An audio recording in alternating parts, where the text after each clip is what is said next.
dare we say? I think you can do commander damage with this. But isn't booms bad? Booms are great. Oh, okay. You want booms. Gen Z gamers are eating well with this. BC here, reporting live from the dumpster outside of our apartment complex. Final Fantasy's here, and between the main set and the commander product, there's 162 commanders. So what we thought would be a great idea is, why don't we just review all of them? We have a lot to cover. My name is Mia, and I get sick when I travel. My name is BZ, and our cat Amber just got deconed recently. We're the Nitpicking Nerds here for a long time, not a good time. Sponsored by Card Kingdom. That's the best place that you should be going to buy all of your Magic products, is what we trust. It's a fast, easy, friendly process that helps you get the cards you need when you need them. They have all of the sealed stuff. They have all the precons. They have all of the supplies that you can ever want. So you should go to Card Kingdom, type in Final Fantasy, and get all of the cards that you deserve. We're also sponsored by Dragon Shield. Best sleeves in the multiverse. Good sleeves. If you use the code NERDS at checkout, NERDS, you can save 5% of your Roma tax dollars on your entire order, which includes amethyst and amber sleeves, both the cat and the color. The cat and the color. Also, there's Moxfield, but not now. A lot later. Or soon? I don't know. You don't know either. I mean, good luck finding it in this video. You're never going to find it. But when you eventually stumble on it a week from now, as you're digging through the depths of this video, you go, hey, wow, I didn't see that coming. Maybe I want to hear more about it. And we have Patreon if you want to help fuel terrible ideas like this. Head over there. It's like giving us a tip, and you get something cool in exchange. So what are we doing today? Well, we're reviewing all 162 Final Fantasy and Final Fantasy commanders, and we've got a few gimmicks for this show. We are definitely going to, well, we're going to be telling about what kind of decks they're going to see play in. We're talking about them as commander. We're sort of reviewing them, giving our thoughts on them, good and bad. We're not holding anything back in this video. Tell you some cool cards that we think go well, whatever comes off the rip that we talk about. We are going to also, I think, because we are not Final Fantasy experts, it makes sense to start, Chris, if you could for us, a mispronunciation counter. Look, we're going to get some stuff wrong, and might as well laugh at us for it. What else do you have to say about this? There are so many commanders in this set, and I have been wanting to build a new commander for a while anyways, so it's kind of crazy. It's like, oh, I have this many to choose from? I think I'll be learning a lot along with you guys. We're going to internalize this information forever, and then if you ever have a question about Final Fantasy, hit me up, and I'll be like, oh yeah, commander number 44 from this set? Yeah, exactly. I know exactly what it does. So we're diving in. We got this Herculean task ahead of us, and we're just going to dive right in. And something fun that we're going to do, instead of rating them and going by like worst to best or color or whatever, we're going to go by Final Fantasy games. So we're going to start at Final Fantasy 1, and we're going to go all the way up to Final Fantasy 305, and instead of giving you like a letter grade or going by like some kind of tier list, we're going to give you the number of chocobos as a nice cherry on top to tell you how much we like the card. It's very thematic, which is very funny because we don't know anything about these themes. But we're going to start off at game number 1, Final Fantasy 1, the one people don't talk about much. What do you have? I have Garland, Knight of Cornelia, black-red for a 3/2. Whenever you cast a non-creature, you get to Surveil, and you can pay 7 mana to flip them into a 5/5 flyer. Chaos. That when it dies, you put it on the bottom of its owner's library. I kind of like the red-black spells payoff of, oh, cool, I can Surveil. I get a repeated thing. But the rest of the card is nothing. At least in Commander, you can never pay 7 mana for a 5/5, and you don't care that it goes on the bottom because you're just going to put it in the command zone. So I guess it's like 2 mana mild payoff. Yeah, I think Rakdos Spellslinger is very funny, and we're seeing that with things like Black Waltz number 10,005 or 3 or whatever 3 is in this set. And I think that's a very cool thing for this commander, but when we look at like mana payoffs to actual effect, I don't really think we are seeing it in this guy. Unfortunately for me, it's going to be 1.5 chocobos. What do you consider half a chocobo? Like the head, the tail, the split down the middle, the legs? The bottom half. Okay, so like the drumsticks? Do they eat chocobos? I don't know anything about Final Fantasy. Or not, I wouldn't not want enough. to. They're really cute. Anyway, 1.5 chocobos for Chaos/Garland, and we're done. That's it for Final Fantasy 1. Told you nobody knows about this game. Let's go to Final Fantasy 2, shall we? We're going to introduce Cid, Timeless Artificer, who you're going to be able to see a lot more as the sets go on. 2 white, blue for a 4/4. Artifact creatures and heroes you control get +1/+1 for each Artificer you control and each Artificer card in your graveyard. A deck can have any number of Cid cards, and it has cycling for Azorius. Yeah, this is weird. So we're only going to talk about it once, even though I think he's represented in almost every game. He's not represented in Final Fantasy 1, but I don't know. He's probably in he's got like 10 printings. It's super funny. I don't know if he's some kind of like universal constant across all universes. I guess he'd be a multiversal constant. But I think the fact that you can play multiples of him kind of saves it as a commander. Sometimes these things suck and they're like, oh, it's its own gimmick. But this is legendary, so But also at the same time, why are you playing this as your commander if you can just have 50 of them in your deck? Yeah, I don't think it's really good for commander, but I do like the fact that if you don't want them on the field, you can cycle them into the graveyard and you still get effects for it, and then it also gives it to your artifact creatures. So if you're making a bunch of little things from what's his face, Threefold Thunderhulk, or if we're using Illustrious Wanderglyph and we're making a bunch of these little like artifact tokens or constructs, and they just get gigantic for all these Sids that you have in your graveyard and all on the field. I do like that theme, but I don't think this would be my commander overall. Yeah, I mean, you obviously want to self-mill a bunch. I think you're just giving up. Like, this is a cool deck where you just play 30 Sids and you cycle them and you mill them and that stuff. You're just giving up points by playing Sid as your commander. You have so many. You're never going to run into a case where you're like, oh, I'd love to pay 6 for this. You're just going to have another one in your hand, or you can reanimate it. Or probably what this deck would like to do on sub-level, if you don't want to fill your graveyard, is make the legend rule not apply and try to get like as many Sids out as you can. This is a really fun card. I think despite the fact that you're giving up something by playing him in the command zone, I do think it's really fun. But how many Chocobos? Oh gosh, I think he's better than the other guy, Garland. I think maybe would say 2.5. Maybe that's being a little conservative. 2.5 Chocobos. Okay, yep, that's final. Only one of us can give the rating, and it's final, and it is objective. Thank you very much. Next, Furion, Wild Rose Warrior, 2 and a red for a 3/3. Equipped creatures you control have haste. Whenever a non-token equipment you control enters, you get a copy of it, except it equips for 2 less, and then that token goes away at the next upkeep. So, like, not the next end step. I don't really understand why that is, but it's like the Splinter Twin variant of the set, except it cares about equipment. I think this is really fun. I like the fact that you can swing in immediately with whatever you equip, and then you just get another copy. I think that's a fun twist on it. Usually in red, when you're making copies of stuff, you're usually making like the myriad copies, or you're making copies of the creature themselves, not the things that they come in with and will actually take. Yeah, best equipment with this gotta be Embercleave, right? Because it auto attaches, so you don't even care about the 2 less payment. You can do things like Sword of the Animist that gives you little explosive veggies for just 2. This is a type of card that you want in the command zone because there's not, like, unlike Sid, there's no other way to get a payoff for this. I can't think of anything else that copies equipment. So I am, at least, if I'm playing this deck, even if it is a little jankier, I'm so glad to have this in the command zone. I'm going to say 4 Chocobos because it does promote fun deck building and there are some decent red equipments. I think this is a fun one. I think 4 is right. What do we have next? Oh, it's Minwu, White Mage, 3 white for a 3/3 Vigi lifelink. Whenever you gain life, put a +1/+1 counter on each cleric you control. This by itself is a souped up, a Johnny's Pride Mate. Look to pair it with Soul Warden, Soul's Attendant, and every version of that gains you like Authority of the Consoles, 1 life at a time to maximize triggers. I like that you don't have to play clerics, but I question on you a little bit if you aren't. Yeah, I think this is definitely a Clerics Matters card. Yeah. I do like the fact that we are in the right colors because Orzhov is usually where clerics lie. Totally. So this seems to me at least more like a 99 card versus an actual, commander itself.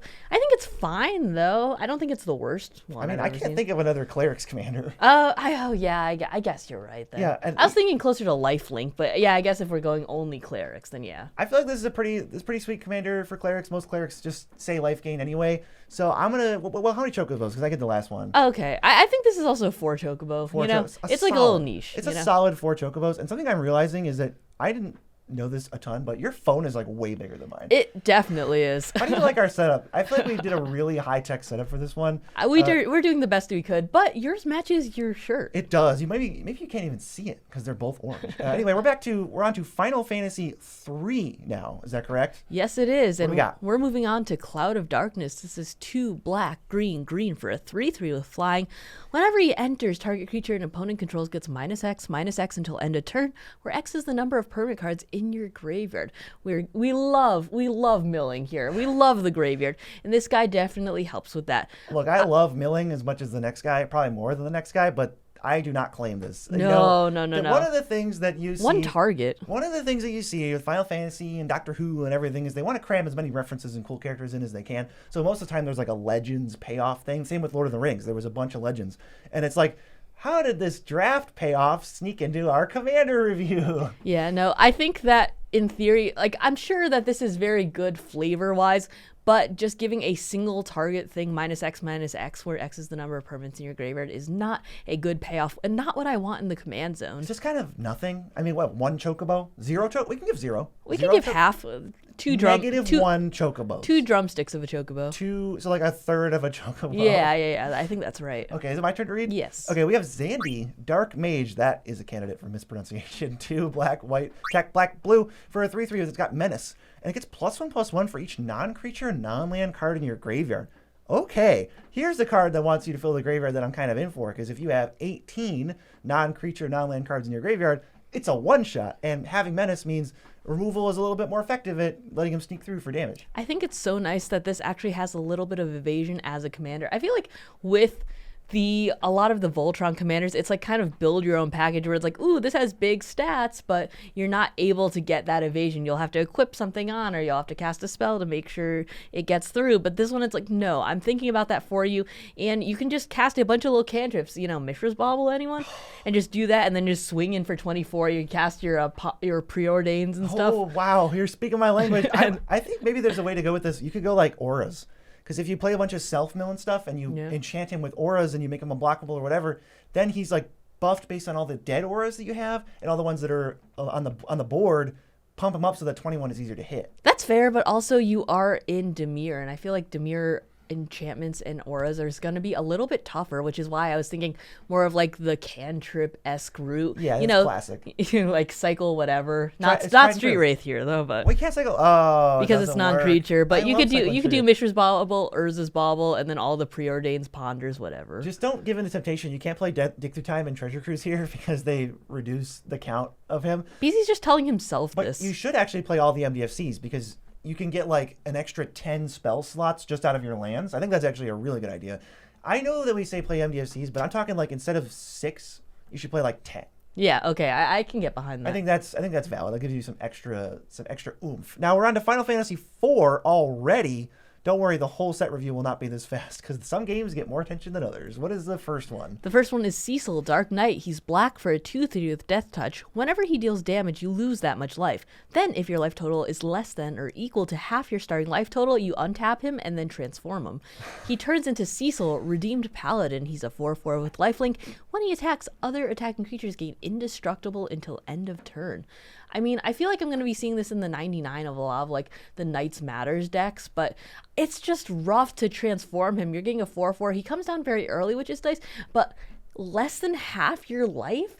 You can ping yourself for that. And like, I would rather you ping yourself because obviously you're not going to be chipping in with Cecil to get you down to 20 because that would take forever. So obviously you're going to be doing stuff like hitting yourself with like necropotence or whatever, like all these types of like self-harm effects type. But then transforming him to the other side, I think that's an awful effect for all the work that you put in for it. It to me sounds more like you just shouldn't even try. Yeah. I don't. 20 life is a lot. You're never gonna flip this on turn 2 and feel good about it. He's not like indestructible or anything on the back. He's just a dude. This to me feels horrible. Yeah. I like maybe in Constructed you could try something with this because in Constructed you go to 10 life. It's really easy to do that with fetches and shocks, whatever, depending on your format. You flip them, cool. Your payoff is 4/4 lifelink, which actually does start recuperating the life. And in the formats with like 1v1, the creatures are smaller. So 4/4 is like, oh, it's gonna connect, but the creature is less valuable. There's way more opportunities for removal. You have to lose 20 life to... It's a lot of life for that. This to me feels like a complete blank. Not like I hate the card, but like it's just not for our format. I don't think it really is. I think it's just, at best, you can make it as a meme deck, but you got to shred your life real fast to make it worth it, and I don't think you will be getting that fast enough. I'm going to go with -25 chocobos. I can agree with -25. I don't want to be playing this as my commander, personally. Yeah, because that's how many life you're going to lose. You flip them and then go, uh-oh, this strategy doesn't seem very... Oh, no, I'm at -25. Okay, I have to do the next one. I'm going to pronounce this the way I want to pronounce it, and if it's wrong, so be it. This is Gyat, King of the Dwarves. Red, white for a 1/1 double strike. Whenever Gyat or another dwarf you control enters, and whenever an equipment you control enters, you can discard a card, and if you do, draw a card. Definitely closer to that Gorgon Avatar thing where it's like a draft payoff, but this one is more useful in Commander. Rummaging adds up, it's very cheap, and at least they gave it double strike so you can put equipment on it and get some like return. Yeah, I was going to say, I'm not the most mad at this because it has double strike and it's a 2-mana drop, which is where a lot of not artifact, but like equipment decks want to be to begin with. Cheap guy with some sort of awesome effect that you just need to equip and suit up and go. And there's also in Boros, you have trouble getting card advantage in these equipment decks, and I like the fact that it's a rummage. Yeah, you know what I'd kind of almost want to do with this? Because I don't see a lot of rummage in Boros, ways to like consistently fill the graveyard. The thing I think this commander does that other equipment commanders don't do is you can put all of the like recommissions and Savine's reclamations so that you just like discard your equipment and then you get them back. Like pre-war formal wear is another one. You just start getting stuff back, and maybe you use that to like cheat a bunch of mana. Then you throw them on Gyat, and then you just get in there. I think it's just there is so much value in having a cheap commander, because even if he dies, because you're in a combat-focused deck with him to begin with, you're going to be able to bring him out very easily, and then also be able to cycle away the cards that you don't need when he comes out the second time, and maybe you have like a big equipment you can't use. Throw it in the graveyard, get a land, or something else that you really need really badly. Plus, he triggers on himself, so he always rummages when he enters. And I think it's just a nifty little card. I wouldn't be mad if somebody pulled this it's like 3.5 chocobos. I think he's good. Solid. What's next? I wanted to talk about this in my, what's it called? My, Hashathon? I'm trying to think of blue black decks you have. No, it wasn't in a deck. I wanted to talk about this in my honorable mentions. There we go. I wanted to talk about this in my honorable mentions, but it wasn't honorable mention-y enough for my honorable mentions. It's Golbez, Crystal Collector. Black-blue for a 1/4. Whenever an artifact you control enters Surveil 1, at the beginning of your end step, if you control 4 or more artifacts, return target creature card from your graveyard to your hand. Then if you control 8 or more artifacts, each opponent loses life equal to that card's power.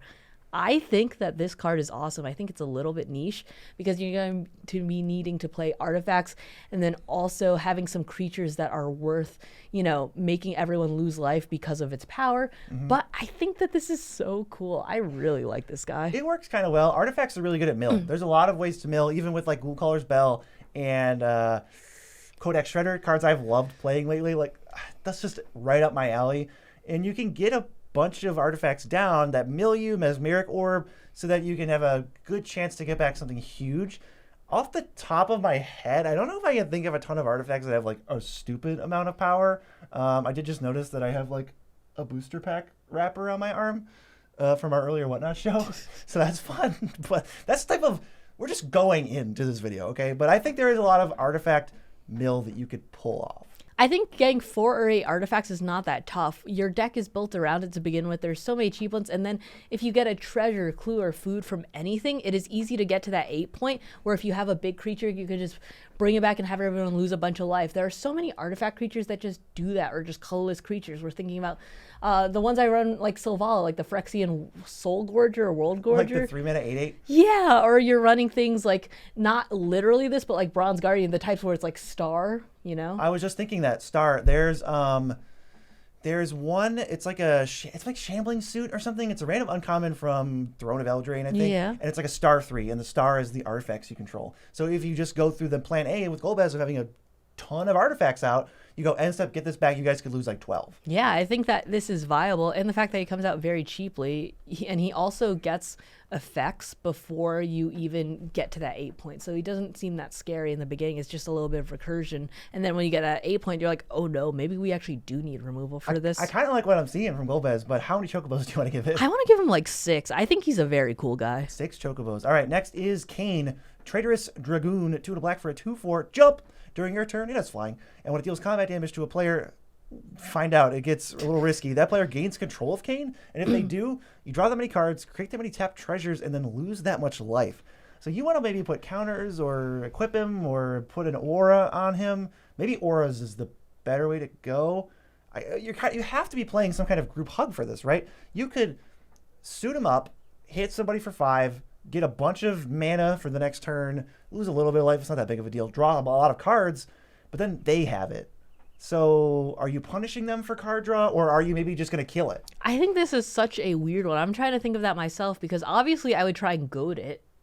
And then also... Yeah, if you give it away. Yeah, and then also maybe I would make it like a commander damage type thing. It's like, okay, you guys can get all this stuff, and maybe you're getting a bunch of tapped treasures, but if you're dead, you can't use them. You could draw a bunch of cards, but like, who cares if it's like 1919 and it's not swinging at me? This is tricky, yeah. Maybe if you throw like a parasitic impetus on it, it pumps, and then you say you guys figure it out. Obviously, if I'm the person who gains control of Kane, I want to use it. I want to attack with it. Wait, is this weird? I actually might want to put him as infect because you don't deal combat damage with What him. is it just called Phyresis? The enchantment, the aura that just gives Yeah, you infect? like I think that would be a really good one. You don't deal combat damage, so they're not getting any of the effects. You pass it around, like you give it like maybe first and find a way to put it on. That's weird. Maybe that's really, really weird. I don't know if that's now weird. You don't draw any cards, so why are you like? Couldn't you just do that with anything? Maybe Yeah, maybe I guess it's because they gain control of it. Yeah, because you have to deal combat damage first. That's a weird one. Well, we'll have to think about. I don't even know if that works. You still do combat damage, even yeah, if it's true. So they're still gonna get it,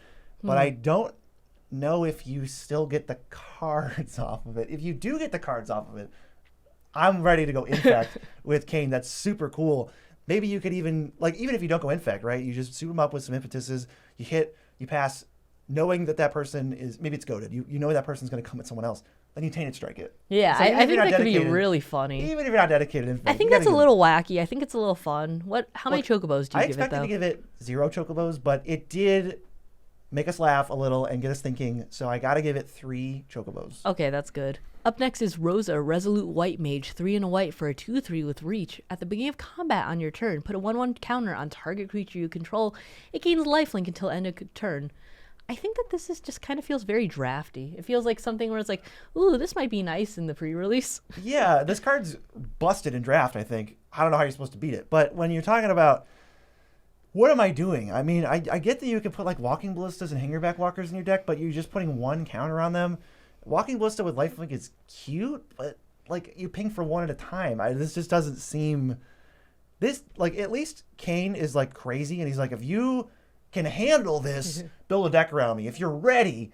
But, she's just like, hey, here's a couple counters. I feel like she doesn't do enough for the 4 mana cost, because at 4 mana we are rocking with so many cool things in white. Why would we be giving 1 counter and also lifelink? It doesn't scale. That feels closer to like a combat trick to me than a person, than something I want in my command zone. It just doesn't scale. Rosa, I am only going to give you 2 chocobos. That's honestly, a lot. I would give her like 2 chocobos. maybe 0.75. Look, I understand I'm being generous, but my judgment is final. Who's next? I'll tell you who's next, because I forgot whose turn it was. It's Rydia, Summoner of Mist. Red-green for a 1/2 landfall. You can rummage, and you can summon, which is X tap, return a saga with mana value X from your graveyard to the battlefield with a finality counter on it. Gains haste, and you can only do this at sorcery speed. Landfall rummage is already decent. We talked about Gyat, and I love that he gives us the little bit of rummage. This gives you way more. You're going to be throwing fetch lands. Even if it's just Terramorphic Expanse, you get a lot of rummages. So maybe we can play around with the green side and care about the number of cards in our graveyard. And you're definitely, whether or not you're going all in on sagas, you're going to put a bunch of sagas in your deck, and you're going to just get some value out of this. It would seem like she sacrifices in some way. Like, that's just how this card looks to me, because it's an uncommon. Now you can just keep doing it. I like the fact that there is just like a juicy amount of sagas within this set. But even if you're not going strictly Final Fantasy, there's like Fable of the Mirror Breaker as like a really good one. There's I wanted to talk about that one because it says it comes back with a finality counter on it. But Fable, after it goes off, it just exiles itself and comes back. So the finality counter goes away. That's awesome. All of the Kamigawa stuff is just free roll. You can just keep doing it. It only cares about finalities for regular like Dominaria sagas or the creature ones from this set, the summons. Yeah, I don't know. Whenever I think of sagas, I feel like the Kamigawa ones are always the most iconic ones, mostly because of Rat Jam. Because they're all busted. Rat Jam, aka Tribute to Hirobi. Unfortunately, not playable in this. I wish it was, though. But I think that this is super cool, and they give everything haste. I think that there are so many awesome ones in the new one, whether you're doing like, what's it called? The 9 mana one that I wanted to put in Kalia. Yeah, the one that's like a dragon, or you're just doing some more reasonable ones where it's like Temple of the whatever, where it's like make a 1/1 monk that's like Fat Chocobo. Yeah, Fat Chocobo. I feel like there are a lot of options you could take this, and you're just cramming your deck with all these sagas, and I think you can get a lot of value out of them. Another really cool uncommon legend. I mean, we missed on the green-black one, but the rest of them have been pretty sweet, actually. Yeah, I'm not mad at that. Would you give it like 3.5 chocobos? 2.5 I'm gonna say chocobos? 4 chocobos. 4 Call me chocobos. crazy. I think you're being very generous today. We'll have to see how that holds up. The number of chocobos is arbitrary and has no limit. That is true. That is I imagine true. we're gonna get real out of hand. Who's our next one? Up next is Tella, Great Sage. Maybe I said that wrong. Chris, let me know. 3 blue, red for a 3/3. Whenever you cast a non-creature spell, you create a 1/1 colorless hero creature token. If 4 or more mana was spent to cast it, draw 2 cards. If 8 or more mana was spent to cast it, sack Tella, and it deals that much damage to each opponent. I feel like this is a faster version of Zafai. It's tough because Safai has ways to cheat. You can cast a spell with mana value 10, even just by spending 2 mana on it. Yeah. There's no cheating this. Even if you flashback Logic Knot for 1,000,000, you only spent 2 mana on it if you delved. So it's very fair, but on its face, even though it is expensive, you get a 1/1 every time you cast anything, non-creature, and mostly I'm going to be looking to spend 4 and just start drawing cards. Yeah, it definitely feels a lot more fair than Safai. But at that point where it's like, sack it and deals that much damage to each opponent, I think that's just very funny. I feel like so many, forgive me if I'm wrong, I feel like there are so many creatures in Final Fantasy, this set, that just sacrifice themselves. We all know that Zac Fair from 7 is going to sacrifice himself and just die immediately. Tella is here. I feel like we've already gotten a couple more that already sacked themselves too. It's like, is that just a Sid wants to running cycle theme? himself. Yeah, Sid wants to cycle himself. Is that just a running theme of Final Fantasy characters? I mean, maybe it is. There's probably... I don't know. I didn't play any of the games. I'm sorry. But if you counted up every heroic or non-heroic sacrifice in Final Fantasy, it might be 10% of the characters that we see in this. I don't know. That's just my prediction. If you could possibly prove me wrong, tell me in the comments. But I think you don't want to sacrifice Tala, but you do want to get value out of it. It just feels like there's nothing special about it. Yeah. But it will get you value over time and become a threat. So I can't be mad at it, but I'm not like, oh my god. I'm not I clamoring really to want to play play it. Tela in my deck. Yeah, I think it's like 2.5 chocobos. It's 2.5 fine. chocobos. It's fine. All right, that brings us to Final Fantasy V. We're flying through it. Bartz and Boko is the name of this card. 3 black, 3 green for a 4/3 affinity for birds. And when Bartz and Boko enters, each other bird you control deals damage equal to its power to target creature an opponent controls. There's a kind of heavy bird theme in this set. There's a lot of like birds and chocobos and landfall stuff, and they all sort of tie together. This is a bird's commander, but you're selling yourself short if you go with this. Like affinity for birds is hilarious, but you only pick off one thing when it enters. It doesn't do anything else. It just costs less, so you can reduce the commander tax, but you just ping a thing when it enters, and you lose out on blue and white, which are the main bird colors. Yeah, I feel like with birds, it's like, oh, what are the good green birds? Masked Vandal and Birds of Paradise? With 1 and 0 power, respectively. Like, So I think that's going to be a little bit rough when you actually make this as your commander, but I respect it because it's very cool, and Affinity for Birds is a very fun line. But if you want to check out anywhere that you play birds, you should go on moxville.com. Whoa. The best place online to be building decks. If you want to type in Birds of Paradise into your deck search bar and find wherever you play Birds of Paradise, one of the only playable birds, you could do that, and you could search it, and it will tell you all the decks it comes up in. thanks to Moxfield, we don't have to know what kind of birds we have. We can just search and tag and customize everything. We can search other Bartz and Boko decks, all 3 of them that are going to get made, and we can go, cool. And we can go, oh, you know what? It seems like Bartz and Boko is really a 99 human bird, and it's not so much of a commander. Yes, Moxfield. Build your decks there and then follow us. That's the slogan. They're talking about us in the slogan, too. So who's our next Final Fantasy V person? Our next Final Fantasy V person is Exdeath, Void Warlock, 1 green black for a 3/3 that says when he enters, you gain 3 life. At the beginning of your end step, if there are 6 or more permanent cards in your graveyard, you transform them.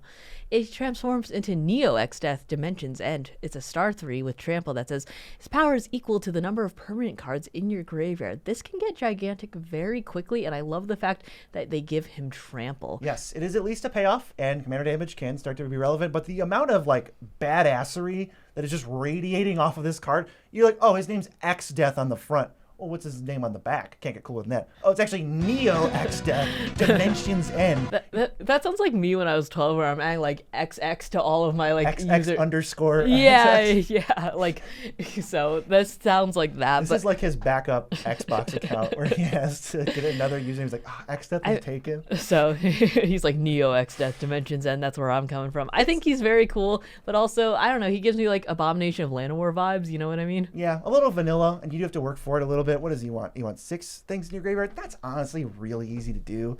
Even if he dies, you can recast him.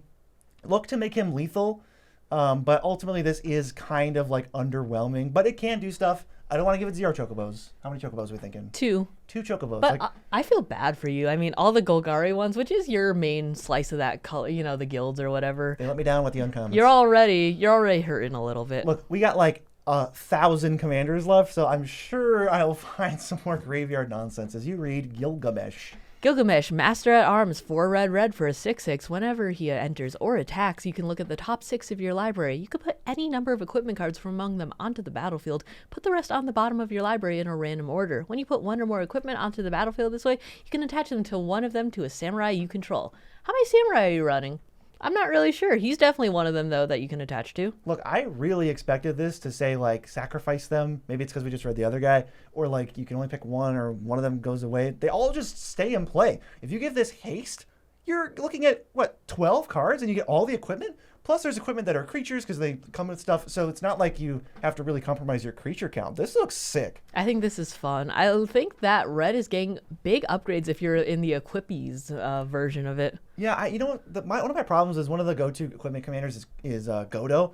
And I think Godo, if you're playing the combo cards with it, is like really unexciting. And especially since it is a tutor, it gets really samey. You're always getting the best equipment, whether that is Helm of the Host to try to win or just something like an Embercleave, and you're like always playing against Embercleave. This is kind of random. It feels like a Muxus, but it's really strong. If you can cheat out 4 equipments with this incentivizes you to play some of the really expensive stuff like Argentum Armor maybe because you're cheating that initial cost. There's a bunch of other ones from this set too. I am excited by Gilgamesh. This is probably the coolest a mono red equipment commander has looked in a long time. Are you going to build it? It does seem very cool. I already have a mono red deck. Yeah, that's fair. That's fair. Gilgamesh, it's not you, it's me. That spot's already taken. How many chocobos does it get? I want to give this 5.5 chocobos. 5.5. I love what I don't think, like I've said before, that I thought you were being very generous. I don't think that that's generous. I think that that's pretty fair. You know what? I like that. I'm on my own 5.5. journey. 5.5 chocobos is what we're going to give. So something interesting.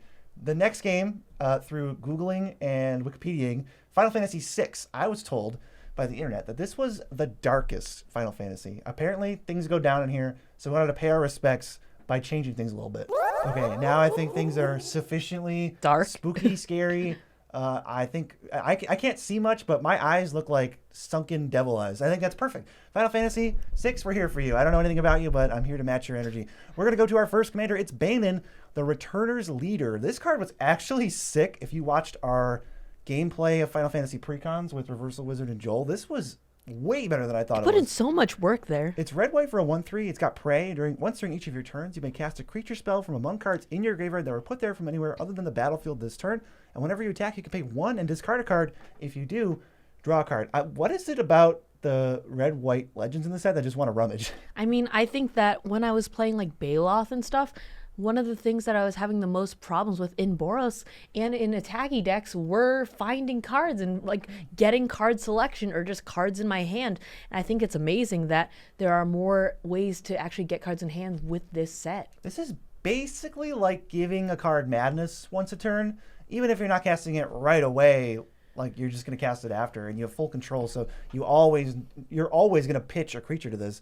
I think Banon is really good. I think the fact that it's 2 mana means I am prepared to sort of like build a deck around this. I don't think I was thinking madness, but you're not going to find a ton of like discard payoffs, but you do have like Monument to Endurance, right? Yeah, like that's a cool one. I think Banon is just a cool guy overall, whether you're pitching things with his effect, whether you're doing them with other Boros legends like we saw earlier, or you're milling, which is very doable in these types of decks with artifacts or whatever. I think that you can really utilize getting those creatures back from the graveyard. Yeah, I kind of misspoke. You have a bunch of red payoffs, but I mean like white's not giving you a ton of discard, but you could just use all the red ones and be pretty happy about it. So how many chocobos do we think for Banon? He did a lot of work in the 4.5 of 5. Like, I don't know. I'm pretty high on Banon. Solid workhorse. Next, this card looks ridiculous. Celeste Rune Knight. 1 red, white, black for a 4/4. When Celeste enters, discard any number of cards, then draw that many cards plus 1. So you go up a card. And whenever one or more other creatures you control enter, if one or more of them enter from the graveyard or were cast from a graveyard, you put a +1/+1 counter on not it, but each creature you control. We're talking like Undying, Persist, Reanimate, Gravecrawler type of stuff. It just makes a huge board state. And obviously with Persist, putting +1/+1 counters on it negates the -1 counter. So if you have a sack outlet, your whole team gets infinite. This is the type of commander that I am not surprised to see as the alternate commander of the Mardu Precon. Yeah. This is a powerhouse. This is rightfully fronting a deck. This is where I'm seeing the chocobos go up in scale. This is so much power. Let me tell you how many chocobos. 16 chocobos. 16? I'm giving this 16 chocobos, and I'm not feeling bad about it because I will genuinely be shaking in my boots. My timbers will be shivered if I'm sitting across from Celeste. I think I think that's a little low. I think it's like 25 chocobos. Oh, my mistake. Let's actually, I will defer to your chocobo count. 25 chocobos. I think this, I mean, with all the other ones being like 3, 4, 5, this is head and shoulders above anything we've seen so far. It might be the strongest commander in the set. It might, I don't know. Like, I mean, we'll have to see, right? well, you better stay tuned because don't click off the video, please. Up next is a card that seems a lot like Carrier Ghost Chieftain. It's What? Cyan, Vengeful Samurai, 6 and a white, but it costs 1 less to cast for each creature card in your graveyard. He's a 3/3 also with double strike, and whenever one or more creature cards leave your graveyard, put a 1/1 counter on him. What are your thoughts on this? You know, I thought you were memeing for a second because you like to make fun of me because I have 4 Carrador decks. Yes. But this kind of does have Carrador vibes. You can recast them without a problem, and then he wants you to probably do more stuff like Savine's Reclamation and recommission, like I mentioned before, for some other commander, where you're making them leave, or even just Lion Sash, actually, is probably the most efficient way to do this. Putting like 2 counters on him means he hits for 10. You're going to have to find a way to give him evasion because you're going for commander damage kills with this. And this is probably your primary win con. But like we said, artifacts can mill a bunch. You don't need to worry about that too much, even if you're in mono white. And this guy can rack up some serious hits. I mean, there are also so many little like guys in white that you can just feed to Skull Clamp or something, you know, Yeah. the Novice Inspectors and the Thraben Inspectors of the world, some of the BZ classics. Yeah, I mean, if you push this deck to the extreme, you can also put combos in like Karmic Guide, Revel Arc, where you're looping with Sack Outlets, those 2 cards, and maybe something else. That makes Cyan infinite. If you're not going to win with the actual loop itself, that's something cool to know. You know, you get infinite power. You get some options here. I think that this guy is pretty awesome. I like the fact that mono white cares about the graveyard even just a little bit. Yeah, what I would be worried about with a card like this is, oh, you know, you put all this work in, and what if he dies? That's fine. You could recast him for 2 more mana, but it might not even be 2 more mana. If you have 12 creatures in your graveyard, he dies. He still only costs a single white the next time you play him. Now that's crazy. a Carrador player talking. That's a Carrador player's dream. And I'm going to go ahead and give this 18 chocobos because he reminds me of Carrador. I like that. What's up next? Oh, it's Edgar. Not that Edgar. This is the King of Figaro. I'm going to say Figaro. I think it's Figaro, but maybe I'm wrong. I'm locking in Figaro. It's got to be me, you know.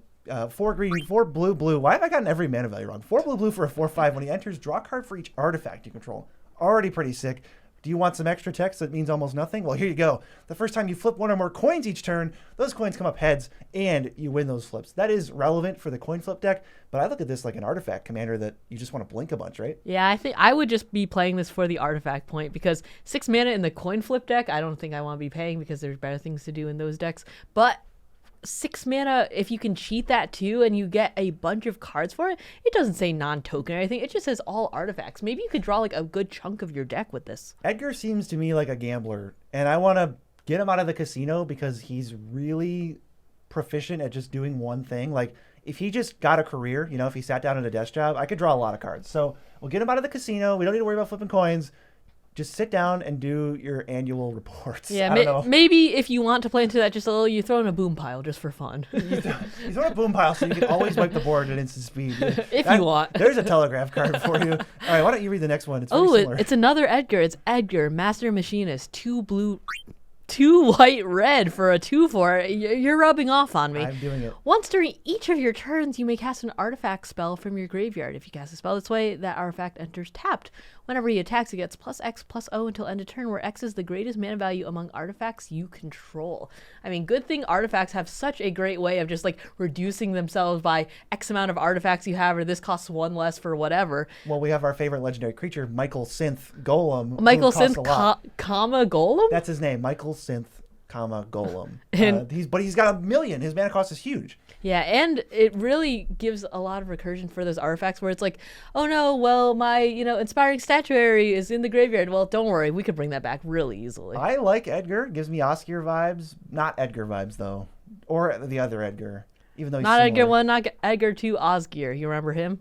How many chocobos? I think he can get a good 12.5. 12.5. I think the inflation rate for chocobos is rising. Next up, a card that I gotta say, just looking at the art, I'm not excited by. Let's see if we can change my mind. It's Gao, Feral Youth, 1 and a red for a 2/2. When Gao attacks, put a +1/+1 counter on it. At the beginning of each end step, if a card left your graveyard this turn, Gao deals damage equal to its power to each opponent. Yeah, honestly, they brought me back. I don't know what it is about the art. It's not doing it for me, and I really hate the flavor text. Oh, I was going to ask you to read the flavor text. Oh, sorry, yes. Wow. Ow. I'm Gao, your friend. Friend. That's the flavor text as read by me. But I think having stuff leave the graveyard, I think red can do a lot of stuff with like discarding or exiling from your graveyard, flashback, sort of like returning instants and sorceries. To me, if you can get that going enough, that's a lot of damage you can dish out with this card. Yeah, you could just build this to be counters because you don't have to just get the counters from him attacking. You just put a bunch of counters onto him, and then you get something to leave your graveyard, and he goes, okay, well, I'll ping you all for X amount. It Actually, could he be would say, gigantic. oh, wow. Oh, wow, I'm going to ping you guys for X amount, which the X can be gigantic, really. Gao, I'm going to give you 4 chocobos because that's 1 for each end step that I'm going to be triggering this in a turn cycle. Next is General Leo Christoph. This guy looks awesome. 4 and a white for a 2/2. Enters, return up to 1 target creature card with mana value 3 or less from your graveyard to the battlefield. Then put a +1/+1 counter on Leo. I'm going to call him Leo for each creature you control. So kind of a big boy. Gets to be like a 5/5 or a 6/6. Doesn't really have the evasion that I'd be looking for when building a big creature. Is there something to do with like flickering him? He probably goes infinite with Fiend Hunter and some other stuff, right? Yeah, I think so. I think that with Leo, I was going to call him General. Can I call you Leo? Can I call him Leo as a friend?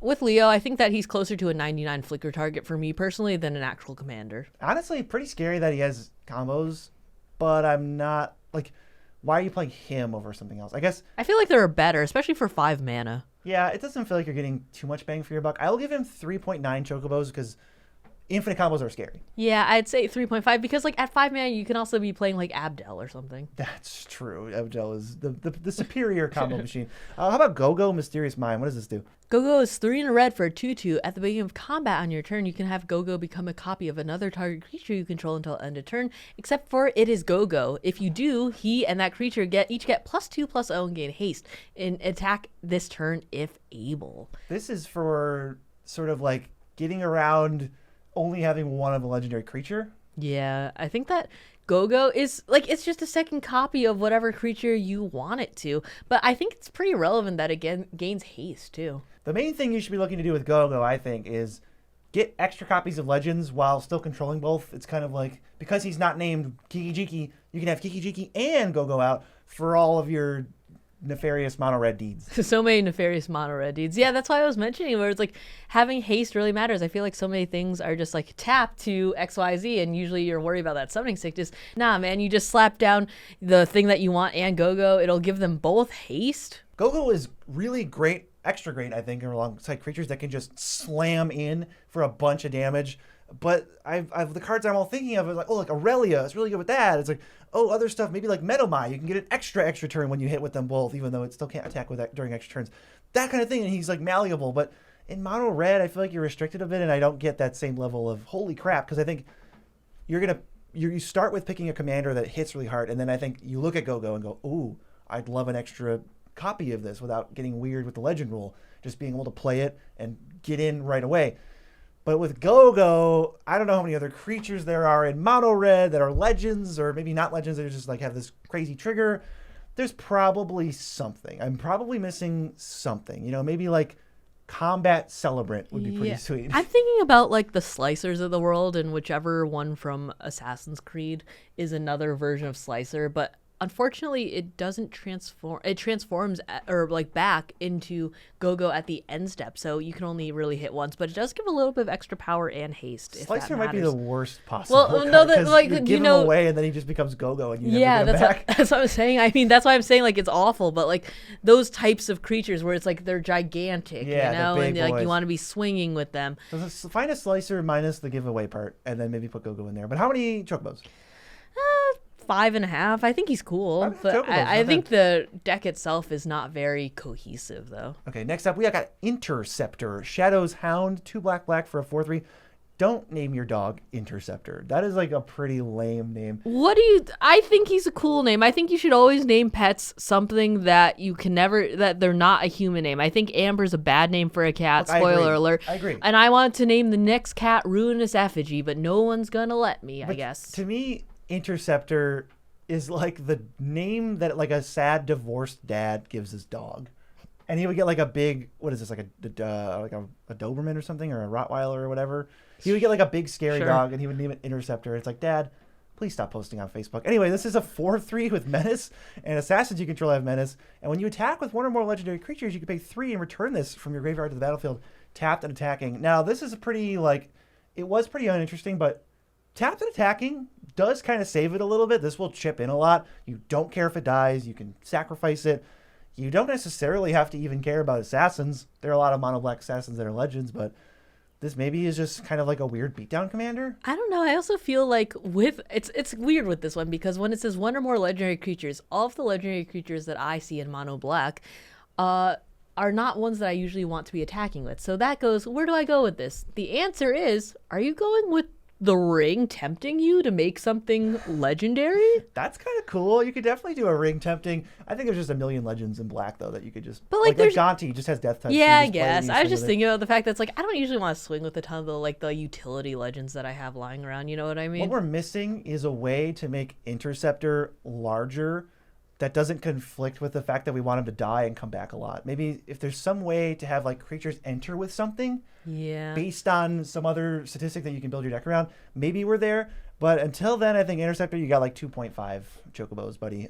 Don't name your dog Interceptor. Although, do name your pets something weird. Like Kefka, Court Mage. Yeah, name your pet Kefka, Court Mage. What does that do? It's 2 blue, black, red for a 4/5. Whenever Kefka enters or attacks, each player discards a card. Then you draw a card for each card type among cards discarded this way. If you pay 8, each opponent sacks a permanent of their choice, transform him only at sorcery speed, and then he turns into Kefka, Ruler of Ruin, also a good dog name, 5/7 flyer. Whenever an opponent loses life during your turn, you draw that many cards. I don't know about you, but I think Kefka is just better on the front side. I think so too. I mean, I feel like there's so many options where the backside can really mess up your game plan, but I think this is very cool. And also 8 mana is a ton to transform him. Yeah, maybe there's some other cheeky ways you can transform a human or a creature with something. That's fine. But ultimately, I'm just looking at this like a Nicol Bolas the Ravager, but it's way better. Instead of each opponent discards a card, everyone discards. You get rid of your worst thing. You can get rid of an artifact creature or something if you want. And then you're going to draw 4 cards because they can't all discard the same things. Even if they collaborate, they're going to discard at least 2 types. It's just not going to happen where that's different. And because you can control it, discard an artifact creature or an enchantment creature or an artifact land, you know that you're going to be getting at least 2 cards back. And just that alone is a little bit obnoxious. You're just going to flicker this, and if it dies, you send it to the graveyard and you reanimate it or animate dead it, and then you have to do the trigger again. And I'm going to get real sick of this thing because it's really strong. Yeah, I think that with the fact that you said no one can collaborate, I completely agree with that because 2 people might collaborate okay, we both have lands in our hands, let's get rid of it. And then there's that one graveyard player who's like, nah, actually, I want the big creature in there. And you go, okay, well, I guess I'm going to be drawing 3 now. It's also such a low stakes trigger to collaborate on. Yeah. Of all the things to collaborate, you could, I don't want them drawing 6 cards with Rhystic City. This is just don't discard a land. It's they only have 5 cards. They're not gonna do that. They're just gonna discard their worst card because they need to preserve all their best cards. And you're gonna be getting a bunch of stuff out of it, especially if you are packing a lot of the enchantment creature saga whatevers that are in here, where it's 10 billion types all in one. Yeah, Kefka's so good that we don't even need to talk about him that much. It doesn't really ask much. You can just build a kind of whatever you want as long as you play flicker spells. He's really, really busted and he's really annoying. So I would say 21 chocobos. I was gonna say 18, so that's pretty close. We're right in the same ballpark. Next up is Lock Cole. My name's Locke. I guess he's got the E. He's got the E, so that saves it. 1 blue black for a 2/3 lifelink death touch. When he hits a player, you draw and then you discard. Oh boy. Got anything to say about Lock Cole? Because it sure is just kind of a random uncommon. I feel like I've seen this before, but not on a legendary, It's which makes this Vampire worse Nighthawk because you can't copy it. Shadow Mage Infiltrator meets I don't want to play it. How about -13 chocobos? This has no aura, I'm just saying. No aura. Well, how about the next lock? There's actually 2 locks. The next lock is Lock Treasure Hunter, 1 black red for a 2/3, but he can't be blocked by creatures with greater power. Whenever Lock attacks, each player mills a card. If a land card was milled this way, create a treasure token. Until end of turn, you can cast a spell from among those cards. A little bit of card advantage, but each player will get it in their graveyard, which is a little bit less safe than putting it into exile. Okay, this lock is way cooler. Definitely. He does stuff. It's almost guaranteed that when 4 players mill, you're going to get a land off of that, which is guaranteed treasure. And you have to spend the mana. You don't get the rainbow colored mana. But that's fine. That's with treasures, it's almost irrelevant. They don't have to add that extra text because you're going to have rainbow mana from the treasures. One thing to note, how much do they not like Skulk? Because this is Skulk, right? Yeah, this is Skulk. Also, I would like to note, it says you may cast a spell from among those cards, so you only get 1. No, yeah, you only get one, but it is card advantage. This card puts cards in your graveyard. It gets you some card advantage. I like this. I think that this is 8, 10 chocobos, somewhere around that range. Now, that's solid. And I will say the Gen Z gamers are eating well with this set, because next up we got Mog, Moogle Warrior, 1 red, white for 1/2 lifelink.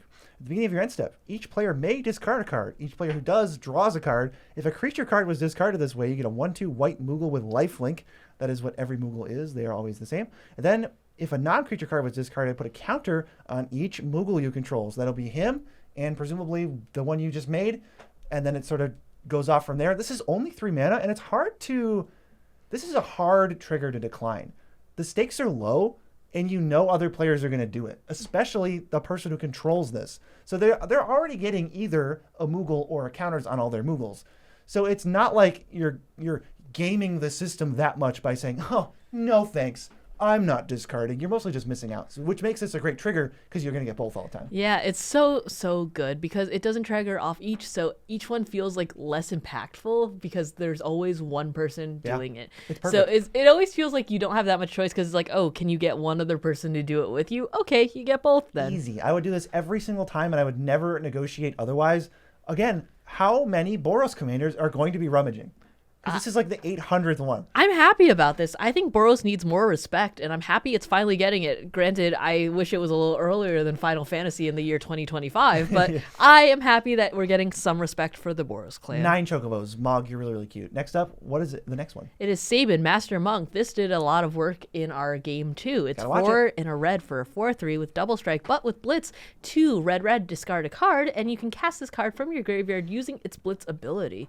You get a fair amount of just card advantage with this because it's like you're discarding and then you bring it back, but then it'll die, and you can keep casting it over and over from your graveyard, and you never have to pay that commander tax with it. Yeah, you sort of get... You're even on cards, but you do get rummaging. I think this card's pretty awful. It is like a decent amount of stats. Maybe you're interested just to have the double strike commander. It feels like this is very replaceable to me as a commander anyway. Yeah. And not something I'm excited about. I think it's a cool card, but yeah, I think as a commander it's a little rough, but if you like cheating, what's it called? Cheating commander attacks, then this might be an option for you. If there were more than 25 Sabin decks 2 weeks from now, I'd be surprised. Well, we'll have to check then. We'll just have to check, you know. Next up, Setzer. Wandering Gambler. 1 black, red for a 2/2. Is there a lot of gambling in Final Fantasy VI? Whenever Setzer enters, create the Blackjack. A legendary 3/3 colorless vehicle artifact with flying and crew 2. Whenever a vehicle you control deals combat damage to a player, flip a coin. Whenever you win a coin flip, you get 2 tapped treasure tokens. This is a lot of words to say not that much. You're probably playing vehicles, I guess. Red, black vehicles. With coin flips? You know, I will say it's not one or more players. It's not one or more vehicles. So if you hit one player with 3 vehicles, you get 3 coin flips, which is, 1.5 units of 2 tapped treasure tokens. This math gets really weird. Unfortunately, the token it makes is legendary, so you can't stack them up without shenanigans. I think Setzer is all right. I'm glad that there's like a really weird color combo for vehicles that this is a commander for. So you could do something a little bit off the wall with it. Is it weird that it's like, okay, every single time we get Universes Beyond, we get like 3 different archetypes, and one of them is like, it's usually like Jeskai Energy. We're going Naya Equipment, or Rakdos plus Gambling is a new one that we're just doing now because we had House and we have this, and is just Rakdos plus Gambling a thing now? Rakdos Gambling is the new archetype, and if you want to play it, I'm going to give it 6.1 chocobos. 6.1. That is a weird decimal to be putting on a chocobo. That is a living animal. 7 chocobos. 7 chocobos. I think that's a little bit better. Next up is Shadow, Mysterious Assassin, 2 and a black for a 3/3 with Death Touch with Throw. Whenever Shadow deals combat damage to a player, you can sack another non-land permanent. If you do, draw 2, and each opponent loses life equal to the mana value of the sacrificed permanent. I think that it's really nice to be able to get cards for this, but dealing combat damage might be a little tough. Maybe not the worst because he does have Death Touch, but I feel like this is a lot of setup. Shoutouts to our friend Michael would love this card. Michael Synth? Golem? Golem, yeah, he would love this because his mana value is 11, and he says, it's okay, you can throw me. Was that his flavor text? I think that is, which is crazy because Mirrodin was like 20 years ago, but It's okay. You can throw me Michael Synth Golem. they planned it out that far in advance. I'm really glad. Shadow, I like it. Death Touch, I don't think that's part of the card. It doesn't seem like it matters to me. You're going to give this evasion. If they're blocking it, you're in so much trouble whether or not that is a lethal block for Shadow because your whole plan is to get this through. So forget it as Death Touch. Make it unblockable. Throw it up with a Key to the City or something. I like that you draw 2 cards. One thing you should do probably with Shadow is give it double strike. And then you can sacrifice 2 things, throw them both, and it almost feels a little Yuriko-esque. But you have to actually put in work, and your commander doesn't do everything for you automatically. Yeah, that is spicy. I mean, yeah, a more work Yuriko. But you could be playing some of the same cards like Shadow of Mortality and stuff. Yeah, it's a rewarding Yuriko. You get what you put in. The value you get out is what you put in. So for that reason, 7 Chocobos. 7 Chocobos is good. I really had to think about that. What do you have next? Siegfried, famed swordsman, 3 and a black for a 2/2 menace. When he enters, mill 3, then put X plus some counters on him, where X is twice the number of creature cards in your graveyard. Final Fantasy VI just has so much Voltron. I'm here for it, but they all start to bleed together, and ultimately I think the best ones tend to shine through. I don't know if Siegfried is the best one. How many creatures do you need in your graveyard for this to be lethal? He would need to get to 21, which means he would need 19 counters. So half of that is you would need 10 creatures in your graveyard. Oof. That's not the... To make him lethal. And you mill 3 when he enters. Right, so feasibly 8. And then you mill 3, and he goes up. Commanders that can be lethal that fast are pretty scary. He also scales. The more they kill him, the more you replay him, the scarier he is. Menace is nice. I will take Menace on my beaters that I'm trying to kill with commander damage with. But it's also very telegraphed. It's not like any of the other red ones that we've seen where it's like it gives haste immediately. This is like, black. here's a 21/21 Menace creature, guys. He's my commander. Don't think about it too hard. 21/21 Menace pass is not a winning strategy, even if you are quote unquote presenting lethal. So I think that like definitely brings down the amount of chocobos I'd give it. I think it's like 5.5 chocobos at that point. Patience for this. I just don't have the time. I'm so sorry. Strago and Realm, what do they do? They are 2 and a red for a 1/3. That says 2 and a red, tap, target opponent exiles cards from the top of their library till they exile an instant sorcery or creature card. You can cast it without paying its mana cost. If you cast a creature spell this way, it gains haste, and at the beginning of the end step, sack this creature only as a sorcery. I like the fact that it's a little bit of like a wand of wonder. It's a mystery, but as a commander, you don't really know what you're going to be getting. So, and maybe that's the charm of it. I think with this, you want to have fun and you want to activate this card as much as possible. So it does make sense to just make it your commander and go, look, this deck doesn't need a theme necessarily. Maybe I'm casting your stuff. I'm playing your deck, yeah. Yeah, there's some stuff that loosely ties in, casting from exile, that kind of thing. But this just looks like you put it in the command zone for a couple games and you have a ton of fun with it. And I can't really be mad at that. Yeah, I want to give it like 10 chocobos just because it's fun. And I want to see I want you guys to play a deck with this against me because I think this is so much fun. I'm so ready to play against Realm. So next we have Terra, Herald of Hope. This is a weird one. Red, white, black for a 3/3. At the beginning of combat on your turn, mill 2 cards. Terra gains flying until end of turn. When she hits a player, you pay 2 and get a creature with power 3 or less from your graveyard to the battlefield tapped. And there's actually this weird extra line. It says if you are playing Terra in an unaltered precon, you can't cast her.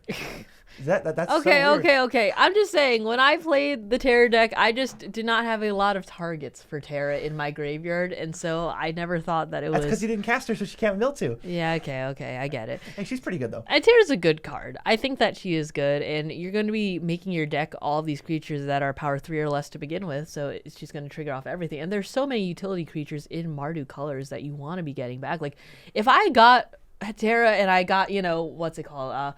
Like a Dothy Voidwalker off. That would be awesome. What if I got a Threefold Thunderhulk, our favorite son. I mean, that's not even what I was thinking, but that's awesome too. I was thinking about everyone's favorite love to hate 1/1 lifelink, and then it gets +5/+5. Saracen. There we go. I don't know why I couldn't think about it for a second. If you could get that back from the graveyard, there's so many. Our boy Leo's only got 2 power, but he powers up once he hits the field. Yeah, there are a lot of juicy targets in that 3 power range. Yeah, I think Terra's great. I have no problems with her. I'm going to give her 9 chocobos. And move on Okay. to Terra, Magical Adept. That's on you to read. 1 red, green for a 4/2. When she enters mill 5, put an enchantment, mill this way into your hand, pay 6, transform her into a saga. That is a 6/6 flyer. Chapters 1, 2, and 3. You get a token of target non-legendary enchantment you control.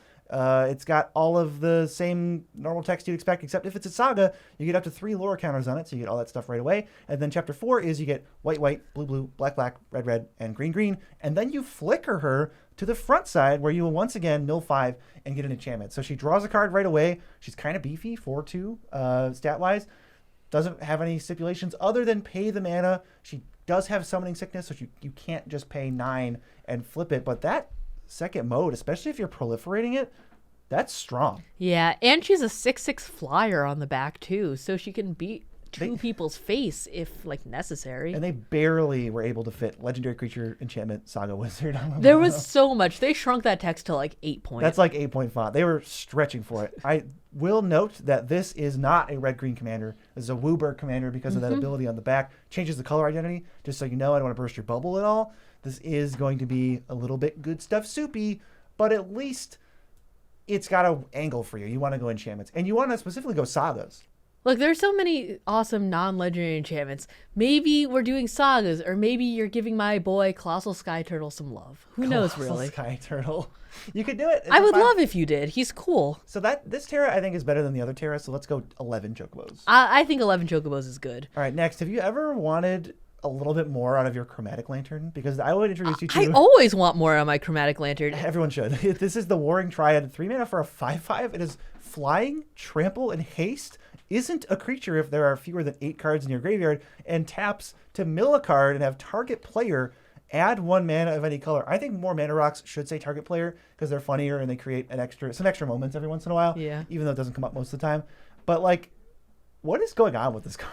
I think it's funny, and I also am surprised you didn't say I think everything that should say tap mill a card on it, because that just has BZ energy. Of course it should. Look, the Warring Triad is like kind of a nothing burger. It does. It's fine. You could have it as your commander, but this is a mana rock. Can we just move past it and give it like 3 chocobos? 3, it's fine. I don't expect to see it that often. Oh, this is me if I was an octopus. It's Ultra's Obnoxious Octopus, which is why it's BZ. It's a 1 and a blue for a 2/1. Whenever you cast a non-creature spell, if at least 4 mana was spent to cast it, tap target creature and opponent controls, put a stun counter on it. When you cast a non-creature spell, if at least 8 mana was spent to cast it, put 8 +1/+1 counters on Ultras. They really love to go, wow, Octopus 8. And that's it. That's all the charm that they love it. They really put the Octo in all of these octopuses. I'm never that impressed by it in terms of like, wow, they did it. Maybe the first time it was funny, but now it's like, okay, great. But I think this is a decent little commander, but ultimately I don't know why you would ever play this. Like, why is this your commander? It doesn't care about sea creatures at all, which is a fun draw for some of these. Maybe it goes in the 99, but like, can we give it -8 chocobos because 8 is not funny on octopuses anymore? No, we'll give it -7, so it'll be left with 1. We can't give them that much satisfaction. We can't do it to them. All right, Umaro Raging Yeti is our last Final Fantasy VI commander. 5 and a red, 6/6 trample. At the beginning of combat on your turn, choose 1 at random. Other creatures you control get +3/+0 and gain trample until end of turn. Discard your hand, draw 4, and deal 5 to any target. I love this. It feels like an updated take on Ruhan. Ruhan's a little underpowered these days. That some of these modes are crazy, and some of those modes can be disastrous. I love that the discard your hand, draw 4. It could either be, oh, thank God, I'm out of cards, or please no. Yeah, I was gonna say, when I first read this, I thought it was like, ooh, this is a really good top end because it's a game ender, and I was like, oh, it's 1 at random. That is rough. What I do like the feeling of the gambling and chance though, but are we just doing Rakdos gambling? This just plays again to wait a minute. Rakdos gambling. It's a Yeti gambler. See, What are we doing, guys? Rakdos gambling? unlike the Obnoxious Octopus, this is only a card I would play as a commander, and I would never play it in the 99. Yeah. This is cool. If you can build around it, you put a bunch of mana rocks down, you maybe invest cards that are like, oh, and your upkeep, you exile a card, and you can play it this turn, so that you don't care if you hit discard draw 4. In fact, you maybe want to hit discard draw 4. That is where, if that middle line of text is good for you, this card kind of slaps, and if you can give it haste, it really throws around damage. What you also might want to do is give extra combat. That's what I was thinking, Re-trigger actually. it, baby. Yeah, I infinite like it. combats maybe. I don't know about infinite. How about like 3 and then you Okay, just kill them? because it never says that you can only choose one each turn. So if you can, like, what's it called, go infinite, then eventually you'll just be getting 5 damage to every target and then just zapping people to the face. Yeah, but infinite combats is already infinite attacks. Yeah, that's fair. That's fair. I'm just thinking. But hey, just in because case you can't because it's not just you can only choose one of these modes per turn. Maybe you have to discard your hand and like just wheel. That could also kill you though. That's also very funny. Infinite combats might kill you with this guy. Don't keep discarding then drop food. This is this is red Nadu. That's what it really is. But now that we're done with this very heavy subject material, which seems to just be gambling, we can move on to Final Fantasy VII, a much brighter subject matter. Let's turn on the lights. Oh my God, it's so much better. I mean, I could barely see anything at all. I mean, this was probably so annoying. But we're on to Final Fantasy VII. This is the most popular game, I think, and I still know nothing about it, but I think you actually do know several things about the game. I do. I cosplay Tifa, which is one of the waifus, but the first card we're going to be talking about is another one of the waifus. It's Aerith Gainsborough. 2 and a white for a 2/2 with lifelink. Whenever you gain life, you put a 1/1 counter on her. When she dies, put X 1/1 counters on each legendary creature you control, where X is the number of 1/1 counters on her. This is kind of like an Elenda or Elenda's Hierophant type card, but it only affects legendary creatures. Might be good in a Joda deck, but I feel like it might be tough outside of that. Yeah, I mean, we're just talking about it as its own commander, so like it's like a superpower to Johnny's Pridemate. The lifelink on it is pretty sweet, so even if you just ignore the last mode and you just treat it like life gain or lifelink a Johnny's Pridemate that presumably will get up to at least 6/6 or 7/7 reasonably, I think you could kind of cook with this. The one thing I know, I think, from this game is that Aerith dies, and it's like this huge meme. And at PAX East, they had this photo section where you could pose with like the flower bed. I guess that's where she dies. Doesn't like Sephiroth kill her or something? Yeah, she puts it like a sword through her back and stuff. Everybody just treats it like a giant meme. Yeah, and so I feel like there are a few deaths in this set that are just a giant meme, including Zack Fair, which you'll see later. And so I think it's very fitting that she has a dies ability too. A very profitable dies ability. I think, don't get too discouraged. You could almost just treat the last part like life, like a bonus. Maybe you get it on a couple creatures. If you play this as your commander, maybe you got like 10 or 12 in your deck. But maybe just treating this like a vanilla that has lifelink that gets really big could do something for you. I don't think that's that many chocobos, though. Yeah, I think it's only like 3 or 4 chocobos. I think for a commander, I need to be a little bit more excited about what my commanders do. This seems more like a 99 card. Well, if you want to get more excited than Aerith, how about Aerith, Last Ancient? Oh, another one? 2 green, white for a 3/5. She's got green and she still has lifelink. At the beginning of your end step, if you gained life this turn, return target creature card from your graveyard to your hand. If you gain 7 or more life this turn, it goes to the battlefield instead. This is like Celestine, Rudolph, Ratchet. Remember Ratchet Field Medic? Yeah, it's kind of like all those, but it does give you green, which you haven't really seen before, and green has a lot of cool life gain cards that we don't get to play with that often, so this seems like one of the cooler green-white life gain payoffs. I like this. I think that Selesnya has had so much trouble feeling fresh and original for a really long time, so the fact that they're like utilizing that Celestine type effect, and you could bring it back to the battlefield instead if you can gain that much life. I don't think 7's that tough to do, especially if you can attack with Aerith. Aerith is a 3/5 with lifelink already. That's already like about half the battle, and she's not going to die to much when you attack with her. She's kind of beefy. She's got 5 toughness. I would not expect her to have 5 toughness in the game. Is that justified? Is that? I don't think it is. Can we get a flavor judge on that? But I do think one advantage this has over Ratchet and Celestine is that it has green. But not only is that good for life gain, that's going to mill you and get creatures into your graveyard so that you can always... This is probably reads more like Marin of Clandel Toth than it does anything else. I think I'm excited about this. This is one of the commanders that I'm most excited for from the set to begin with. I'm going to give it 5 chocobos for her ungodly behind. Up next is Avalanche of Sector 7. It's 2 and a red for a star 3 with Menace. The power is equal to the number of artifacts your opponents control. That's going to vary wildly. Whenever an opponent activates an ability of an artifact they control, Avalanche of Sector 7 deals 1 damage to that player. I think that this is so funny and interesting because I'm thinking of like the treasure nabbers of the world and all of that, which I'm not playing, but I think that's a very interesting mechanic that I would love to play because so many commander players like focus on artifact-based ramp.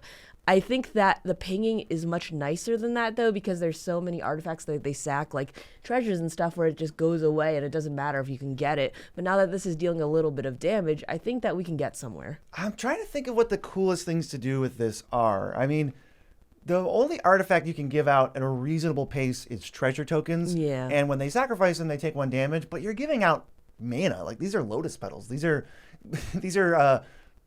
add up and they can really hurt you. And I'm happy to cast a 7-drop 2 turns ahead of schedule by taking 2 damage. I don't care about that. I guess you could go Mycosynth Lattice is the most extreme thing. Mycosynth. Whenever you tap a land for mana, you take a damage. But Mycosynth Lattice has a lot of other problems. Like, what if someone casts a Vandal Blast? Then you might lose. Or if you're the person to play Vandal Blast, then maybe you're happy about that and you win. But then none of that has anything to do with Avalanche of Sector 7. So again, I'm kind of back at the drawing board. I don't know what to do with this. Yeah, you're either relying completely on your opponents to be playing a lot of artifacts, or you have to give them stuff. I mean, treasures is one. Maybe we can give out like little robots or something like that too. But, like, they don't have activated abilities. Yeah, I just don't know what to give them. Yeah, it's really hard to find something that they will also activate too. Ultimately, for me, less than 5 chocobos. What do you think? I think like 0.5 chocobos. I know we're not Whoa. supposed to be fracturing the chocobos, but like This is put justified. it right in half. I think that's right. Well, we're using some of the other chocobo that we cut in half. This is the top half. This is the leftover From like chocobo. an hour and 20 We put it in the minutes ago. Tupperware. Yeah, it's in the Tupperware container. It's fine.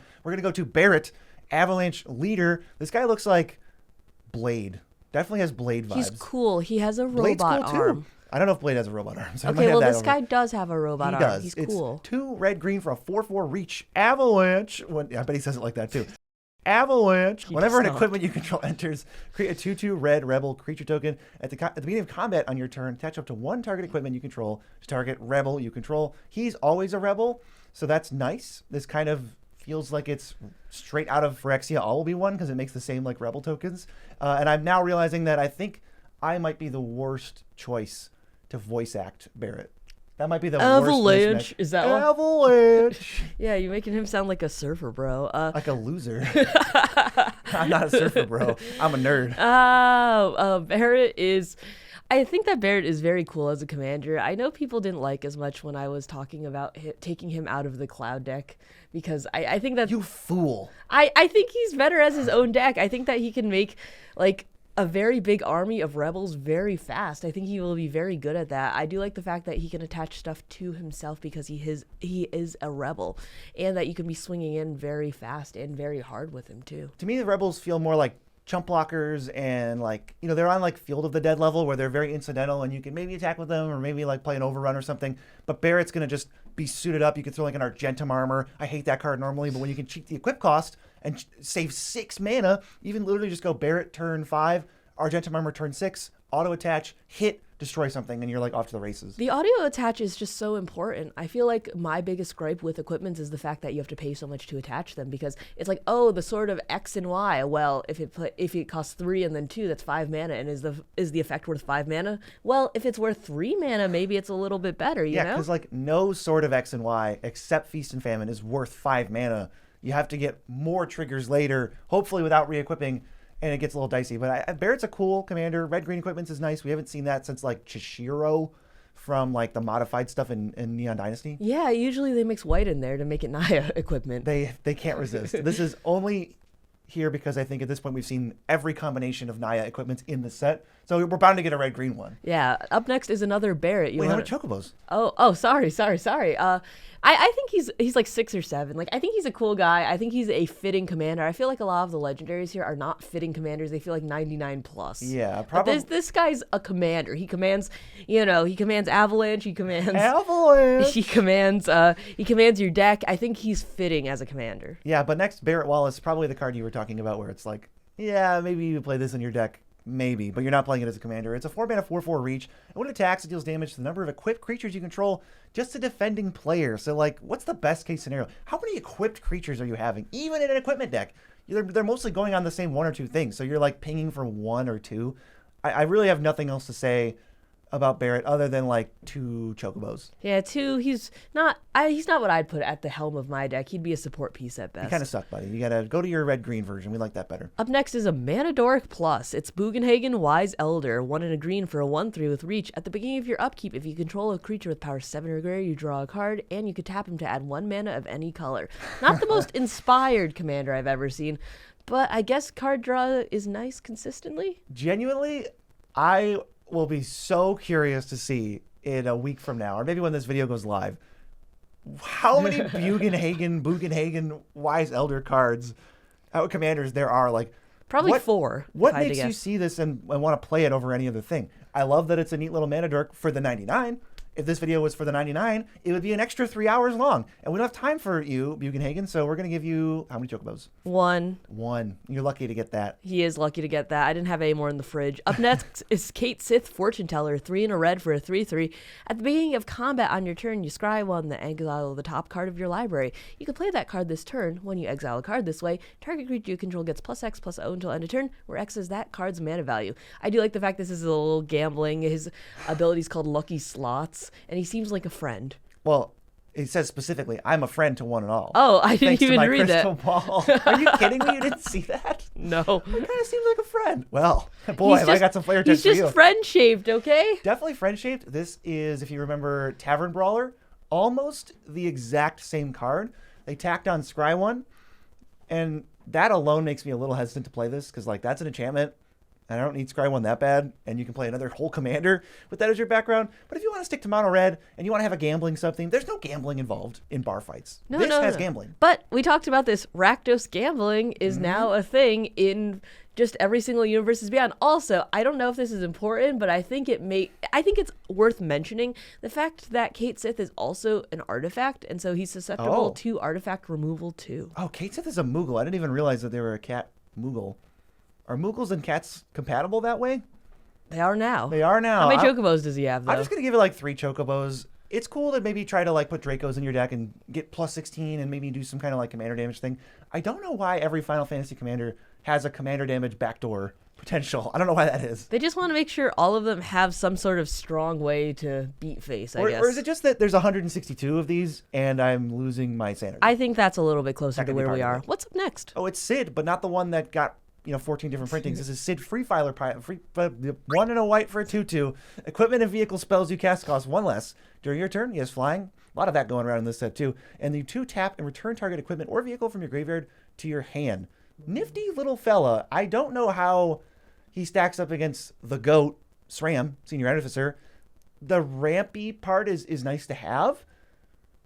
And I like it. Feels almost like Hannah Ship's Navigator because he gets to like bring stuff back. It feels like a good package. He's not going to escape SRAM's shadow, but I think this could still be a very good card. We all like it when all of our things are just a little bit cheaper to cast. I feel like we often see this on artifacts in general, so this is a little bit more narrow. But being able to get things back from the graveyard is surprisingly very good. And if you need to punch in, as we mentioned earlier, with your backdoor commander damage, Man. it's just an option because he can fly and he has 2, count 'em, 2 power. And I guess you could also equip him. 2 power, we're almost there. We're almost there. That is 21. That is only 11 turns, boys. Let's go. I think there's enough vehicles now, especially with stuff like the Regalia, which, by the way, this is bonkers with the Regalia, because you play it on turn 3, Sid's around to crew it, and then you just start getting lands every single turn until they answer it. That stuff is awesome. I mean, you can also play Sword of the Animist and just play this mono-white basic land ramp game. Super sweet. Sid's got some awesome curves. He will probably curve out and lead to better starts than SRAM, but SRAM has more like immediate card draw. Even though Sid does still have it, he's got recursion, so he's better in like maybe the late game. Yeah, I mean, you're always going to see both of them in the same deck anyways, though. They're basically best friends. Who's next? I've never heard of this man in my life. It's Cloud, ex-soldier, 2 white, red, green for a 4/4 with haste. When he enters, attach up to 1 target equipment you control from it. Whenever he attacks, draw a card for each attacking creature you control. Then, if he has power 7 or greater, you create 2 treasure tokens. This is the man that is on every booster pack except for the collector ones. This is Big Sword Man Cloud himself. I lied. I know who Cloud is. Even I know who Cloud is. What does his voice sound like? He's like grumpy. He's like, I don't care. How's that? I don't care. He's a little southern. I think it's good. I think you it's got good. to see this pop off if you watched our gameplay. If you haven't watched it by now, we've given you every chance over the last hour to go watch it. So I'll just spoil it. Cloud is... No, I won't spoil it. Cloud just beats the crap out of everybody in a general sense, okay? Cloud gets suited up very easily. He auto-attaches. He's everything Barrett wants. Barrett looks up to this man. I don't know if that's true in the story, but Cloud really can get the job done. A very strong Naya equipment commander, maybe one of the best ones, if not the best one. I feel like they always iterate on the Naya equipment commander, and they're making it just a little bit better every single time. And Cloud, as the most, as the most recent one, is the best one so far. There is a recency bias of which Magic card is the strongest. Probably the newer one. Next is another Cloud. Oh, but we have to give first Cloud Chocobos. Oh, he gets like 8. He's a cool Chocobos. guy. He's a real commander. He's not a 99 commander. He's the 1 out of 100 commander. He's your boy. Next is Cloud, Midgar Mercenary, white for a 2/1. Search for an equipment when it enters, and then if he's equipped, if an ability of Cloud or an equipment attached to it triggers, that ability triggers an additional time. This, to me, feels very, very, very similar to Stoneforge Mystic, a card that is fantastic. And I think, even though this is Cloud and it's a mythic rare and people are excited about it, I don't know if everyone's gonna play this in all the same decks, and I think you kind of just should. We talked about this, and I think this was in our top 10. This is a spicy card. I think that as a commander, it's a little interesting, but definitely overall, I think you should be playing him in a lot of equipment decks. I think the equipment part is great. The extra triggers is awesome, and then you're just tutoring for your best equipment at any given point. If he dies and you want it, or you can sack him to something like Skull Clamp or whatever, you can always bring him back and tutor your next best equipment, especially if you have ways to reduce that cost. I think he's awesome. Oh, we're not going to rehash too much from the top 10, but seriously, even if you're not playing an equipment deck, put Cloud in your deck, and then you're going to play like Sword of the Animist, Skull Clamp, and then something else like a Sword of Feast and Famine or something. Now you've got a little bit of a toolbox to get for different scenarios, but most of the time you just treat this as, I'm going to go find Skull Clamp, I'm going to attach it to Cloud for 4 mana total, and I'm going to draw 4 cards because it'll double it. And like that alone to me, in a white deck or a Boros deck that's struggling for cards, is great. And there's just so much more upside to it. And then you also just have Skull Clamp on the field. It's not a one-time use. It's You just get to keep the Skull Clamp. which is awesome. Thanks, Cloud. That's just like Final Fantasy VII when he goes and finds Skull Clamp and then he dies. Oh, perfect rendition of Just FF7. for that flavor, I'm going to give him 10 Chocobos. I think he's an awesome guy. 10 feels about right. Up next is Cloud, Planet's champion. How many Clouds can we get? 3 red-white for a 4/4. During your turn, as long as he's equipped, he has Double Strike and Indestructible, which can Jeez. add up to a ton of damage. We've actually seen this in action recently. Equip abilities you activate that target Cloud cost 2 less to activate.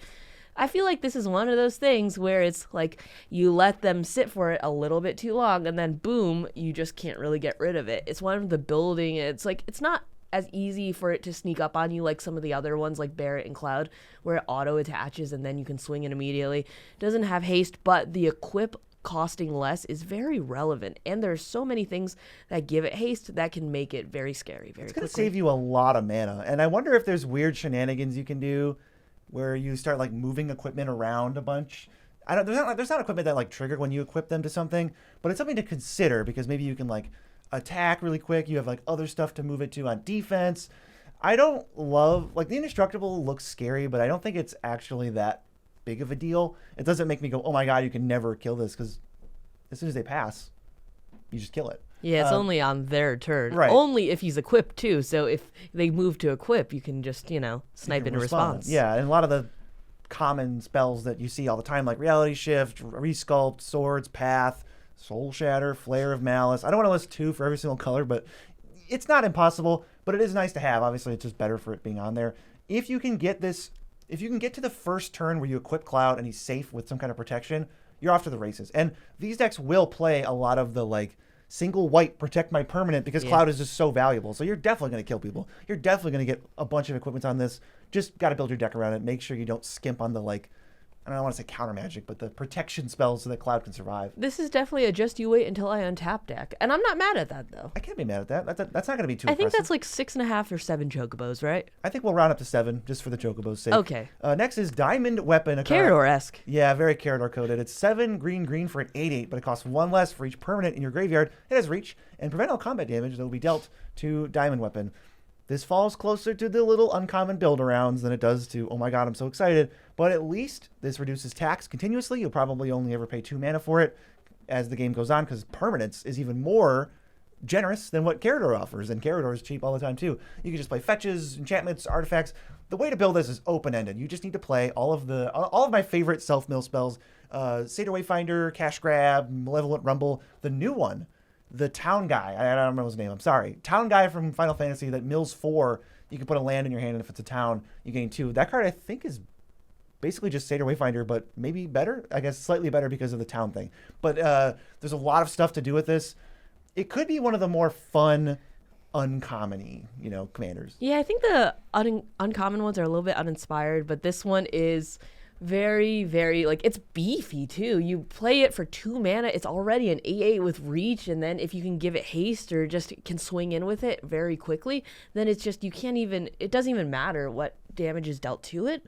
But I think this also falls under how many commanders are backdoor just Commander damage, baby. Just give it trample and you're good. I mean, yeah, it's 3 hits and you're out. Yeah. If we can up that, if we can give this +3/+3, 2 strikes and you're out. Yeah, that could be good. Honestly, that's pretty scary. That's like Galta levels of you're dead. Yeah, it's big, and then it's also reduced like Galta, and Galta is very scary. And let's not forget, now that I'm thinking about that, all of the cards that care about power matters. Rishkar's Expertise, Overwhelming Stampede, you're going to have access to an 8/8 that is very, very cheap.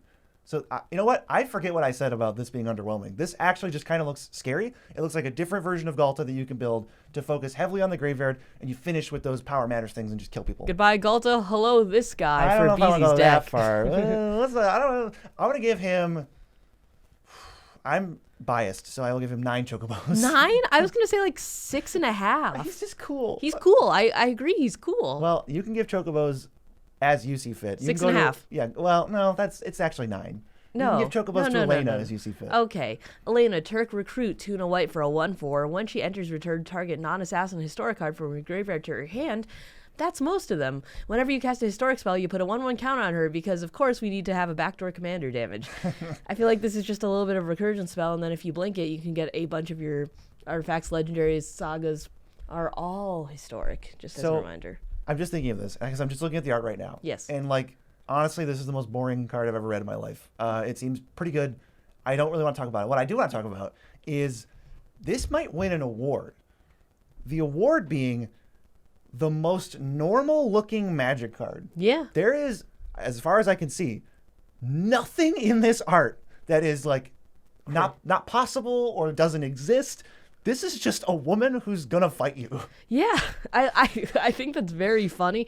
And I like the fact that in this world, there's everyone's, basically superpowered. Cloud has the Buster Sword. Barrett has a robot arm. She just has some gloves on, and she's ready to square up with you. Up. Oh but my God. I think that's very fitting for the fact that she gets 1/1 counters and she can backdoor commander damage. Seriously, that's got to be the most normal Magic card I've ever seen, and I do mean that as a compliment. Next, oh wait, how many chocobos? Oh my gosh, 2. 2 chocobos. Sorry, you got 2. A nice suit, but you don't have a nice text box. Heidegger, Shinra Executive, 3 and a white for a 3/3.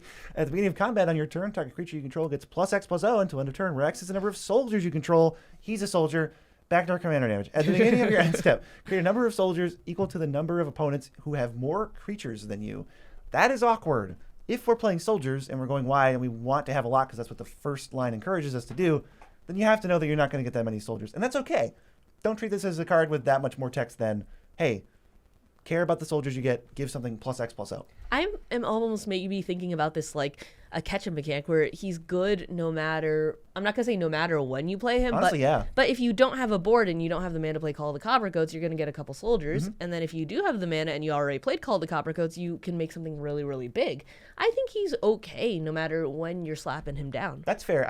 I'll say if you play like Mindstone on turn 2 and him on turn 3, he's your only creature, you're probably going to get a couple soldiers out of it.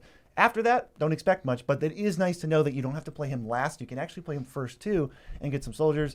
Let's just give him 4 chocobos and move on to an alien. This is just a legitimate alien. I don't know what was going on in Final Fantasy VII, but I thought Sephiroth was the bad guy. Sephiroth is the bad guy.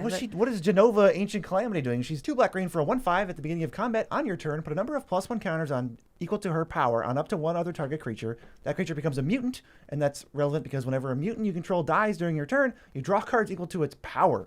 This is combining +1 counters, but in like a really cool general sense where it's not just +1 counters. You could throw equipment on this. You can enchant it with auras and stuff. You want to get her power really, really large by whatever means necessary, whatever you think is most fun. Then you're also incentivized to play changelings and stuff because they're mutants. And there's also like the sacrifice route of if you don't want to have your mutants die manually or wait until they die, just prioritize it and just sack them to a Viscera Seer, and now you're drawing like a bajillion cards. I'd argue with you there a little bit. I don't think you need to get her power that high at all. I think you can just sacrifice all of your big creatures, and as long as they're mutants, you're going to be getting a ton of cards off of them. I think she's awesome. Yeah, this card is really cool. And now that I'm reading about it and thinking about it seriously for the first time, this might be one that I build. Really? Because I was thinking I'd love like an aggressive counters deck. So I might take this in that direction. A Golgari deck from you? Yeah, me building a Golgari deck? What? Completely left field. Then again, I did have Skullbriar for a while, and he didn't last. But I think Genova's really, really cool. Ugh. I think it's like an 8.5. At least chocobos. 8.5 chocobos. It's worth cutting 1.5 for this. Professor Hojo. 1 and a green for a 2/2. The first activated ability you activate during your turn that targets a creature you control costs 2 less to activate. I guess that's equipment. That's the one I think of most commonly. Whenever one or more creatures you control become the target of his activated ability, draw a card, but only once per turn. This does feel a little paint by numbers. It's like, the enabler and then like the payoff, and it's probably equipment. I don't really know why you would play mono green equipment though. I don't know either, and I feel like with all of the cool equipment cards that are coming out of the set, why would you pick him out of anyone? Professor Hojo? Yeah.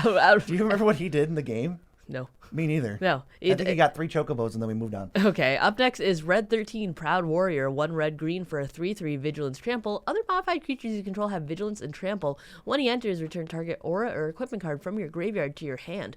I feel like the most important part about all of these equipment decks and all of these modified creatures decks, whether they be, counters or whatever, is the fact that it's hard to give them trample. That's why things like Kodama is just in such high demand.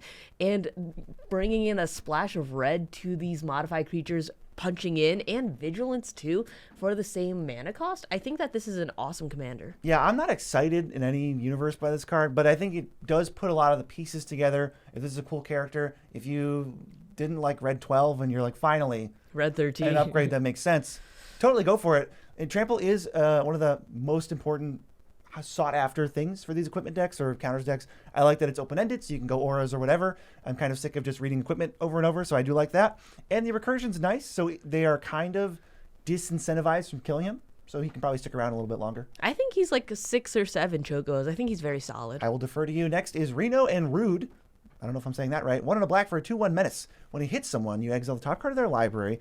Then if you sacrifice an artifact, you can play the exiled card this turn, or a creature. And mana of any type can be spent to cast it. So 2/1 menace. It's like a Ragavan? I'm getting like Ragavan vibes. Yeah, I feel like that's so many hoops to jump through. Okay, you have to play him. You have to attack with him. You have to play this card? Oh, it sucks. Well, you have to play him. You have to attack with him and wait a turn. You have to hit with him. And then you have to sack something, and then you have to also pay the mana to do it. That is a lot of hoops to jump through. It is, and I'm not a fan. The menace is nice. You're going to hit a couple times with this. I just don't think there's that much payoff to be doing it. I don't think so either. It's like, okay, well, I get 1 card off of you, but then I have to have some fodder to sack, and then I also have to pay for it. It just feels like 2 chocobos. Yeah, it's not inspired. Oh, Rufus is next? How about Rufus? Rufus Shinra, 1 white black for a 2/4. Whenever he attacks, if you don't control a creature named Darkstar, create Darkstar, a legendary 2/2 white and black dog creature token. Didn't you have some thoughts about this in pre-release? I have a lot of thoughts on this. Number 1, I don't think he looks like a Rufus. Number 2, Darkstar is a way more of a hardcore dog name than Interceptor. Interceptor's lame. But I think Darkstar, that's like, oh my God, you're cooking. You're cooking with this. This card is busted and limited, but in Commander, can we just give it, how many, do you want to give it negative chocobos? Yeah, let's give it negative, because it can't even compare to the next card that we have here. Well, nothing can really. But how many chocobos? -6. -6 chocobos. Darkstar, I don't want to direct this hate at you. Darkstar, though, gets 2. Darkstar gets Rufus 2. gets -6. Darkstar gets 2. Okay, Sephiroth is the card Mia was alluding to. Maybe you've heard of this guy. He's a 3-mana 3/3, enters or attacks, sack a creature to draw a card. He's got Blood Artist text, so I'm gonna shortcut that. And then he flips into, if 4 things die in a turn, a 5/5 flyer that transforms and gives you an emblem with Blood Artist. And then whenever he attacks, you can sacrifice any number of other creatures. And if you do, draw them any other cards. This card is cracked. And I think one of the things that makes it so good is the existence of all of the everyone sacks a creature. Fleshbag Marauder, Merciless Executioner, Plague Crafter, Demon's Disciple, Flare of Malice also does it if you sacrifice a creature to cast the spell. With the guy from this set, there's one that's the 3/2. Sure. Greebliss is the 2 black 3/2. Everybody stacks a non-token. There's Innocent Blood. There's so many ways to get the emblem right away. You can get multiple emblems if Sephiroth dies. So if they kill it and you just replay it and you have a sack outlet, you can just sack 4 of your creatures to get a second emblem. And I don't know how they're coming back from that as long as you're consistently drawing cards. And by the way, Sephiroth does that too. I I feel like this is the payoff and the actual way to get there, because he enters or attacks, you could sack another creature. Already, that's 1/4 of the work that you need to be doing. Yeah, the only thing he doesn't do is he doesn't like give you creatures. So he's not literally everything, but if you have creatures, he gives you the. And then on the back, it says when he attacks, you can attack any number of other creatures. It's just like, okay, well, you're already playing into the fact that it's emblem, that your emblem wants your creatures to die and all of that stuff. Sephiroth is so cool. And One-Winged Angel's really cool too. Yes. And just emblems are so cool. They're so hard to interact with. And I like the fact that they're not reserving them for planeswalkers anymore. But the question still stands, if we're going to be getting more emblems into like everyday Magic and it's a little bit easier to get, are we going to have removal for emblems in the future? No.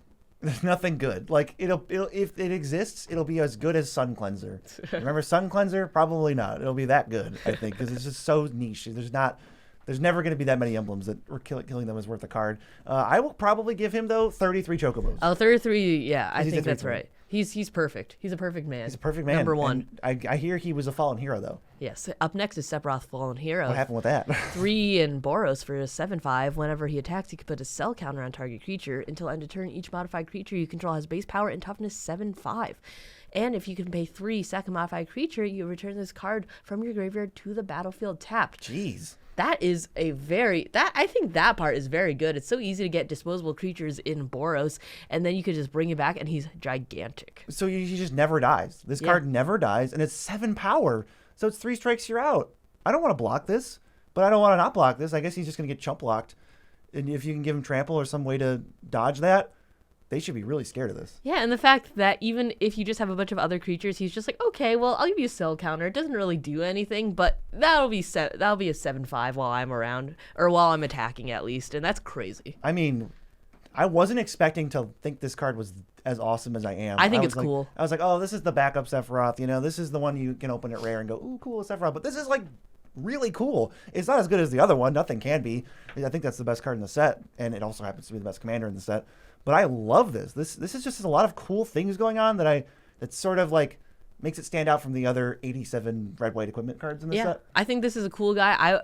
He's not 33 Chocobos worth, but I think he's at least 10. 10. Let's give him 13. 13 Chocobos. That feels about right. Yeah. Next is Sephiroth. This is Planet's heir. I don't know how you inherit a planet. I mean, what is your dad, like the heir of the galaxy? Was that like a stand-up bit? No, I'm not. That I'm wasn't not good. working on my. That was terrible. I'm not working on my type 5 here. Is that what it's called? 4 blue black for a 4/4 vigilance. When he enters, your opponent's creatures get -2/-2 until end of turn. It's a little massacre worm. And instead of the lose 2, whenever a creature an opponent controls dies, you put a +1/+1 counter on Sephiroth. That's, you know what that makes me think of? Massacre worm? Sort of like a backdoor commander potential, because he could get really big. They have to respect him. If they kill him, you can replay him. This doesn't really feel as good as the other two, that's for sure. I don't think so. And I think that this is also the one from the starter kit, if I remember This is the one from correctly. the starter kit. The red-white cloud that is indestructible goes up against this Sephiroth. Yeah, this is just a little bit not that exciting, especially when we have things that like Massacre Worm, where it's like everything gets -2/-2, but then you get tangible effect that sticks around rather than just another Voltron commander. Yeah, I mean, and how do you like inherit a planet? What is his dad, like the galaxy or something? Please 7 don't Chocobos. please don't encourage this comments. Up next is Tifa Lockhart, 1 and a green for a 1/2 with trample. Whenever a land you control enters, double Tifa's power until end of turn. This is a spicy one. First impressions on how you think this will kill people.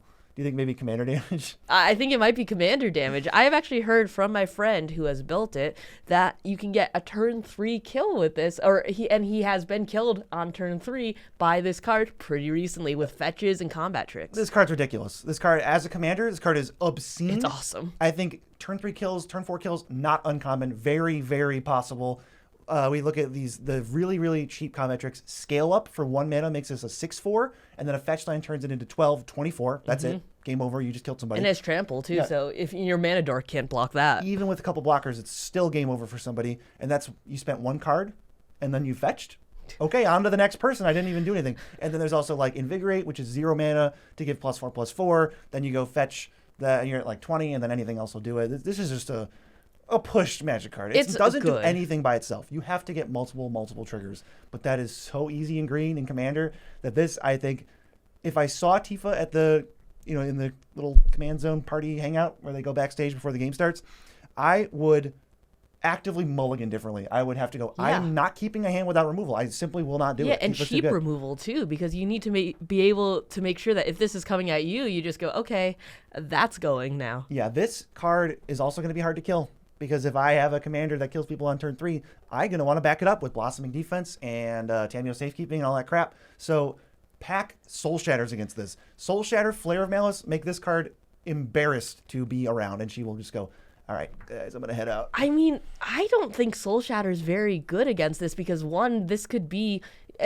I think it's a little tough because Soul Shatter, depending on when you play it. If it's turn 3. Yeah, if it's turn 3, it's not bad, but depending on when you play it, she might not always be the biggest creature around. It depends. Too. I mean, I don't know what these decks look like. If they're just like Turbo Tifa and they spend the first 4 turns as like half their game and they don't have much else going on, I'm not sure. But like definitely some stuff like that. There are a few that care about power. Yeah. And, you know, if you could like discard a Shadowgrange Archfiend when they cool. go off, I mean, Yeah. forget it. You just That could be steal cool. that game. That's highway robbery. I want to give Tifa 8 Chocobos. I think she's cool. I'll give it also 8. I mean, you cosplay Tifa, so you Yeah, have to think she's cool. I think she's awesome, but about also you? I think that like a fast commander damage kill. I feel like so many of the commander damage kills that we're seeing, especially in Final Fantasy, are very grindy. They're very, how many equipment can I put on this one guy and then swing at you? This is like, oh Tifa, God. you're dead. I think like, that's cool. You're simply going to die if you let Tifa do anything. It's And she arch has- enemy. It's fun. And she has 1 power. It's so funny. Mono green arch enemy is not something you see. Let's go to the 3-color Tifa. Let's hopefully dial back the aggression Tifa. We've got Tifa Martial Artist. 1 red, green, white for a 4/4 melee.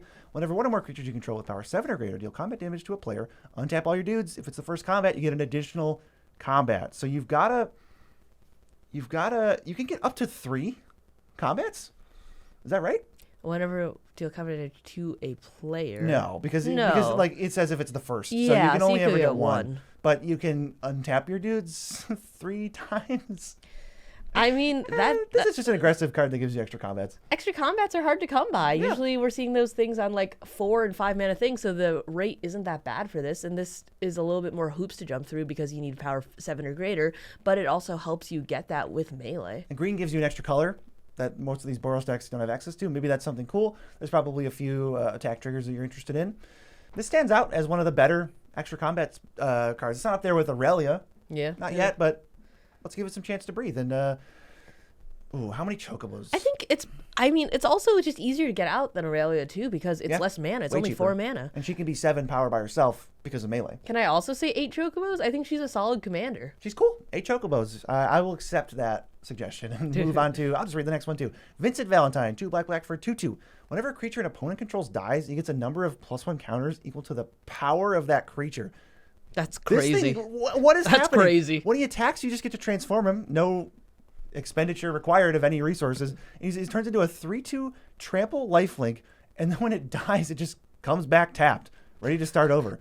This thing's going to be insanely annoying. So hard to answer once it flips, and the joke is that when he flips, he keeps all the counters. It's not one of those exiled in return. If he has 25 counters on him, he turns into a 28/27 with trample and lifelink. Now, I know what you're thinking. Backdoor commander damage. This can kill with commander damage. I mean, I think that's the point, right? I think so. You're just gonna. This could be your win con in and of itself. It's kind of like that Sephiroth thing. Maybe you play Sephiroth in this deck and you play Vincent in the Sephiroth deck. But I'm just thinking of all the ways to make everybody sacrifice. And like a Fleshback Marauder could put 10 counters on Vincent. I mean, this is That's the Soul ridiculous. Shatter, right? Because it Yeah. cares about power, just the biggest things It's overall. ridiculous. Like, Yeah, you know? it's absolutely obscene how big this will get. I was waiting to see for a while an updated version of Kresh the Bloodbraided. Kresh the Bloodbraided is a 5-mana 3/3 with the first line of text, I think, and nothing else. And this is 25 times more than that. This is so good. I mean, this is going to be juicy no matter where you see it, whether you see it on the commander field or you see it in limited or whatever. But like, and it also has trample and lifelink, so it's Yeah. already doing the hard part for you. Where it's like, ooh, they have like a little 1/1 I can't get through. Wrong. It's a 25/25. You're getting 25 life or whatever because you played Soul Shatter. Someone loses. If someone loses, and then also you're trampling over a ton of damage. Now, out of respect for the dual deck Cloud, just saying when it dies, come back tapped is not like, oh, you can never kill it. But I think that means that you want to put sack outlets in your deck. And if you have things like High Market and what's the one, Lazotep Quarry just in your mana base, now when they try to exile it, you just sack it and then it comes back tapped. So that part does kind of make it like unkillable. You just need to put a little effort in to have a sack outlet. I mean, it's mono black too. You just have all of the sack outlets at your fingertips. Literally, whatever you want. Flare Malice? How many times am I going to mention that in a 5-minute span? We love Flare Malice here. All right, we're going to go to Vincent. Who is Vincent, and what does he do? Vincent is Vincent Vengeful Atoner, 2 and a red for a 3/3 with Menace. Whenever one or more creatures you control deal combat damage to a player, you put a 1/1 counter on him. Backdoor combat damage for commanders, God. perhaps? Please. Whenever Vincent deals combat damage to an opponent, it deals that much damage to each other opponent if Vincent's power is 7 or greater. 7 is the magic number here because of the game. Haha, you get it. But it has Menace, so it'll be able to swing in a little bit easier. These all just really want combat damage, but how many other ones in this set are better than Vincent? Yeah. Fair amount. Whenever one or more creatures, so you can only get up to 3 counters a turn on him. Menace is nice. You can chip in every so often. I just no one's building this, right? I don't think so. I'm not building this at least. I do like the symmetry of hitting everyone at once. That's cool. It's kind of like Kedis, the little commander familiar guy. But I don't have much else to say. We have 162 commanders to get to. I'm sorry, Vincent. 4 chocobos. 4 chocobos. We already talked about your other awesome one, which was 9.5 chocobos. Yeah, we so didn't mention you'll be fine, dude. You're eating good. We got Yuffie. Materia Hunter, 2 and a red for a 3/3. Ninjutsu on a red creature? 1 and a red. And that's bad news for Yuffie because Ninjutsu does nothing in the command zone.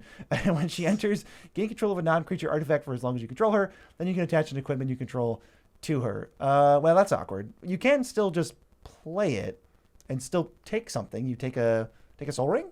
Feel okay about it? Yeah. But that's not what the card is supposed to be. She's supposed to hit really hard out of nowhere. That's not. And it's supposed to be a surprise too. It's not a surprise. She's face up in the command zone, and you're gonna just play her on turn 5 or something. It could always be worse. I would be very angry if I had to see Commander Ninjutsu again after we have already talked about the fact that was a mistake and it shouldn't be brought back. Right. Yeah. Trust me, I'm not asking for this to have Commander Ninjutsu. It's just awkward when we're reviewing it as a commander. It's probably more of a 99 card. Well, 3 chocobos? 5 chocobos? No, it's not. 25 chocobos? It's the equivalent of a combat trick, but you know about it. It's 1. 1 chocobo. 1 chocobo. I was high from the beginning. Okay. Zach Fair, the other meme of the set, right? We were actually capping off the set with memes. It's Aerith and then Zach Fair. Even when I looked at this guy, I was like, oh, he's going to die. Because that's not. He's the boyfriend who dies. Oh, whose boyfriend is he? I think he's Aerith's, if I remember correctly. Oh, really? Oh, my God. Because I was like, oh, that's the Buster Sword. I know he doesn't end up with that. He's a 1-mana 0/1. He enters with a counter, and you can sack him to move an equipment and move his counter. Look, he's a joke. This is not good. This is not a good commander. He's just funny. He's just here to die. I'm happy the fact that they played into the lore, but this is not a good commander. You could do some cute stuff with putting counters on him and then moving them, but this card is pretty bad, and we'll give it 2 chocobos. 2? That's a lot. You don't want to give him 2? No. After all he's done for the community? With this memeness? Yeah, fine. 2 chocobos for the community. Chocobos. For you guys. I think actually I'm getting a little cramped here. Yeah, we've been here for a while. So we're gonna just go we're gonna get a little comfy, and we'll be right back. Ooh, okay, this is much better. We're on the couch. We're all cozy. We got some popcorn, and we're gonna talk about Final Fantasy VIII, starting with Quistis Trape. 2 and a blue for a 2/2. Enters. Cast an instant or sorcery from a graveyard, and mana of any type can be spent to cast it. If that spell will be put into a graveyard, exile it instead. So it's like a Snapcaster Mage. Yeah, it's just a more expensive Snapcaster Mage at this point. I mean, it's nice to be able to do that repeatedly, I guess, and it's nice that it's able to be out of anyone's graveyard because it says a graveyard. But I feel like this is just more of a one-time use thing. Yeah, I mean, this is not exciting, right? No. I think this makes the point. Brings us to the point of Final Fantasy VIII. Was it the most hyped game? No. I'm gonna bet you the answer was no. Unfortunately, they couldn't follow up Final Fantasy VII with a banger, and we got Quistis Trape. I just think Quistis Trape is 3 chocobos. And look, if something's not piquing our interest, we're just gonna breeze on by. We're chill. We're relaxed in the couch, and no one's gonna bring us down. I want to use our time to do stuff that we're excited about. How about this next one? Renoa Heart Tilly. There we go. I almost said Heart Lily. 3 green white for a 4/4. When she enters, create Angelo, a 1/1 white dog creature token. Whenever she attacks another target creature you control, gets +1/+1 until end of turn for each creature you control. I mean, it's White Weenies reskinned, right? It's all right. It's just, it makes a dog, and you're never gonna play it. We just give it 2 chocobos. 2 chocobos. Let's move on. C for Almacy. 3 and a red, 3/4. When a creature you control attacks alone, it gets double strike. And then when he hits somebody, you can cast an instant or sorcery that costs 3 or less from your graveyard. And it's got the usual exile instead text. So if you can hit with him, double strike, double cast on things. You get Chaos Warp, I don't know, Demand Answers, something nice value things. There's a Lightning Bolt in there. This could be good. You need to give him Trample or Evasion or something, but that doesn't seem that hard. Yeah, I was going to say the toughest part about this is it's nice that he has Double Strike, but only if he attacks alone at that point, which might make it a little bit tougher. But then it's like you have to do so much work to put it in, and I feel like at this point, it has to be your graveyard too. So you have to be running a lot of instants and sorceries, a lot of ways to make him unblockable or trample over the damage and all of that. And then you also just have to hit. I don't know. This feels like a disjointed deck. You know what I mean? This is way better than Kistis. Oh, I think it's way Treepy. better than that. I just still don't think it's up to the par, the level that I really am expecting from a full set. You know what I mean? Yeah, you might even be able to work in some commander damage. Who knows? Who knows? Perhaps. We'll go to Squall, Seed Mercenary, 2 black, white for a 3/4. When a creature you control attacks alone, it gains double strike. Is that like the theme of the set? It was Final Fantasy VIII, the double strike game? What is the color pie? Because that's the same. That's the same text, and this is like a totally different color. When it deals combat damage to a player, return target permanent card with mana value 3 or less from your graveyard to the battlefield. They must be friends or brothers or parents or something. With what, Terra and Alesha and stuff? This feels like the same person that's just skinned over and over, and they all fit the Mardu color pie too. This card is way better. This card is way better than the other one, I think. It's very easy to play a bunch of creatures, get the value, get the ETB, get the sacrifice going. I don't think this is like I'm not blowing excited me though. away.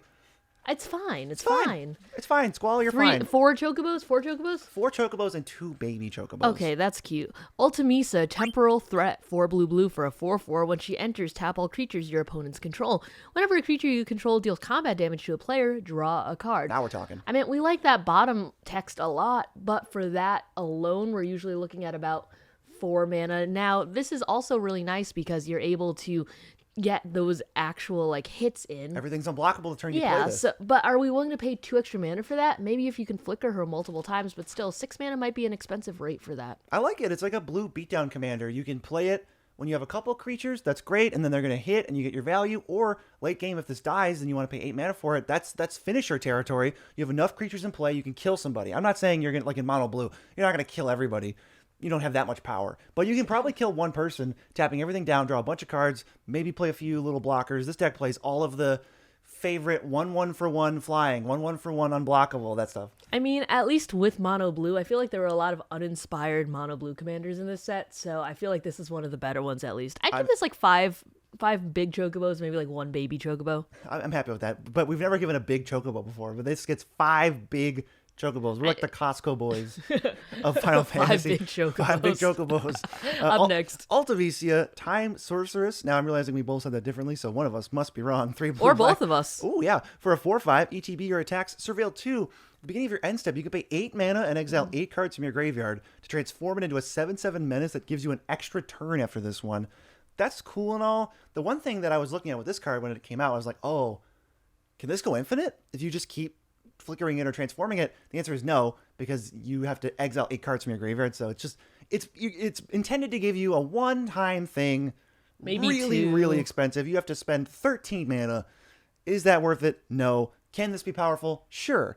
3 chocobos? Yeah, it's cool, but not powerful, and I'm not too worried about this when this hits the field. It's like, oh, to get your extra turn, you have to do how much? Much more mana? This okay, gets I soul have shattered time. and then you concede the game. That's what happens. Up next is Zell Dinched, 2 and a red for a 0/3. You can play an additional land on each of your turns. He gets +1/+0 for each land you control. At the beginning of your end step, return a land you control to its owner's hand. Very weird. We're doing red landfall.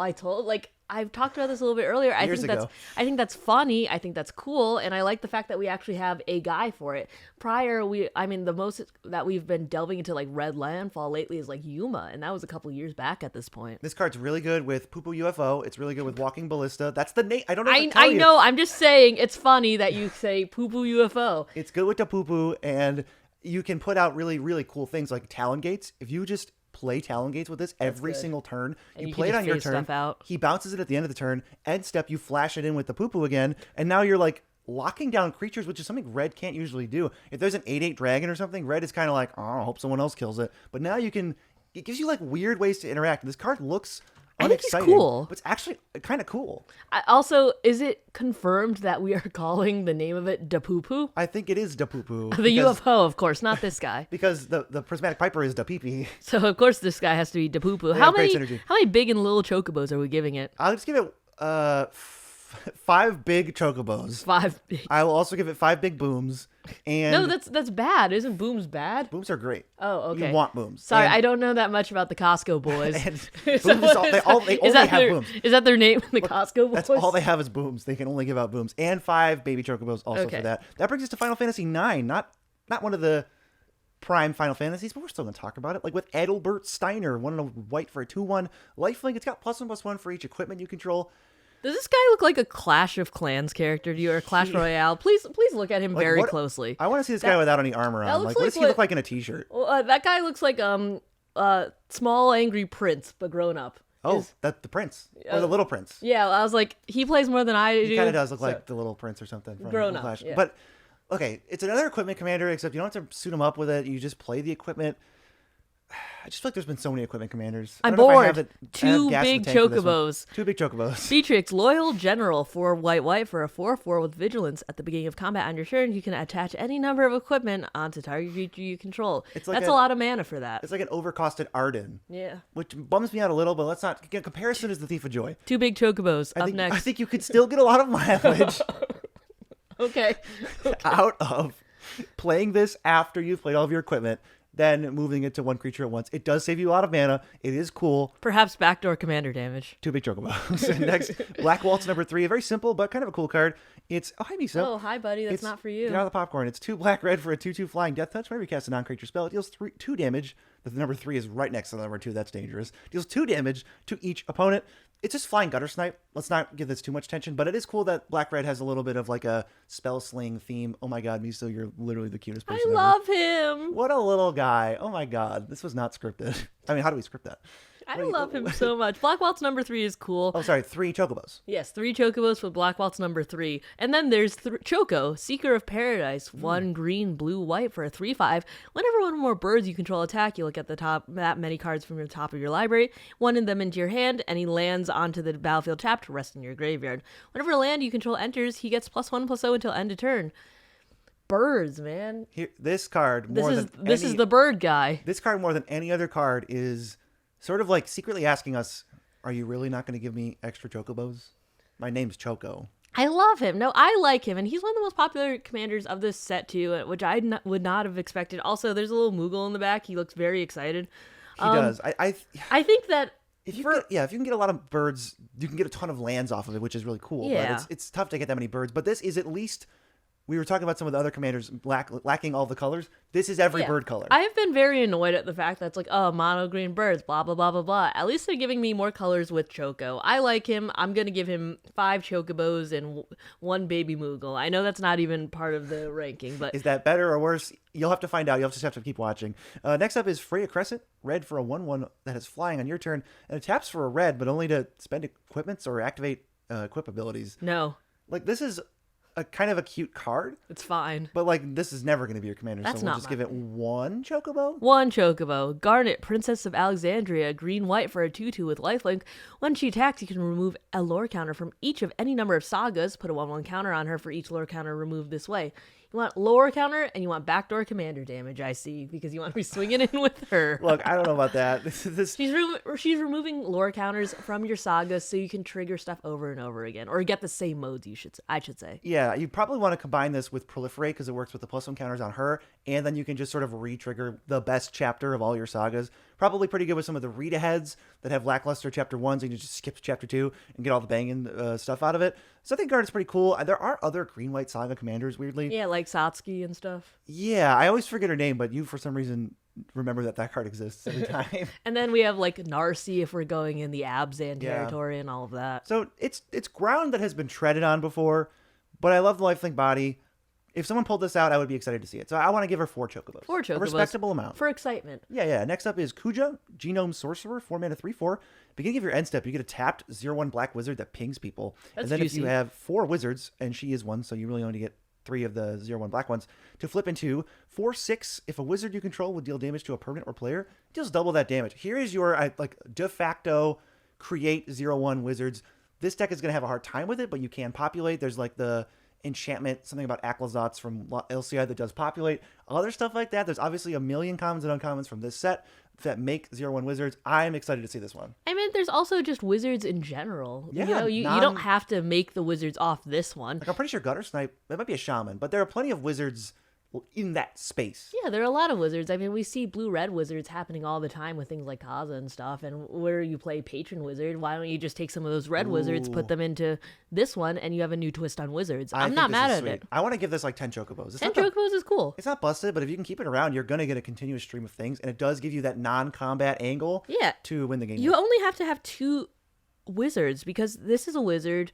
And it gives you a wizard at your end step, and then it checks. So you only need 2 other wizards, and that's not that bad. You might be able to get that the turn you play this if you yeah, really, I think want I think it's fine, and you'll be able to flip it pretty easily. 10 chocobos. Yeah, who's next? Queen Braun, 2 and a red for a 2/1 with prowess. Whenever it attacks, create a 0/1 black wizard. Same text as the last one.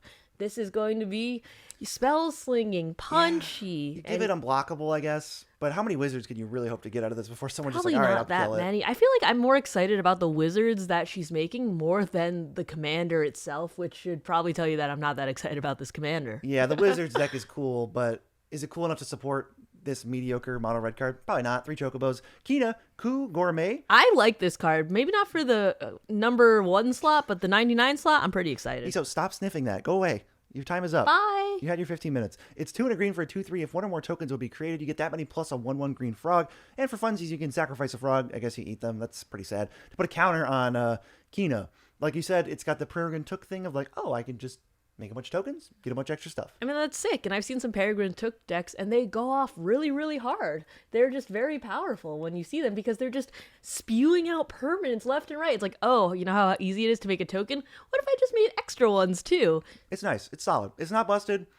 I think I've said that a lot, but it is fair, and there's at least an angle to take it. 5 chocobos. 5 chocobos. Next is Stiltskin, Moogle Merchant. White for a 1/2 lifelink, tap.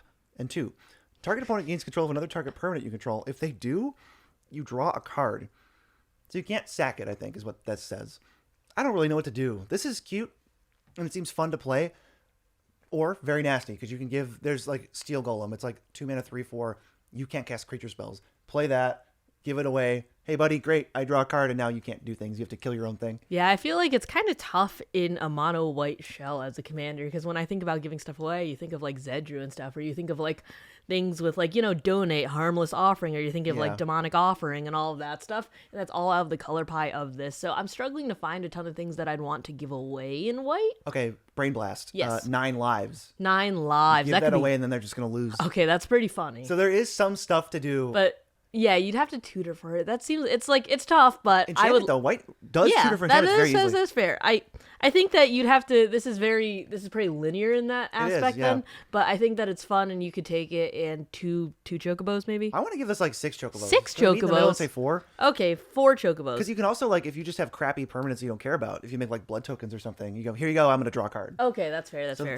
There's some play to it. Even a 1/1 I'd be happy to give Up away. next, the big one themselves. I don't know if this person has a gender. It's Vivi Ornither. It's a guy. Everyone I've talked to said it's a guy. This is the big boy himself, Vivi Ornither. You can correct me if I'm wrong. Comments 1 blue-red for a 0/3.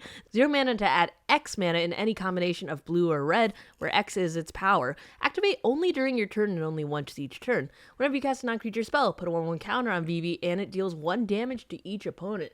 That can chain up very quickly, and that power is just going to be so big. I know it says activate only during your turn and only once each turn, but we've already seen people get around this with like copying Vivi and then putting all these triggers on the stack. Yeah. It can get pretty nasty, and we've seen this even in like higher ranking of like CEDH and people like up there trying to work with this There's card. combos with it. I think it's like some crappy Quicksilver Elemental or something that just goes infinite. That's cool. That's spiked And recently. it's funny because I've been saying some of these cards are not busted. This kind of is busted. Yeah, this is a good card. And you're happy to just run wild with this.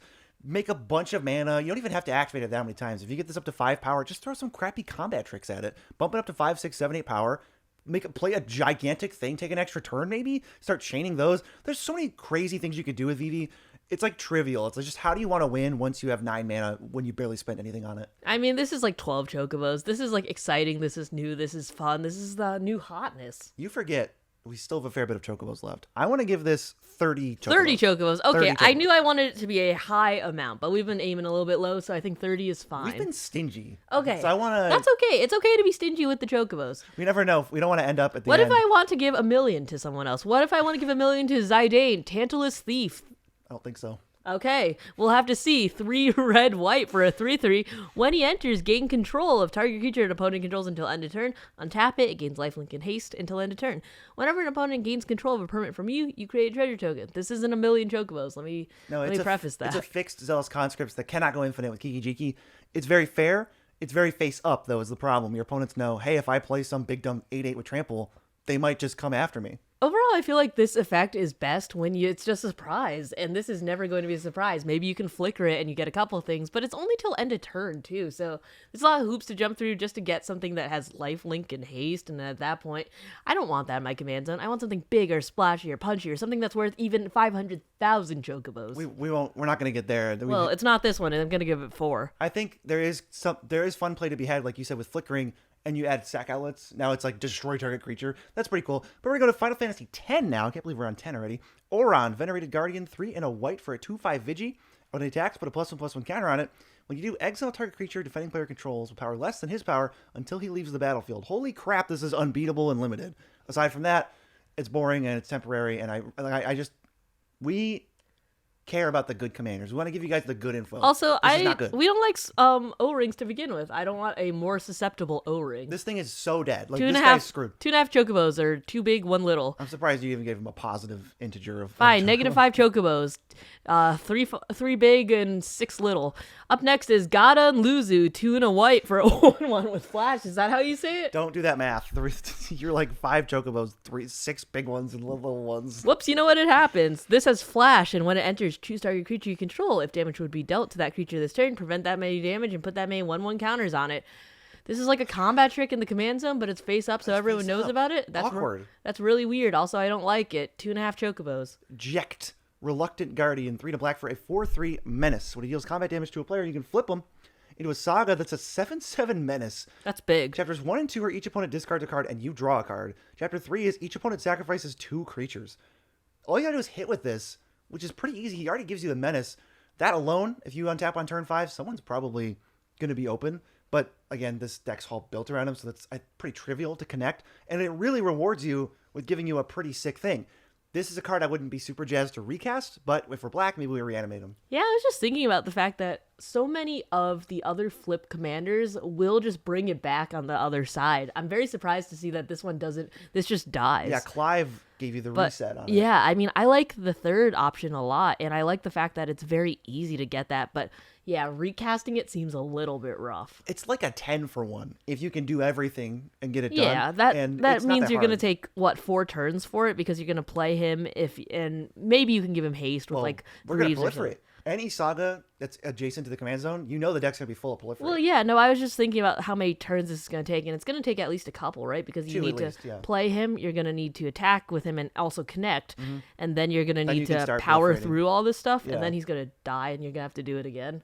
Well, doing it again is the best part. Yeah. Your opponents don't want that to happen Yeah, again. seems like a lot of work, but also I think that his back mode is cool, and it doesn't take that much to flip him, so I think I could give him like 6 or 7 chocobos. I think so too. We'll go to the next one. What do we got? Kimari, Valiant Guardian, 2 blue-green for a 3/3 with Vigilance. At the beginning of combat on your turn, put a 1/1 counter on it and tap target creature an opponent controls. Then you can have that become a copy of that creature, except for its name is Kimari, and it has Vigilance and this ability. So, what about backdoor commander damage? Yeah, backdoor commander damage is possible. Or just getting something that's kind of cool. I don't know. This definitely just seems like backdoor commander damage. It's though. possible. Having this be a clone means you can kind of do whatever with it. So I don't know if I can give you like specific advice for this. Those decks, you can take them in a lot of different directions, which is cool. I don't know. But like, jack of all trades, master of none. I don't know. I'd argue also that the best part about clones, as someone who likes playing clones, I think it's fun. The best part about playing clones is also being able to clone your own stuff, and this doesn't even let you do that. It's fully true. reliant on what your opponents are doing. Still seems fun. 4 chocobos. Lord Jiskel Guado, 1 and a white for a 2/1 flying at the beginning of each end step. If you put a counter on a creature this turn, investigate. You're going to start racking up too many clues to sacrifice, so you're going to want to find extra things that care. Probably KCI? KCI, or you're probably playing Artifacts Matters, which I guess Yeah. KCI loves too. So make sure you stack that in. Academy Manufactor? Yeah, dude, just put a bunch of foods, clues, treasures, put a bunch of counters on this, and then we'll give it 5 chocobos, and we'll go to Master Seymour. Who's that? This is 2 and a green for a 1/3. Begin combat your turn, put a number of 1/1 counters equal to its power on another target creature you control, and for 5 mana you can Monstrosity X, where X is the number of counters among creatures you control. This definitely feels like a filler legend, you know, because 10's whole thing was counter blitz, and, you know, Titus or Titus, however you say it, in Una. Oh, that was right. this thing. So this definitely feels like a filler legend, if you know what I mean. Yeah, like who's this guy? Is he like a D tier character? I don't know. I don't know that much about 10. However, this feels kind of fine. I mean, it wants it to be big, but then it also wants... I like the fact that it at least gives you Monstrosity X, but I hate the fact that you also have to have an established team for that to even take effect. You know what I mean? And it doesn't go that wide. It's kind of going tall and then tall again. Not Seems my a little favorite. fragile, you know? Look, I'm not excited by Meister Seymour, but I Okay. still want to give it 3.5 chocobos. 3.5 chocobos is fine. And we have Owaka, Traveling Merchant, 1 and a blue for a 1/2. And I kind of like this. Tap, remove a counter from a non-land permanent you control, draw a card. Every single turn, it just says draw a card. You can play things that untap it. It's really, really good with sagas. It's a nifty little... It's a very simple design that I think gets the gears turning and makes me interested in the card, which is like perfect. I love a simple magic card. This also won't eat removal, so this will stick around for a lot longer. And I think people will realize that if your deck is built correctly around this, it'll be very much a threat, and they won't figure it out till it's too late. Totally. I think Owaka's really cool. I want to give it like 8 chocobos. 8 chocobos. It's just so simple, but Okay. there's so many wrinkles to it that you go, oh, wait. I think this that's is fine. cool. I was going to give it like 6 or something, but I think 8 is pretty good. All right, Riku. Actually, probably Riku. I'm going to go with Riku.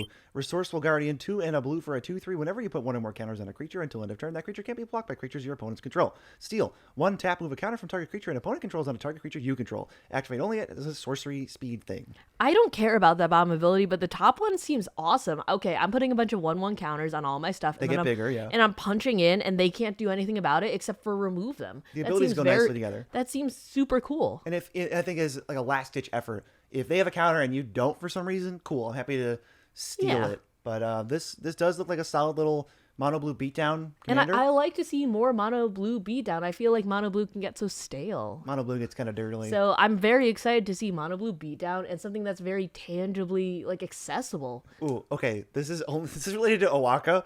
'Cause when you said mono blue being super annoying, I thought Owaka removing the age counters from Mystic Remora. Yeah, that's pretty That's annoying. obnoxious. But at least Riku is just trying to beat you up, as Garfield. Yeah, intended. I'm a big fan of Riku. I think that's cool, especially now that Blue has like Wave Goodbye and we have like Simone's hypothesis, maybe. Danny Pink, Yeah, there's all a lot that of good stuff. ones. I think there's a lot of good blue counter support, even in mono blue. All right, hit us with that next one. Seymour Flux, 4 and a black for a 5/5. Beginning of your upkeep, you can pay 1 life. If you do, draw a card, put a 1/1 counter on him. Is this the Seymour from before? I'm like, why is this thing named Seymour? But that must be Meister Seymour. Maybe he was the antagonist and we just totally like BM'd him accidentally. I mean, yeah, and that's why he turned into this. He just got bullied by us a little too hard. I can see him now, actually, now that I'm looking at He it. says your hope ends here and your meaningless existence with it, which is what a lot of people say against the table. Settle down, dude. This is like the most boring magic card. This is worse than the other one. I'm giving you -1 chocobos. Stop trying to bully me.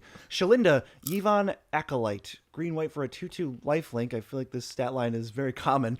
Whenever another creature you control enters, put a counter on it if that creature's power is less than Shalinda's power. Otherwise, put a +1/+1 counter on Shalinda. Reminds me of the Anafenza that bolsters 1. It's a Fine. small incremental advantage that you're going to get repeatedly. Make sure you have a lot of creatures.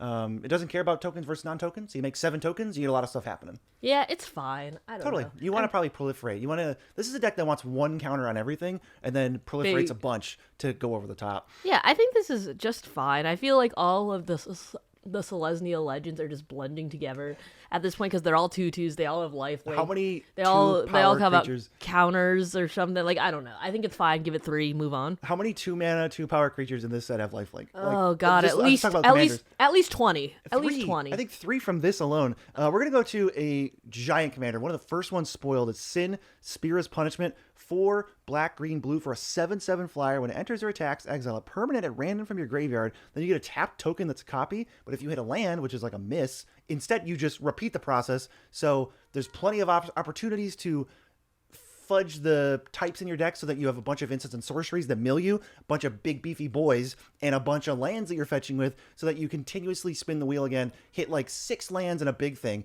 Plug, if you want to see a $20 deck tech, I did one on our Patreon, and it's live right now. So if you're a patron or a channel member at any level, you can access that deck right now. I was going to plug that too, so it's very good that you did. I think Sin is big, splashy, and awesome. I think that the fact that it'll reset you just in case that you hit a land, it's like, oh, don't worry about it.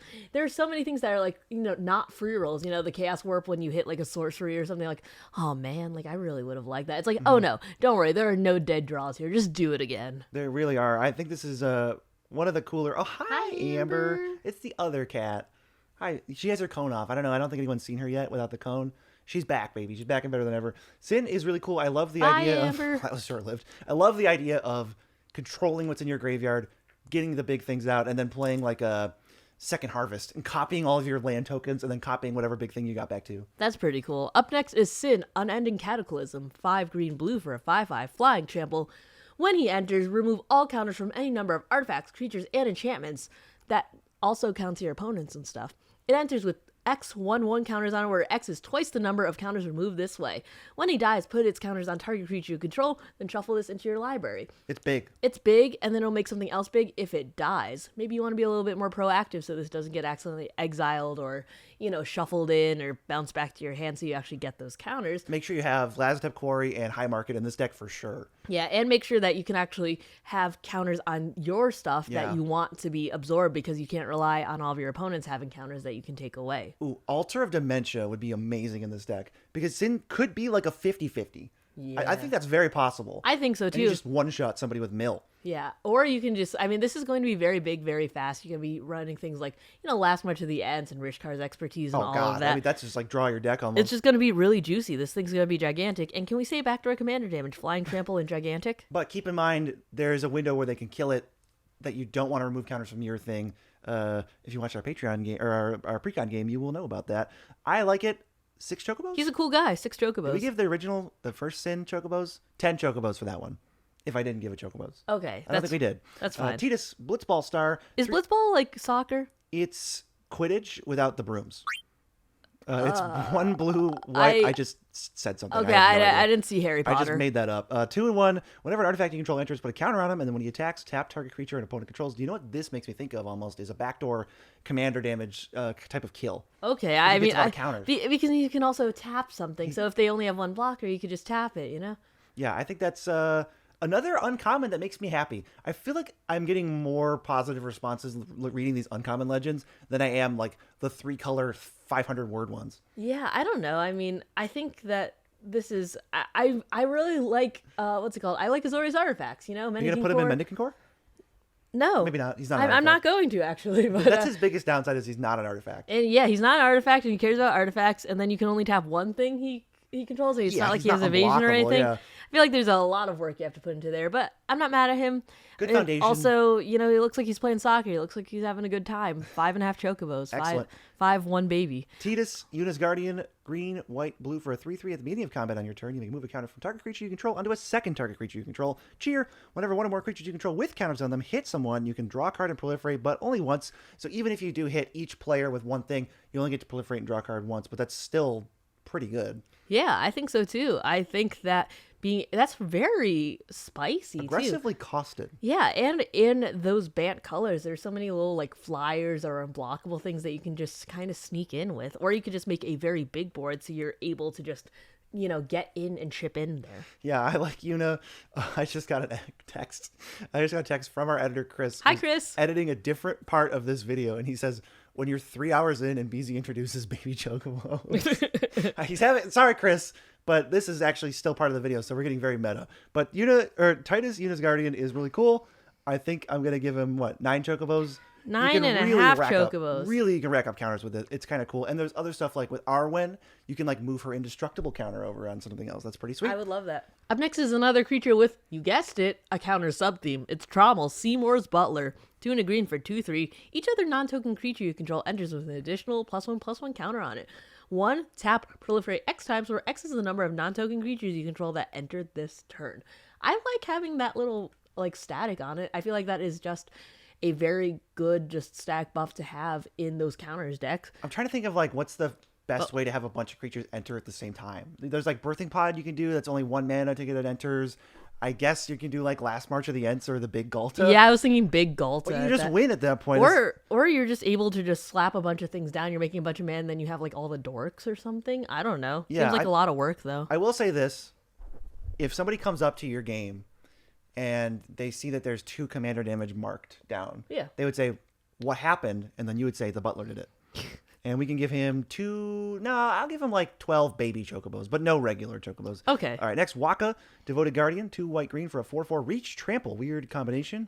Defense plus offense. I guess that's actually probably it because he's blitzball. Whenever Waka deals combat damage to a player, I'm like realizing that top-down design exists while reading this in real time. Just trap to 1 target artifact that that player controls and put a +1/+1 counter on Waka. That's okay. That's pretty decent.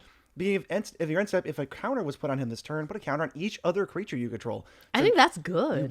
Nuke a thing and grow your whole team. Oh, I would even say that's like, it's good if you nuke a thing if you can get through with him. But at that point, it's just put a counter on him in some way, and then just put a counter on your entire team. It's very consistent growth. That's true. You don't have to attack. So the turn he comes out, you can still get. Yeah, I mean, it's nice to have that mode where it's like, okay, if I don't have anything to put a counter on him, or if he doesn't enter with a counter or something, then I don't have to swing with him, but or I can swing with him if I don't have a mode for that. But it is great that you don't have to swing with him also. Yeah, you lost me a little bit there. Sorry, with the positives and negative statements. You get it. You get what I mean, chat. Waka's a good, Waka consistent is outlet cool. for counters. He's a cool dude. He plays offense and defense. Yeah, we like him. Reach, trample, not usual, I but want to give him cool guy. 2 big chocobos. That's it? That's a lot. You gave Trommel like 6. Yuna, Grand Summoner, 1 green, blue, white for a 1/5. Tap to add 1 mana of any color. When you next cast a creature spell this turn, it enters with 2 counters on it. Whenever another permanent you control is put into a graveyard from the battlefield, if it had 1 or more counters on it, you can put that number of +1/+1 counters on target creature. So I kind of want, do I want to be doing like Hangerback Walker, Market Back Walker, Sacrifice to move those counters around? Because then I'll be playing hardened scales and doublers that sort of like geometrically increase the number of counters I'm getting. Maybe. I also love the fact that it just says whenever another permanent you control is put into a graveyard from battlefield, if it had 1 or more counters on it. It doesn't say 1/1 counters. No, it could be -1 counters or something. Yeah, it could be like shield counters. It could be There's a something lot of else. weird shield counter cards. There are so many weird counter cards around. Go back and go through the Streets of New Capenna Commander release, and you'll see like 10 new cards you've never heard of before in your life. I do that every 4 days. And half of them will. That was a big set that nobody cared about. That half of them say shield counters on them. So I think that it's really good at this point where you can have the flexibility of that, and then you're still getting gigantic damage on certain creatures if these things go to the graveyard. Ooh, and if you want to be really boring and uninspired, you play Penman's Aura on this, and you make infinite mana. Well, you don't make infinite mana. You get infinite activations, and then the next creature you cast enters with infinite counters on it. Yeah, I mean, you can do that. Boring and uninspired, but it does win you the game, and I can't knock. We love winning and ending the game. Look, that is necessary sometimes. You get into a 2-hour game, and you're like, I wish somebody would just play Penman's Aura. I think Yuna is cool. I want to give it 6 big chocobos. Whoa, yeah. 6 normal. Yeah, that's like the normal. That's the standard rate of a chocobo, a big one. All right, Yuna, Hope of Spear. This is a good one. 3 green, white for a 3/5 during your turn. Her and enchantment creatures you control have Trample, Lifelink, and Ward 2. At your end step, you just get to reanimate an enchantment with a finality counter on it. We're cheating mana. But you could just go turn 2 Satyr Wayfinder, turn 3 Cash Grab, get something sufficiently ridiculously huge into the grave, and then just get it on turn 5. I don't care that there's a finality counter on it. I'll just flicker it if it's that big of an issue. I think Selesnya enchantment commanders are often uninspired, as I've mentioned many times in this channel in the past. But I think this one is very cool. I like the fact that you're actually incentivized to punch with, both your commander and your enchantment creatures. Yeah, this might not be Enchantress's Presence times 12 deck. Yeah, and you're not just there just to dirtle and, ooh, whoopsie, I got Approach of the Second Sun or something like that, please. I feel like this is a more proactive take on enchantments, and it really is good for those ones that, like, sack themselves, like the Seal of X and Y. Or Saga creatures. Yeah, I think that this is awesome, and especially if you can flicker, because White has that, Oh, you yeah. can bring them back without the finality counters, get some extra use out of these. Take some huge advantage of Replenish also in this deck. I love the idea of only playing really big enchantments, not necessarily going in on playing 5 per turn with the enchantresses, because we've all done that before. It's fun, but we've all done it but before. we can punch with our enchantments now. Reanimator, baby. And we're also working with what's the one that turns everything into XX, where X is the mana value of your enchantments? Sure, that's something. That sounds good. No, it's what's the name of it? I don't know. It sounds like a card though. I genuinely don't know what you're talking about. It's the one, and it turns all of your enchantments into creatures. Oh, like Starfield of Nyx. Yeah, there we go. There we go. We got there. And then we're actually incentivized to play all these enchantments, but actually do something with them and not just have them sit around and wait for a farewell. Yeah, Ghostly Prison has no home here. Ghostly Prison has legs and fists in this house. We're going to go to Final Fantasy 11, and we've only got 2 real cards to talk about. First one being Absolute Virtue, 6 blue-white for an 8/8 flyer that can't be countered. You have protection from each of your opponents. That's so cool, but it actually doesn't amount to much. Yeah, you have protection, but he doesn't. The rest of your board doesn't. This is just Platinum Angel. This is just an 8/8 flyer. It's better Platinum Angel, but Platinum Angel is still very fragile, and we are not going to go near this thing at all. So -4 chocobos? No, this is Elriz. Up next is Shannon Toto, Tactician Magician. 1 blue-red for a 0/4.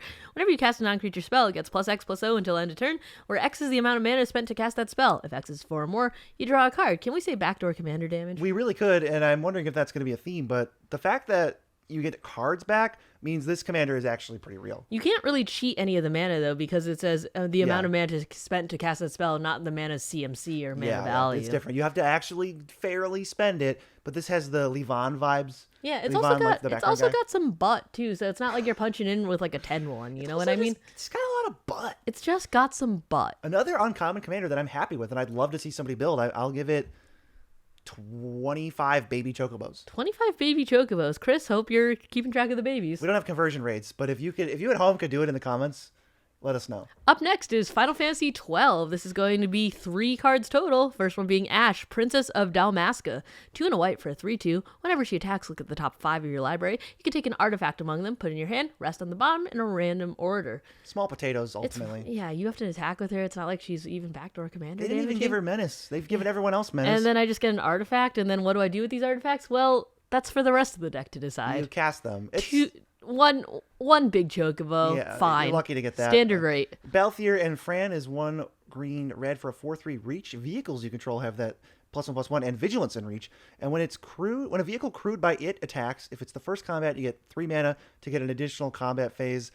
I personally am very much over the additional combat phase plus 1 small wrinkle, but I like the vehicle part. I am actually pretty excited that there's a vehicle commander. We don't have a ton of those. I'm surprised, especially since Aether Drift came and went and we saw almost no vehicle payoffs, and yet I'm seeing one in Final Fantasy. It's Gruul. I think you're right. There were like 0 yeah, and yet, payoffs. Yeah, one of the first ones I'm seeing this year is in Gruul, and it's in Final Fantasy. I mean, that's more of a gripe with Aether Drift than Final Fantasy. I'm excited to see more vehicle payoffs. I'm surprised to see it in this wedge of the color pie, though. Yeah, this is an interesting place for it. It's a welcome addition. Yes. Enjoy your extra combats. 3.5 big chocobos. 3.5 big chocobos. Sorry, buddy. We had to slice you down the middle. Slice you down the middle. We'll do vertically. Okay. Vertical slice. Okay. Judge Magister Gabranth is a 2-mana 2/2 with menace. Oh my god. And whenever another creature or artifact you control dies, you put a +1/+1 counter on him. What? Wait. Commander damage potential. I've never seen this one before. Commander damage potential. 1/1 counters on something that can swing in, and then if I hit 21 and to their face they die? What is this? Commander damage potential? This is Final Fantasy, baby. Oh my god. This is the white-black aristocrats. Really good with treasures, really good with tokens, really good with little idiots that happily, jump off the cliff to fuel him.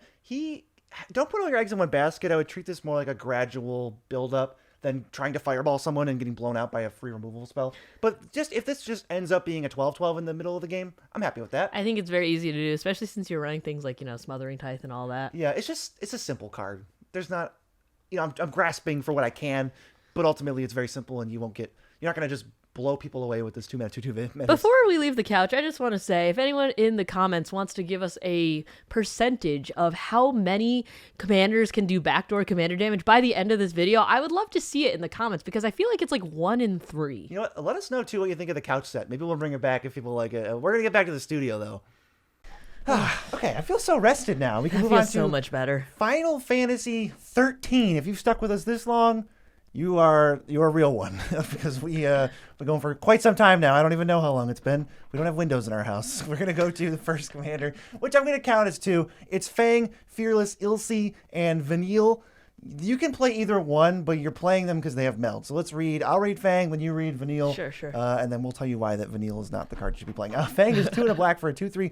Whenever one or more cards leave your graveyard, you draw a card and you lose 1 life. Its ability triggers only once each turn. That has a fair amount of utility. Vanille is 3 and a green for a 3/2. Whenever it enters, you mill 2, then return a permanent card from graveyard to hand. Beginning of your first main phase, if you own and control both of them, you could pay 3 green black. If you do exile them, then you meld them. Into Ragnarok, Divine Deliverance, 7/6, Vigilance, Menace, Trample, Reach, Haste. When it dies, destroy target permanent and return target non-legendary permanent card from your graveyard to the battlefield. This is not like the craziest setup. I do like that they brought back Meld, and I like that it is on lower rarity cards. Meld is one of your favorite mechanics, Meld right? is so awesome. I'm so happy that they brought it back. I think Meld is super cool because who doesn't want this gigantic thing? It's very like reminiscent of the Yu-Gi-Oh days where it's like special summoning, polymorph and polymorphization and stuff.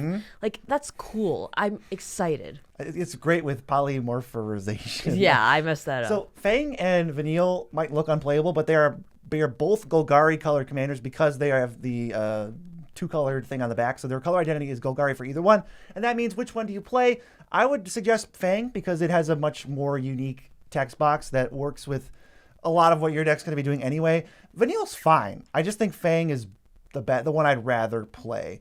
But you could go the other way because if you think of it like Vanille will always get back Fang if you're trying to aggressively self-mill. I don't want to hate on that too much, but I would play Fang. Unfortunately, Ragnarok is not like... It's not Priscilla. It's just pretty cool. It's good. It's more of a funsies thing to pull off. It's really cool to say you did it. It's fine, yeah, but the fact is that you're paying a fair amount of mana to get Fang and Vanille out, and then you also have to pay 5 mana to meld them together. I think that's the kicker of like 12 total. I don't really want to be doing that because like at least with Brune and Giselle, it's like okay, I did the work, maybe I reanimated one of them or whatever, and then I don't have to pay to bring them back. This is like no, you have to do a lot of work to do that. Yeah, I mean you could reanimate one of them, but with Brizella, you're saving 7 mana on a Bruna, but you're not, and it costs nothing to flip them once they're out. Yeah, that's what I mean. This is like you could reanimate a 4-drop, I guess. You still got to pay 5. So we're going to give them 4 chocobos each. 4 chocobos each. We'll give Ragnarok 8 chocobos. Yeah, Ragnarok's very cool. Ragnarok is very cool. What's next? The next one is Hope Estia. Maybe I said that wrong. White-blue for a 2/2 with lifelink. At the beginning of your end step, each opponent mills X, where X is the amount of life you've gained this turn. If you've seen stuff like the Water Crystal in the Blue Town, you'll see that mill is a thing in this set. This card is so weird. I'm not really sure why, but I think this is pretty funny, and I have never seen mill take a life gain turn. This is bizarre. And I'm happy this card exists because there's nothing like it. You're combining life gain and mill. I think about doubling my life total. Yeah. If you go from 40 to 80, they each mill 40. There's something there. Mix in a Bruvok, even though Bruvok kind of auto wins with a lot of mill stuff anyway. There's like stuff here. This is cheap. I'm glad that it's not overcosted. We're not paying for like a 5/5 flyer. Just give me the base. Give me like a 2/2. Sure, it has lifelink. Great. I think there's some stuff to do with this. And I think this is one of the cooler commanders in this set. It definitely stands out. Even if it's not that strong, because it's like, what? Life gain and mill? I don't think he's that strong, but I want to give him like 6 or 7 chocobos just because of the fact that he is very cool and very unique. We haven't seen a design space like this in a while. Sort of if opens ever. up, opens up like a brand new deck. I love it. Lightning, army of 1, 1 red, white for a 3/2. First strike, trample, lifelink. When she hits until your next turn, if a source would deal damage to that player or a permanent that player controls, it deals double.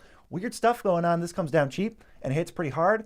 It can wear equipment, but you don't have to. You can throw counters or auras or just even hit with it.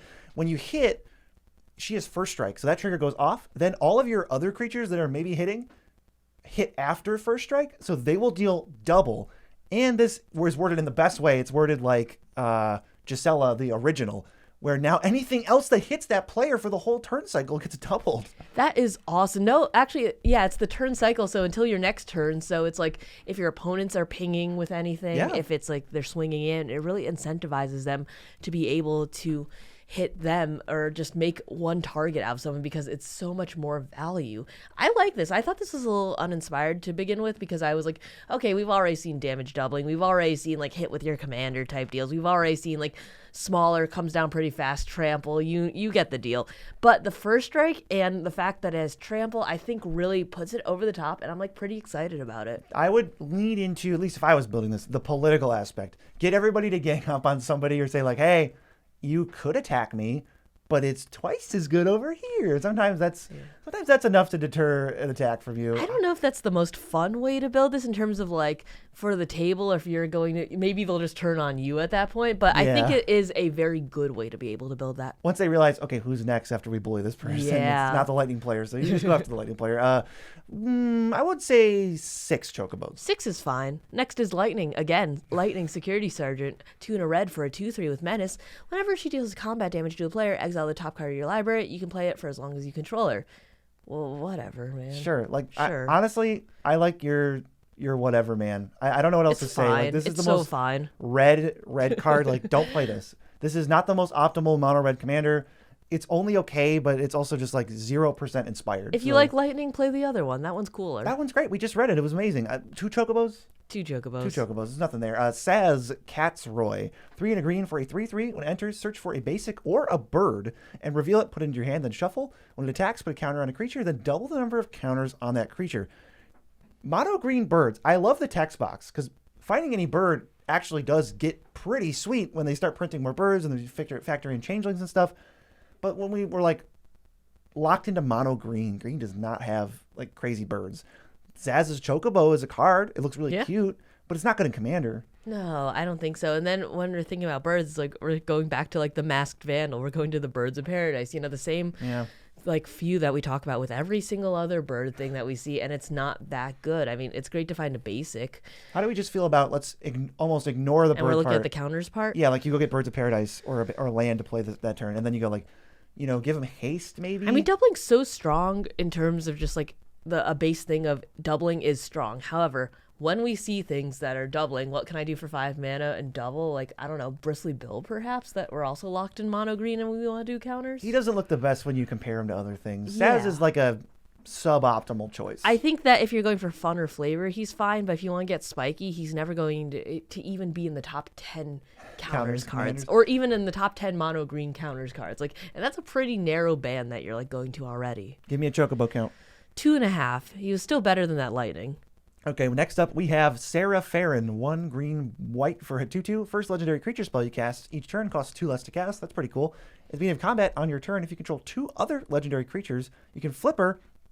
I don't know if she likes it, but she turns into a crystallized Sarah. I would not. If I was this creature, I'd be like, don't flip me, dude. Just Please. play those non-legends. I mean, this is a pretty sweet buff, though. Legendary creatures get +2/+2, and you still get that cost First half, reduction. yeah. I think this is sweet. I love reducing things.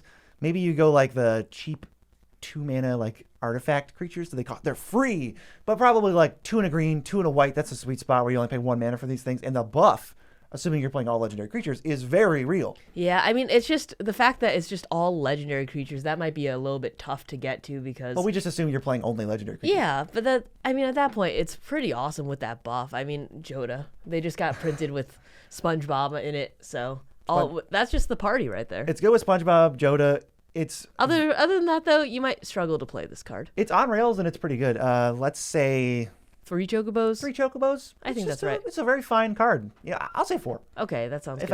If I could input that, I don't want to That's step fine. on your Chocobo rating. What's up next? A card I didn't even know was legendary. I had this in the pre-release. It's Snowvilliers, 2 and a white for a *3 vigilance. Its power is equal to the number of creatures you control. I didn't even know it was legendary, so I think it's only fitting that we give this negative 500 Chocobos. That's the worst thing I've ever seen. It doesn't have aura. That's the point. It doesn't have aura. It is maybe a backdoor commander damage card. I mean, backdoor, that's the only thing it asks of you. Let's just jump games. That card is so bad I want to jump games. Sorry to interrupt you, BZ and Mia, but I'm actually getting word that we have our correspondent in our dumpster division talking about the worst card in the set. BC here, reporting live from the dumpster outside of our apartment complex, here to tell you about the worst commander in the set. It's Vaughn. This is the 2/2 that when you hit, you can either exile the top card of your library, and then if you can play it, and if you don't play it, you get a treasure, and then when you cast a spell you don't own, you put a counter on your scouts, pirates, and rogues. This to me just screams AI-generated, uninspired. Every other commander does it better. This is the most uninteresting card I've ever read in my entire life. I wish it would go away, and is my pick for worst commander in the set. What's the next Okay, Final we're Fantasy? going to Final Fantasy 14 with Alisai Levenor, which is one of the cards that you really like from the set. It's 2 and a white for a 3/2, and it's partnered with Alphinaud Levenor. Sorry, I didn't take French. First strike, and the second spell you cast each turn costs 2 less to cast. Alphinaud is 3 and a blue, 2/4. and Vigi, and whenever you cast your second spell each turn, you draw a card. We're just going to lump these together. You could be a true hipster and play them by themselves. Just play them together. Yeah. They're together. But, I mean, Alice is way better. Alice is honestly. way better. I'm so much more hyped about that. But it's nice to have Alphanaut as just a backup.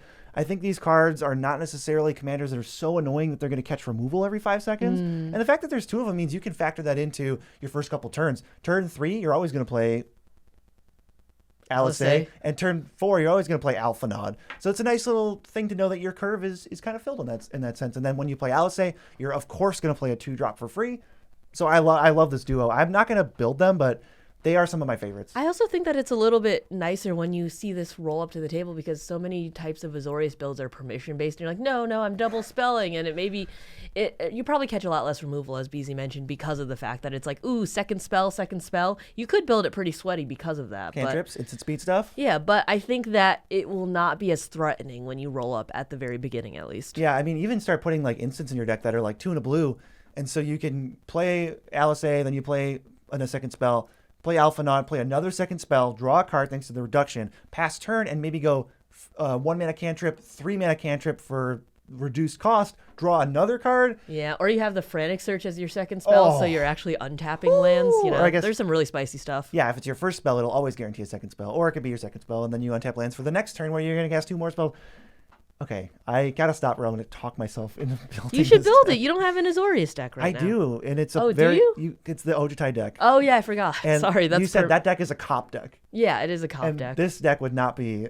Yes, that is correct. I mean, unless you built it like a cop deck, and then I would try then not it to. would. Okay. I would do my very best. Okay, well then I think it would try and do its very best to not call you a cop, but whatever. I'm not a cop.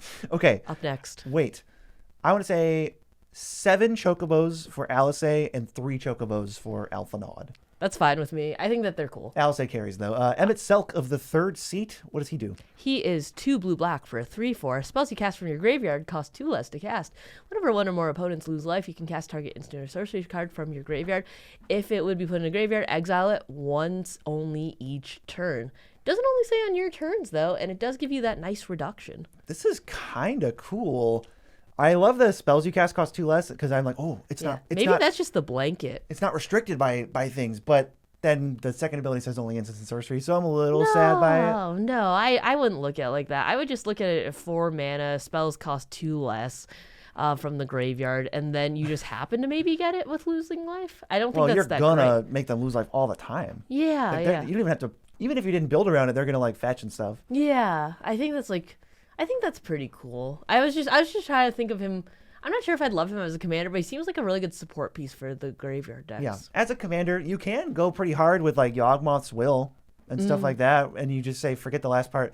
Now I've got like this super mega ritual to cast all my spells from. That's where it just goes off. You probably play that card in this deck. This is kind of sweet. Maybe I don't love the art. He just looks like he's kind of like He's brooding. thinking about something in the corner. So maybe that's turning me off a little bit. But the text of the card is cool. You can do some really cool ninja moves with this. And ultimately, though, I kind of want to move on to the next Emmett Selk. We'll give this one 5 chocobos. I think he's cool, and you're playing the pingers of like Underworld Dreams and stuff too. Easy. I think it's really awesome. But let's move on. I think 5 chocobos is fine. We're moving on to Emmett Selk Unsundered. He's 1 blue-black for a 2/4 with Vigilance. Whenever he enters or attacks, you draw, then discard. Thinking of your upkeep, if there are 14 or more in your graveyard, cards, you can transform him into Hades, Sorcerer of Eld. This is one of the first cards that was previewed, and he's pretty cool. He's 6/6 Vigilance. During your turn, you can play cards from your graveyard. If cards or tokens would be put in the graveyard from anywhere, you exile it instead. BC's worst nightmare, really. It is my worst nightmare. Wow, is this backdoor commander damage? Well, because He's a 6/6 Vigilance? that's not big enough. It needs to be 7, I think, without pumping itself. This is the Storm card. I mean, obviously, it goes off with the Sundered Emmett Selk. This one is the Unsundered. But if you want to play his Sundered counterpart, you can go seriously ham. It does, thankfully, like nerf itself with the Exile instead clause. 14's hard to get, but in Commander, I think you can definitely make it happen. Thought Scour, Mental Note, every fetch land ever. There's plenty of ways to just mill Mesmeric Orb? And Mesmeric Orb is easy mode, yeah. 100%. So I think that this is very cool. He comes down very cheaply too, and the fact that he is already feeling himself, you're just like filtering immediately. The thing that I like too is some of these other transform cards are like pay 25 mana and then transform it, and you have this cool backside of the card, but nothing to do. You have no mana to spend. You're totally untapped when you get this. So if they don't kill it, you're just kind of going to win. And it's only a 3 mana investment. Even if they kill it on the front side, you can play it. You could bring it back from the zone. You could also just wait until you have 14 or, are about to have 14 because he'll give you that extra one. Yeah, you just got to survive the turn with Emmett. You're blue. That should be I think doable. it's great. And then he's gigantic. Fantastic. He's going to be pretty hard to kill. Up next is... 6 chocobos? Yeah, 6 chocobos. Up next is Estian Verenlino. I'm so sorry. I butchered that. 2 white, black for a 3/3. Whenever you cast a non-creature spell, you put a 1/1 counter on him. Game's flying until end of turn. Backdoor commander damage, perhaps? Oh, God. At the beginning of your second main phase, you draw X and lose X, where X is the number of your opponents who are dealt combat damage by him or a dragon this turn. What a weird avenue to go down, because this is, dare I say, backdoor commander damage. This was the most boring card in the world until out of nowhere they just were like, or dragon. White, black dragons? There's nothing to do with white, black dragon. That actually gives you something to do. You can build around it, throw some changelings in so you can play them early, and then get a Steinen out, and then he can maybe backdoor commander, but please. Look, if I say backdoor commander damage one more time in this review, I'm going to lose it. I mean, maybe you can also make those little fairy dragons, the ones that are made by the initiative guy. If there's anything that maybe can make little dragons, or maybe you There's can... the ancient dragons that are big on the big Yeah, side. yeah. I'm just trying to think of any little ways where you can kind of ping in. There might be options. I don't know. There certainly might be. Estinian's really cool. Changeling tokens or something. Black. There are a lot of black and white changelings from MH1. Yeah. Changeling Outcast is unblockable. Oh, that's juicy. Perfect. That's great for That this is the set. perfect card. Estinian, almost boring, but Saved by that last bit of text. saved by they they were cooking the cauldron and they dropped the word dragon. Oops. So 4 chocobos. 4 chocobos. Up next, you are reading this one. It is Fan Daniel Telaforiacian. 4 and a black. Send help for a 4/5. Whenever you cast an instant or sorcery, surveil 1. Beginning of your end step, each opponent may sacrifice a non-token creature of their choice.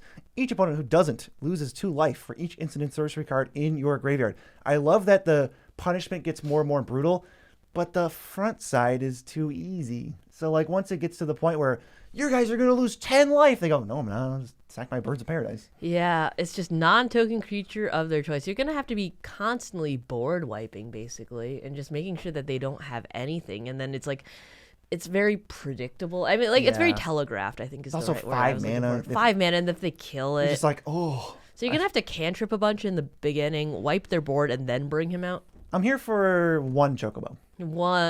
2. I'll give him 2. chocobos, He's okay. fine. He's fine. Gaius Van Baelsar. I'll let you read him. I think he's cool. He's 2 black for a 3/2. When he enters, choose 1. Each player sacks a creature token of their choice, non-creature token of their choice, or enchantment of their choice. I think he's definitely closer to a 99, but I think he's very playable in the 99. As a commander, I don't think he's great. He's actually worse because they know about it. So if I was going to play some valuable token or enchantment, I might just not do that until you play Gaius, and then I'll play it. So I feel like this actually just negative 2 chocobos. Just don't play this as a commander. I think so. It's a Also, great I 99 do card. like the fact, though, that if you're playing white-black humans, though, he is a removal, a 3-for-1 removal on, white-black humans. If in the 99. He's great Yeah, in the yeah, 99. that's what I'm saying. That's what I'm saying. But negative chocobos in the command zone. In the command zone. All right. Rahatia is 4 white for a 3/5 reach. This is the weirdest white card. 3/5 reach. It's an archer. Whenever one or more other creatures and or artifacts you control die, draw a card once per turn. We saw a taste of this with Boromir, the uncommon one in Lord of the Rings. And this is just a full-on thing. You could actually build around this. This rewards sack outlets, even though it's once each turn. You go sack, 4 times a turn cycle. This is kind of sick. I think this is interesting, too, because this is the first set where we're seeing the words artifacts you control die. It's just faster wording. Yeah, I just think that's pretty cool. But I think that, there's so many ways for artifacts to just sack themselves to begin with. Totally. So I don't even, with the sack outlets, with that, it's such a refreshing take on white. They're really breaking that color pie. It is. It's straight up mono I think he's white cool. aristocrats. I want him. Garaha. Maybe it's Garaha or Graha, and I'm just overemphasizing I think the apostrophe. I think he's Graha. I think it's, yeah. So Graha, great. This is the coolest uncommon maybe in the set, but still, I think the he's like ceiling is 5. only so high. Yeah, I 5 think chocobos. it's like 5 chocobos. We'll do a Grahatia Scion Reborn. This is probably has more words on it. White, blue, black for a 2/3 lifelink. Whenever you cast a non-creature spell, you may pay X life, where X is the spell's mana value. If you do, create a 1/1 hero and then put that many counters on it. Do it only once each turn. Based on the art, which is crazy, It looks awesome. I thought that we'd be getting more. This is just kind Yeah. of make a vanilla. make a 3/3. Yeah. Make a vanilla guy, and it's like if you can reduce it, and then you also pay a bunch of life, which leaves you susceptible to anything else like combat damage or I'm anything. gonna be real with everybody. In Esper, why am I doing this? I can make better tokens in Esper. Yeah, I'm gonna be real with you. I had no clue what this card did until I read it just now, and I thought for sure this was gonna be more exciting than the uncommon filler that we just read. It's not. I'm so much more psyched for mono white Graha. I think 3-color mythic. You dropping the ball this hard, negative chocobos are in order. Negative 57. Negative 57 chocobos. I'm disappointed. Okay, Hermes, Overseer of Elpis. What do we got? He is 3 and a blue for a 2/4. Whenever you cast a non-creature spell, you create a 1/1 bird with flying and vigilance. Whenever you attack with one or more birds, scry 2. We're finally breaking out of the mono green bird shell that they're trying to force us into this Most set. birds are blue. However, we are, casting non-creature spells, what blue loves to do, and you're making little guys with it. I don't hate that. What if Murmuring Mystic was your commander? Hey, now you know. Maybe I don't think we have too many. It's fine. It's like it's I don't wanna say we have- Talrand-esque. Yeah, I don't want to say we have none. It definitely is a little bit worse than Talrand.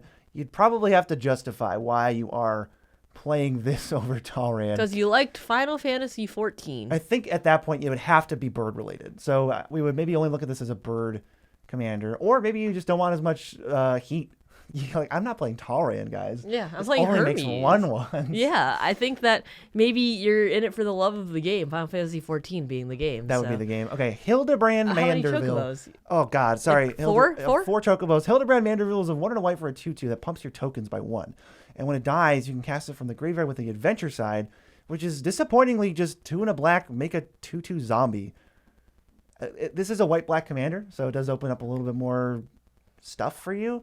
It's an anthem that sometimes, I guess most likely will come back. Sometimes you might just rather, I think the first time it dies, I'd rather just replay it for 4 than have to go through the trouble of paying 5 to get a 2/2 zombie. Yeah, I think that this had a lot of potential if that adventure was a lot better, but Yeah. it's not very good, and then it's just an anthem, and it's not like it gives anything else. Because for 2 mana for creature tokens, we're looking like Intangible Virtue, and it gives it vigilance too. And this seems a little bit lacking. I mean, it's more competing with like Elish Norn, Tristani Discordant, like legends that pump your creatures Yeah, and I'm your just tokens. saying though. I don't think that it's that cool. It's not a good like card. one chocobo. 1 chocobo. What a disappointment. I do like the JoJo's pose though. Yeah, I think he's that's a big fan. That's one of the most JoJo-y cards I've ever seen. Okay. Oh, do you want to read this one? Praise Velger of the First Brood, 4 and a blue for a 5/5 with flying, vigilance, and ward 2 because we can't slap that on enough. Whenever he enters and whenever you cast a non-creature spell, target creature gets +1/+0 until end of turn and can't be blocked this turn. Backdoor commander damage, perhaps? No, maybe. Because if you cast 2, it's a 7, and then 3 strikes you're out, as you know from this video. He doesn't say you can't target him. It doesn't say you can't win with commander damage. That's the most notable thing. Ward 2 makes it a little sticky. In WotC's defense, I think this is the first Ward 2 we've seen. Yeah, no, And we're I'm like very happy about it. 100,000 commanders I'm just scarred by how many Ward 2 I've seen prior, you know? Ultimately, this is like not exciting. No. And I don't He's have fine.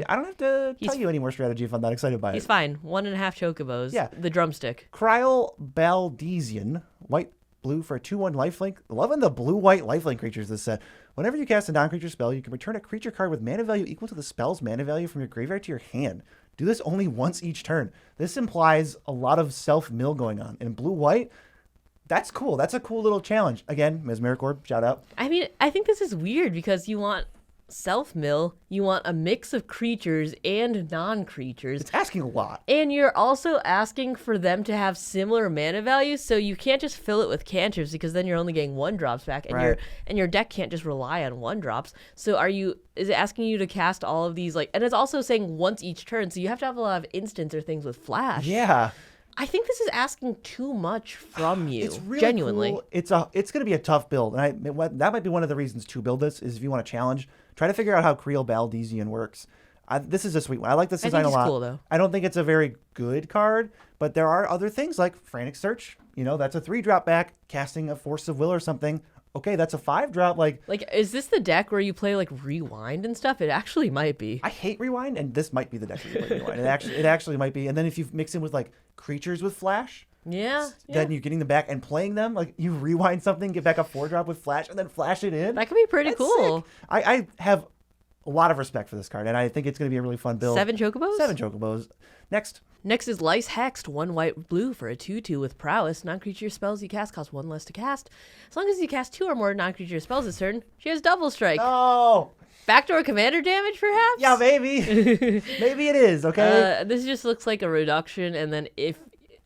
I like this. Blue-white Goblin Electromancer. We don't have that. First of all, if you have a Jeskai Spellslinger deck, get that in there because this is sweet. This seems like a 99. I don't really want it as my commander, though. I'm like, maybe it's just because I'm a little bit numb because of all of the backdoor commander damage that I happen to be seeing through this entire set.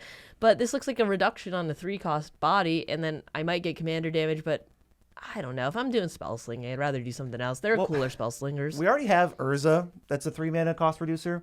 It also reduces artifacts, so I think people tend to lean towards that. Yeah. I would be interested in seeing a blue-white Spellslinger deck. Yeah. I think there's a lot of room there. This isn't the most exciting commander, but I like that there's another commander for it that is specifically like, hey, forget those artifacts. Just come in I and want replace them. Azorius Spellslinger. I don't want it to be reliant on the commander. You know what I mean? Well, I think it's a mild enabler. Yeah, no, I'm just saying that, like, I'm sick of commander damage being what they lean on. That's all I'm saying. That's all I'm saying. 4 Chocobos. Unrelated, great. 4 Chocobos. Okay, Matoya, Archon Elder. 2 and a blue, you can never deal commander damage with this thing. It's a 1/4, but whenever you scry or surveil, you draw a card. I remember the name I couldn't remember before of the Sphinx that says the same text, Elegeth.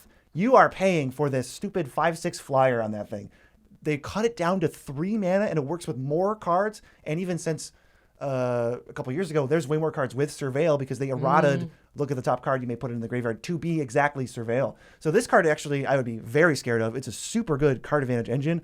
Everything this deck does is going to say draw a card, then draw a card. It's going to be a bunch of cantrips. It's like, scry. Yeah, you must be very excited to play that. Preordain's one of my favorites. Maybe this is where you go with your spicy mono blue deck. You were thinking about building one for a while. I think the problem, maybe because I was like, the problem is this thing is such a magnet. It's so obviously a threat. But if you just pack a bunch of free counter spells in there, they can't answer it. Easy the Sweat Lord striking again. I think it's a very good commander. It comes down very cheap, and it's going to get you a lot of advantage, especially with all of the cantrips and all the little spells. Just being like, okay, what are you going to do? Counter me surveilling 1? Like, I will give Matoya 6 baby chocobos. Aw, like chicks? Like are they chicks? I don't know. Chocobos. There we go. Baby chocobos. I think that's right. Up next is Omega Heartless Evolution, 5 blue-green for an 8/8. He's a robot. He's also an artifact. Whenever he enters, for each opponent, tap up to 1 target non-land permanent they control, put X down counters on each, and you gain X life, where X is the number of non-basic lands you control. Omega, a man after my own heart, because I love non-basic lands, saying each opponent and robots. Yeah, he does. Okay, this looks like a Flicker commander to me, which is pretty cool. But the problem is it costs 7. But you're also in Simic, so maybe that's not that big of a deal.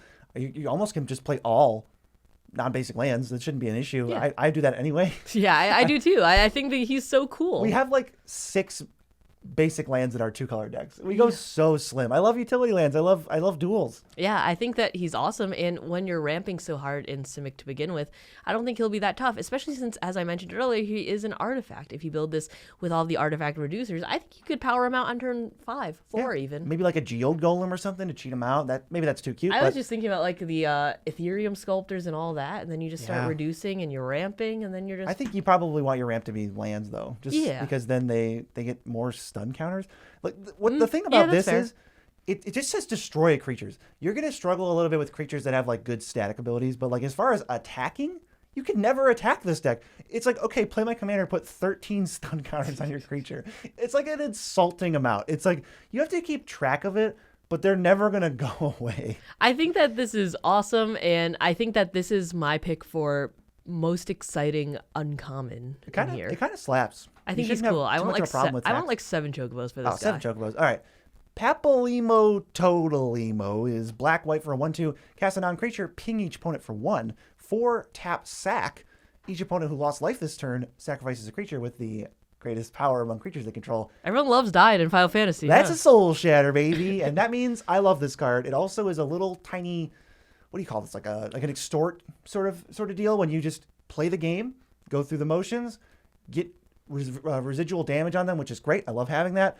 And if you hold up the mana, no one's going to try to kill this because they just assume you're going to use it. He's also very cheap, too. So you use the sacrifice ability in a pinch. You bring him back for 4 mana if it was the second time you cast him. Very doable. That's very doable. And then it's like, okay, well, he just sits in the back and you cast a bunch of little non-creatures. You cast all your soul shatters or whatever. This is probably because he profits off that, too. Probably a good stuff deck. I don't know what... This isn't asking you to do much aside from cast the... This feels like a Campbell. The occasional non-creature, but I think it will be strong. Not very exciting, but strong. So... 5, 6? 5, 6 chocobos. 5, 6 chocobos. 5, 6 chocobos. Not 56, though. That's a different number. No, that's close to Sephiroth. Up next is Raubon, Bull of Alamigo. 1 in a red for a 2/2 with ward. Pay life equal to his power. You know what I'm about to say, right? Just get on with it. Whenever he attacks, attach up to 1 target equipment you control the target attacking creature. Could be him. Backdoor commander damage? Yeah, you know, because he wants big power. Big power, big ward. Big power, big ward. Two chocobos. Next, Tataru. Taru is 1 in a white for 0/3. Enters, you draw a card, and target opponent may draw a card. And whenever an opponent draws a card, if it's not their turn, you get a tapped treasure token, but only once each turn. I stole this from your deck during the game that we played with the pre-con. And it was decent. It was fine. This is, I guess, mono white group hug. You're playing Smothering Tithe, you're playing Secret Rendezvous, you're playing Cut a Deal, you're playing every card that I hate, and making some tapped treasures with it, but only once per turn. Yeah, I definitely think about that because you're probably playing like Smuggler's Share and all that stuff too, right? Yeah, that's okay. That's cool. Trouble in Pairs is really good with this. Oh, Trouble in Pairs is good in everything. Well, it sure is, but when you get extra stuff off it, I can't say no. Tap treasure token only once each turn is a little rough, but I mean you're only paying 2 mana for this too. You can flicker it maybe. Yeah. For extra triggers, it does replace itself when it enters. The Tara's got a little bit going on. Maybe it needs a second color though. It has more than Raubon, the guy we saw before. Yeah, we spent way more time on it. Let's do 4 chocobos. 4 chocobos is respectable. Up next, we have Thancred Waters. He's 4 in a white for a 3/5. That is a very normal name, I'd say, with Flash. Whenever he enters another target legendary permanent you control gains indestructible for as long as you control him. Whenever you cast a non-creature spell, he gains indestructible until end of turn. That's hard very to kill. Kind of protects something. So he's like a bodyguard, but that's kind of boring. I love how normal his last name is, and then his first name is Thancred. Is that a real name? I don't know. I don't think that's a real name. If your name is Thancred, Call comment below, and I will heart your comment. All the Thancreds out there. Thancred hype! This is such a boring card. I like the idea of protecting someone, but 5 mana though? you get a 3/5, and indestructible doesn't mean unkillable. We've said enough about this man. Let's move on. Sure have. We're gonna go to a sweet 5 color. They were very conservative. I will give them props. Out of 162 legends, I think this is one of the only 5 color ones. This and Terra, the Wandering Minstrel, green blue for a 1/3, lands and are untapped. That's already sick text. I'm excited. That's really strong. It almost is bummer that this is 5 colors for you because you would have played this in like your Uro deck. I mean, I don't Otherwise. think. Yeah, if the price went down enough. Yeah, I think he's cool. At the beginning of combat on your turn, if you have 5 towns, you get a 2/2. Barely, it's a very poor Field of the Dead impression.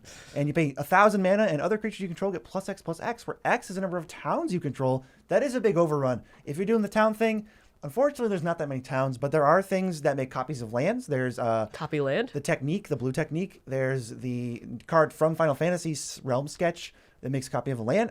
Copy land makes a copy of a land, as it implies. I just said that. You just said it, and I think that gives you a little bit more flexibility for towns. Yeah, towns are going to be a little bit tough to come by because they're only in this set. But you have 5 colors, so you're playing literally all of them. And lands entering untapped is actually huge. It turns all of your crappy dual lands into actual dual lands. Yeah, I feel like that was the biggest drawback with towns, especially since I think all of the ones with adventures are towns too. So yeah, I think your mana colors will be a little bit tough because of that. Because if you're playing all the towns, some of them are like 1 colors, like the adventures, and then some of them are just colorless. I feel like there are a couple colorless towns too, so you might have trouble casting a lot of your spells if you're reliant heavily on pips.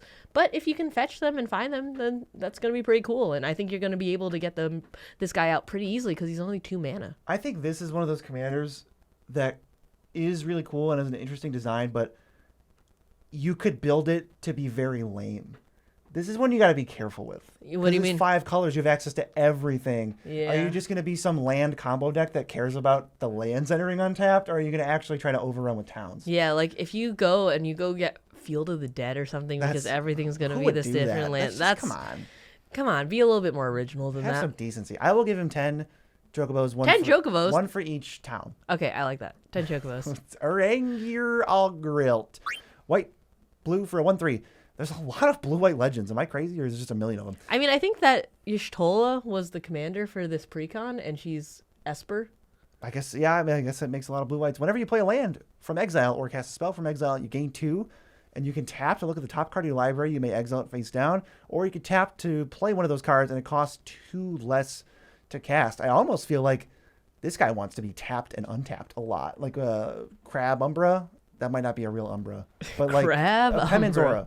Yeah, I think that that's, again, a new take on all of this stuff. I feel like when we're usually caring about things playing from exile, we're looking in the Rakdos realm that reminds me of like Prosper and Yeah. stuff. But we're bringing it into the blue-white sphere. Maybe I'm going to be looking a little bit harder at Azorius lately. Yeah, instead of Prosper or Faldorn, you get the blue-white take on it. I like mixing in the Penman's Aura stuff. Don't go infinite with Penman's Aura. Just play it fair, okay? It's still a fun card in this deck. And maybe you have one turn where you go exile, exile, exile, exile, exile at end step, and then you untap and you go, okay, play it, play it, play it, play it. And if you pack your deck full of artifacts, which is a totally different way you could go with this, then they're all like, they could be free. I also like the fact that you can exile all of your stuff face down, so it's still secretive. There's so many times where you're exiling it, it's all face up. So Oh yeah, keep your secrets. yeah, so you're keeping all of your secrets with this guy too. I think that's for our friend. I think that's spicy. I think it's like 7 or 8. 7 or 8. I think he's cool. He's cool. Up next is Venat, Heart of Hydaelyn, 1 white for a 3/3. Whenever you cast a legendary spell, you draw a card, only once each turn though. Pay 7, tapper, exile, target non-land permanent, and you transform, but only as a sorcery. Hydaelyn, the Mother Crystal, he's a 4/4 indestructible. At the beginning of combat on your turn, put a 1/1 counter on another target creature you control. Till your next turn, it's indestructible. If it's legendary, you draw a card. I think people would like this card more if all of the 100 words that you just read didn't exist. And it was just a 3/3 for 3 that says whenever you cast a legend, draw a card. I mean, I don't know. I think that it gets a little bit overwhelming when it says 7, exile something, you transform it and it flips, when the best part is just that part, just the base stat, 3 mana, draw a card whenever you cast legendary spells, which counts if you're doing anything else like legendary artifacts or enchantments or whatever too. This looks great. I mean, you could play like Venat and then play a Mox, even like a random one like a Mox Jasper to still draw a card. Just note with any of these clunky transform cards that say like pay 7 transform, the colon comes after the tap. So like they can just respond with a kill spell, kill Venat, and then you don't get anything. I mean, you get to exile a permanent still, but you don't get the flip. You don't get anything else. And that's 7 mana is a lot to do that. That's also, a 10 mana investment. That's closer to like if you have nothing better to do, but like this is the bad version. You know, at least on Natali, it's like if you have nothing better to do, at least you Kill can make someone. it. At least you can make it a 12/12 with Infect. If you have nothing better to do, I guess you can get this killed in response. You and you should can pay have 7 something better mana. to do because you're drawing all these cards. I So think there's so. no excuse for having to flip that. Venat, I want to say 4 chocobos. 4 is a lot. I feel like it's like 2. 2 chocobos? Okay. 2. Up next is Y'shtola. I can correct that. Up next is Y'shtola, Knight's Blessed, 1 blue, white, black for a 2/4 with Vigilance. At the beginning of each end step, if the player lost 4 or more life this turn, which includes you draw a card. Whenever you cast a non-creature spell with mana value 3 or greater, she deals 2 damage to each opponent and you gain 2 life. You played this as your commander in our precon game. How did you like it? Thank God it says if you lost 4 life, you still draw a card. This thing draws so much hate. That was just in a precon game. If it's tuned, highly tuned decks, this thing should draw a bunch of hate. If you ever untap with it, and you can back it up with counter spells if you want. If you untap with it, you're just going off. You're going to fire off those frantic searches and those big cheap spells, the snuff outs and stuff, and you're just going to get trigger, trigger, trigger, and you're going to keep on going.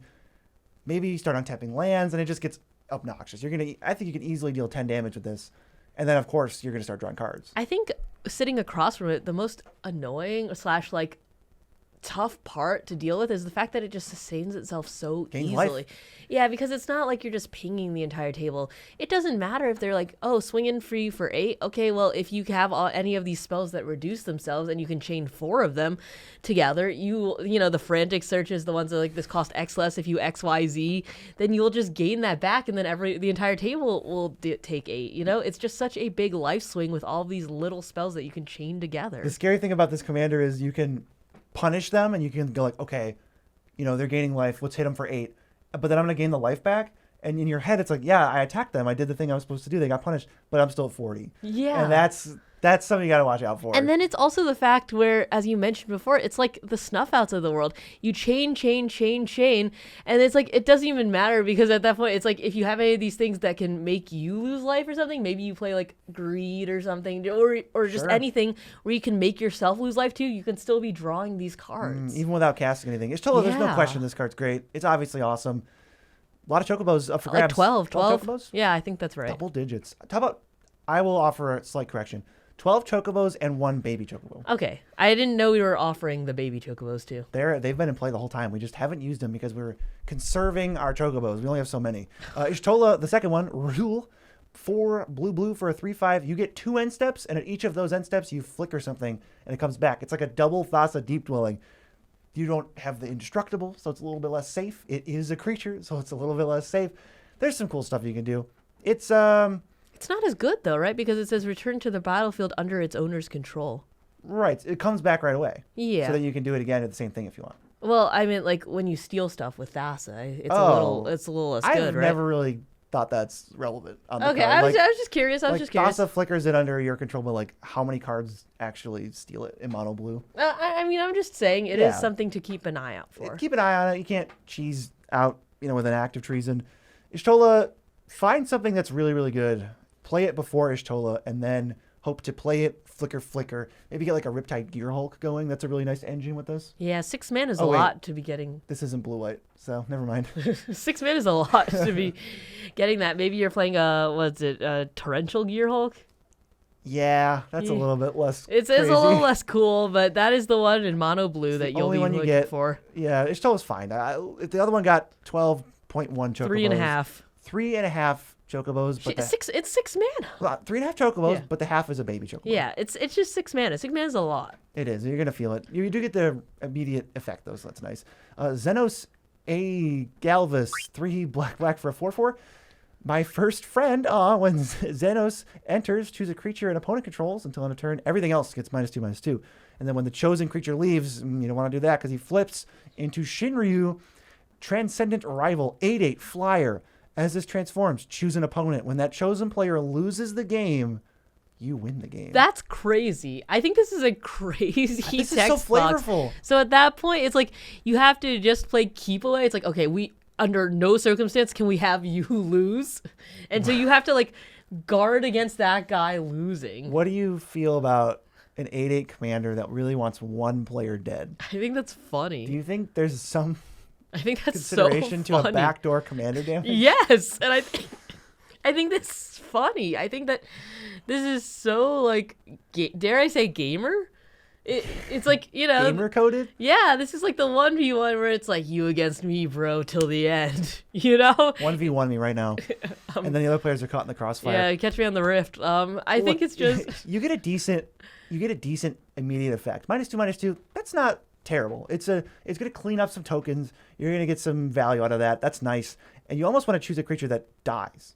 Some creature that sucks or is going to be sacrificed, because then when that thing dies, you get the really awesome creature. It's not great for his story. We're secretly plotting against him to kill his best friend, his first friend even.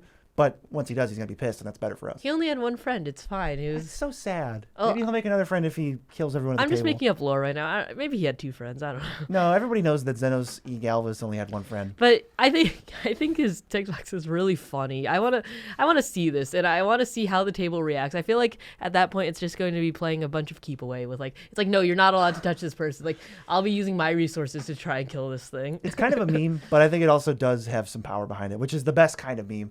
And I'll let you read this next one. Zodiac Umbral God. It is 5 black, not like 5 in a black. It's just black for a 5/5. Indestructible. When he enters, each player sacks half the non-god creatures they control of their choice rounded down. That's basically just half their creatures. When a player sacks another creature, you put a 1 counter on it. Dare we say?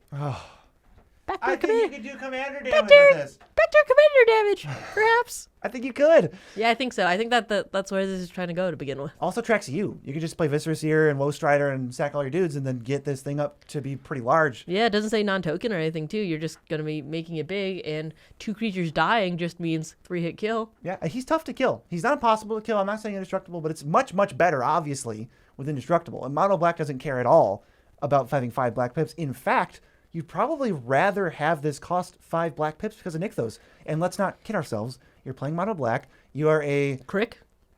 hopeless tutor addict who is constantly expedition map and demonic tutoring for your best land. You can't help yourself, I know. So go get Nykthos and be thankful that your commander has 5 black pips in it. Yeah, I mean, you're playing Crick at this point. You're playing Nykthos. You really care about this 5 black pips. And then you're also playing Phyrexian Tower. We're getting another call in from the dumpster division. There is another worst card in the set. Why don't we go check it out? Hi, I'm Mia from the dumpster division. Today, we are going to be talking about my least favorite card from the set, which is Lulu, Stern Guardian. Lulu is a 3-mana creature that says whenever creatures attack you, you're going to be putting stun counters on them. If you pay 4 mana, you can proliferate. This is in mono blue, so getting things to attack you isn't the worst thing in the color pie, but that rate is abysmal. Plus, with the way commanders work and the way a lot of decks work, you don't even need to attack a ton of the times. So putting stun counters on things when they might not even attack you for the win seems very out of place. Overall, I think that this is one of the worst commanders, if not the worst commander of the set. All right, that does bring us to the next Final Fantasy game, which is Final Fantasy 15. This was the boys' trip? The road trip with the boys? I think so. This has Ignis in it. I remember him. Positive. This is a Glasses Boy, and this has the Regalia, I'm pretty sure. All right, hold the phone on Ignis. We're going to start with Arden, the Usurper. 5, black, 4/4. Demons have Menace, Lifelink, and Haste. Beginning of combat, you exile a creature, turn it into a 5/5 demon, and make a copy of it.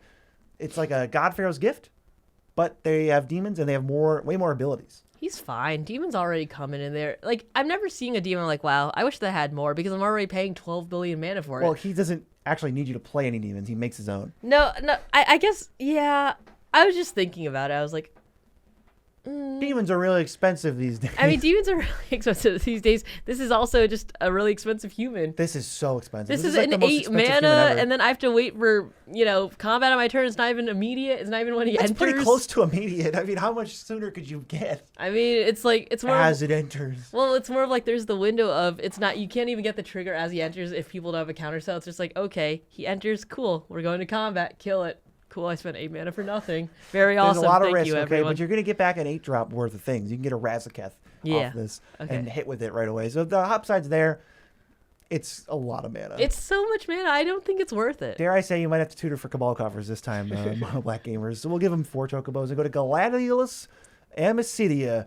Crap, I messed that one up. 4 red-green for a 6/6. When he enters, search for a basic, put it into play tapped, and then whenever land you control enters, another target creature gets +2/+2 and gains trample. You could throw around some stats. I'm just a little bummed that he's 100 mana. 6 mana. I mean, I get that you're in Gruul, so you have green, so you can rampies, and I like his landfall ability, and I like the fact that we're slowly bringing red into landfall. I think that's funny. But wow, is 6 mana too much to be paying for this, especially since you'll have to get additional lands to enter to be able to swing in as like a finisher type deal. It's Colossal Dreadmaw. Gladlossel, Dreadmiss.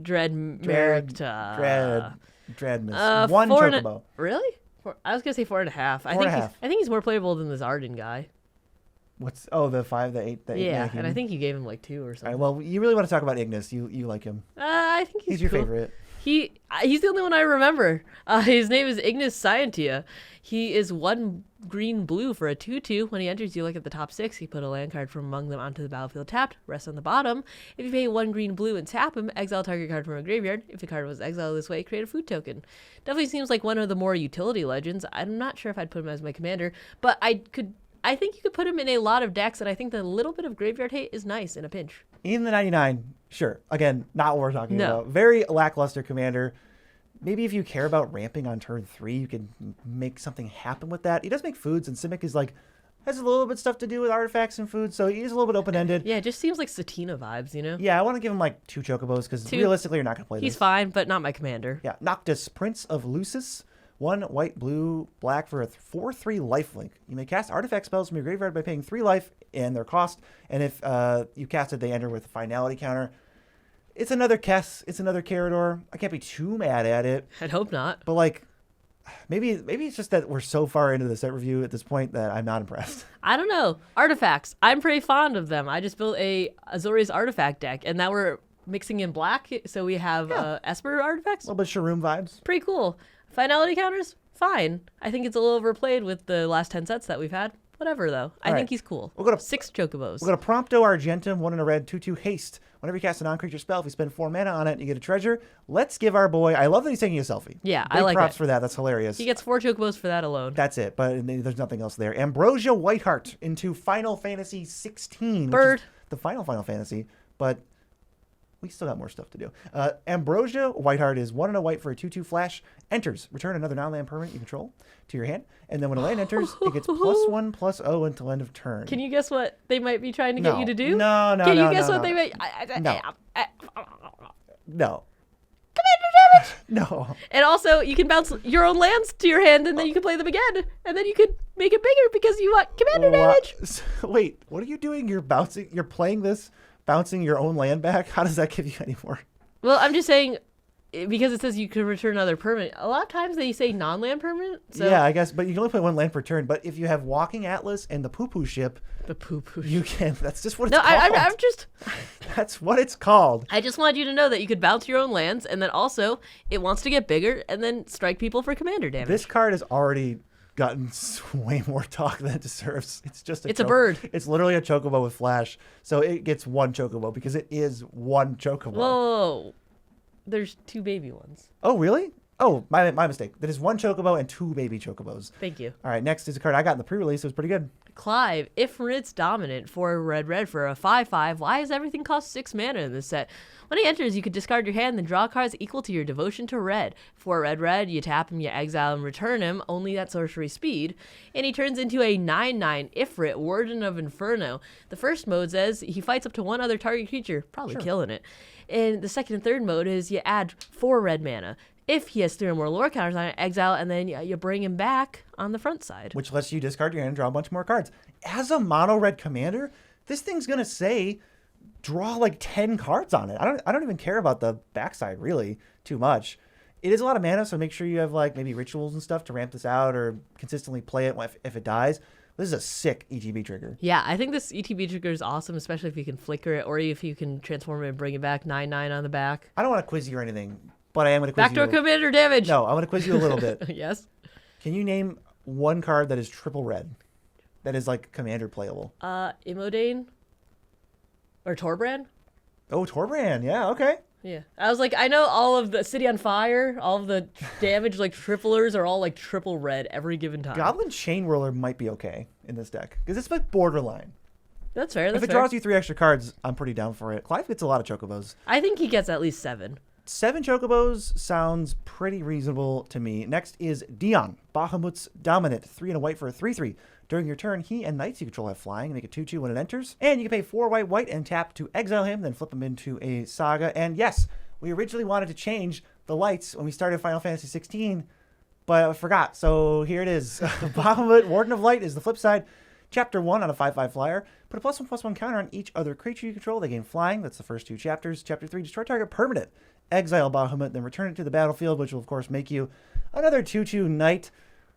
This is a lot less splashy than Clive, right? Yeah, this isn't very punchy. This is just like, okay, they all have knights and you make 1 knight for it.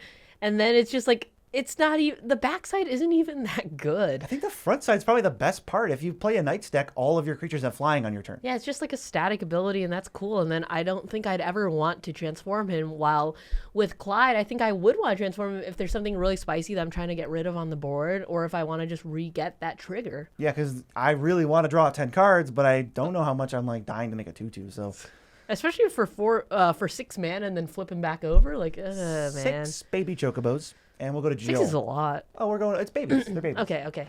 Jill, Shiva's Dominant. It is a 2/2 for Tuna Blue. When it enters, return up to 1 other target non-land permanent to its owner's hand. You flip it for 5 mana, tap, exile, and you make a Shiva, Warden of Ice, 4/5 that says Sagas 1 and 2, Mesmerize. Target creature can't be blocked this turn. That's pretty underwhelming. Sure. 3, tap all lands your opponent's control, and then you bring her back. This is, I think, do they get more underwhelming as the time goes on? Because this is more underwhelming than Dion, which was more underwhelming than Clive, and I'm not impressed. If that was the other one was 6 baby chocobos, I feel like this is like 3. Okay, so that brings us to Joshua. Phoenix is dominant. So if the trend is true, this card's gonna suck. 1 red, white for a 3/4. Enters, discard 2, up to 2. then draw that many. Pay 5, do the Saga thing, turns into a 4/4 flying lifelink. Chapter 1 and 2 deals 2 damage to each opponent. Chapter 3, return any number of target creature cards with total mana value 6 or less from your graveyard to the battlefield. Oh no. Then bring it back. The trend is true so far. This isn't good. This is bad. Well, it's cheap, and you can... As a commander? Getting back 6 mana worth of things is cool, but I don't want to wait that long for it. Okay, I have to wait 3. I have to go through 8. I have to spend 8 mana, transform it, and then also wait 3 turns. Yeah. The one thing I'm thinking when talking about this card is I actually really like this color of light. I like... Oh, okay. It's kind of cool. Okay. I might wash this out, but we'll see that in post. Hey, this is the video we're just having fun. At this point, what is this, hour 5? Like, we're messing around with the light colors. Why not? Let's just give it like 4 baby chocobos. Sure. 3 baby chocobos. No. I give the other one 3. This is 2. 2. We have to keep the trend crew. We'll go to Torgal, a fine hound. He's a fine hound. It's not that great. It's a 2 mana dork that makes any color, and your humans can enter with additional counters equal to the number of dogs or wolves you control. There are a lot of dogs and wolves in mono green, so you could get some counters on your humans. This is a 2 mana dork, so you could like fill your deck with more 4-drops, knowing that it is a 2 mana dork that ramps for like curve considerations. This is a commander. Other than that, there's nothing here, right? I want something better and punchier for my commander. 2 baby chocobos, Ultima, Origin of Oblivion, 5 mana for a 4/4. He's colorless, which is pretty cool. Flying, whenever he attacks, put a blight counter on target land. As long as it has a blight counter, it loses all land types, and you can tap to add colorless. When you tap a land to add colorless, you add an additional colorless to it. So you're going to be able to put this on your own lands, and then they're going to tap for double. Well, really, all your lands tap for double always, and the second ability is terrible and doesn't matter. That's kind of where I'm at. Yeah, sorry, I misread that for a second. Yeah, all of your lands tap for double with him, and then you can also snipe other people's lands if you're being really mean and you just want to make sure they don't have their colored mana, so you stop them from playing spells. Yeah, like you're gonna do it because it is flying and it's gonna be able to attack, and you're gonna negate a few lands. Well, that's fine. That's totally useful against like a Nykthos or a Field of the Dead. But like this thing is just He's a ramper. Eldrazi manufacturer. Oh my god. The war crimes you're going to commit by untapping with this are just incalculable. This is the coolest one from 16. I love him. This guy's sweet. That's got to be 8 chocobos. 8 chocobos. Final boss vibes. Oh. 8 chocobos. 8 chocobos. 8 chocobos. I think he's cool. I think he's cool. As a fun little bonus thing at the end here, we are going to talk about our favorites. If you were wondering why a commander got left off, it's because it's one of our favorite commanders, and that means we're about to talk about it. So we want to leave our favorites to the end because saving the best for last. We have a couple ones that we didn't want to talk about in the main set because we have a lot of thoughts about them. My first favorite one is Go-Go, Master of Mimicry. 2 and a blue for a 2/4. If you pay XX and tap him, you copy target activated or triggered ability you control X times. You can choose new targets. This ability can't be copied, and X can't be 0, and it also can't be mana abilities. I feel like this is so open-ended. I really love the Rings of Bright Hearth type of effects, and I feel like you might be a little bit limited in mono blue, but if you can find those very cool things to copy, I feel like this is one of those decks where you can build around copying effects, and then you can switch out your like main focus piece anytime you want to switch up the deck. You're like, ooh, I want to do this. Ooh, I want to do this. Well, you swap out a couple cards and you have like this shell that you can just keep swapping in cards and have it be like a fresh new deck every single time. I think Go-Go's super cool. Definitely a weird card. Definitely a cool card. My boy, I talked about him once. I'll talk about him again. It's Ardbert, Warrior of Darkness, 1 black-white for a 2/2. When you cast a white spell or a black spell, you put a +1/+1 counter on each legendary creature you control. The white spells give Vigilance to your dudes, and the black spells give Menace to your dudes. If you just stack your deck full of a bunch of legends, Yoshimaru, maybe even Isamaru, all the cheap things, you play Ardbert on turn 3, you've already got a board. Maybe in an ideal world, you go like 1-drop, 1-drop, 1-drop. This is your commander. So then, like, after that, you just start playing black-white spells that trigger both halves of this. You play 2 black-white spells on turn 4. You get 4 +1 counters on your whole team. This is how we draw it up. This isn't even Magical Christmas Land. This is what I would build this deck to do exclusively. Ardbert is so cool, has me wanting to build him, but I might have to take apart my other black-white deck because it also is like +1 counters. But he's really cool. I love the weird flavor text, buddy. Keep on going. What's your next one? My next favorite is Kefka, Dancing Mad, 5 red-black for a 6/6. During your turn, he has Indestructible. At the beginning of your end step, exile a card at random from each opponent's graveyard. You can cast any number of those without paying their mana cost. Then each player who owns a spell you cast this way loses life equal to its mana value.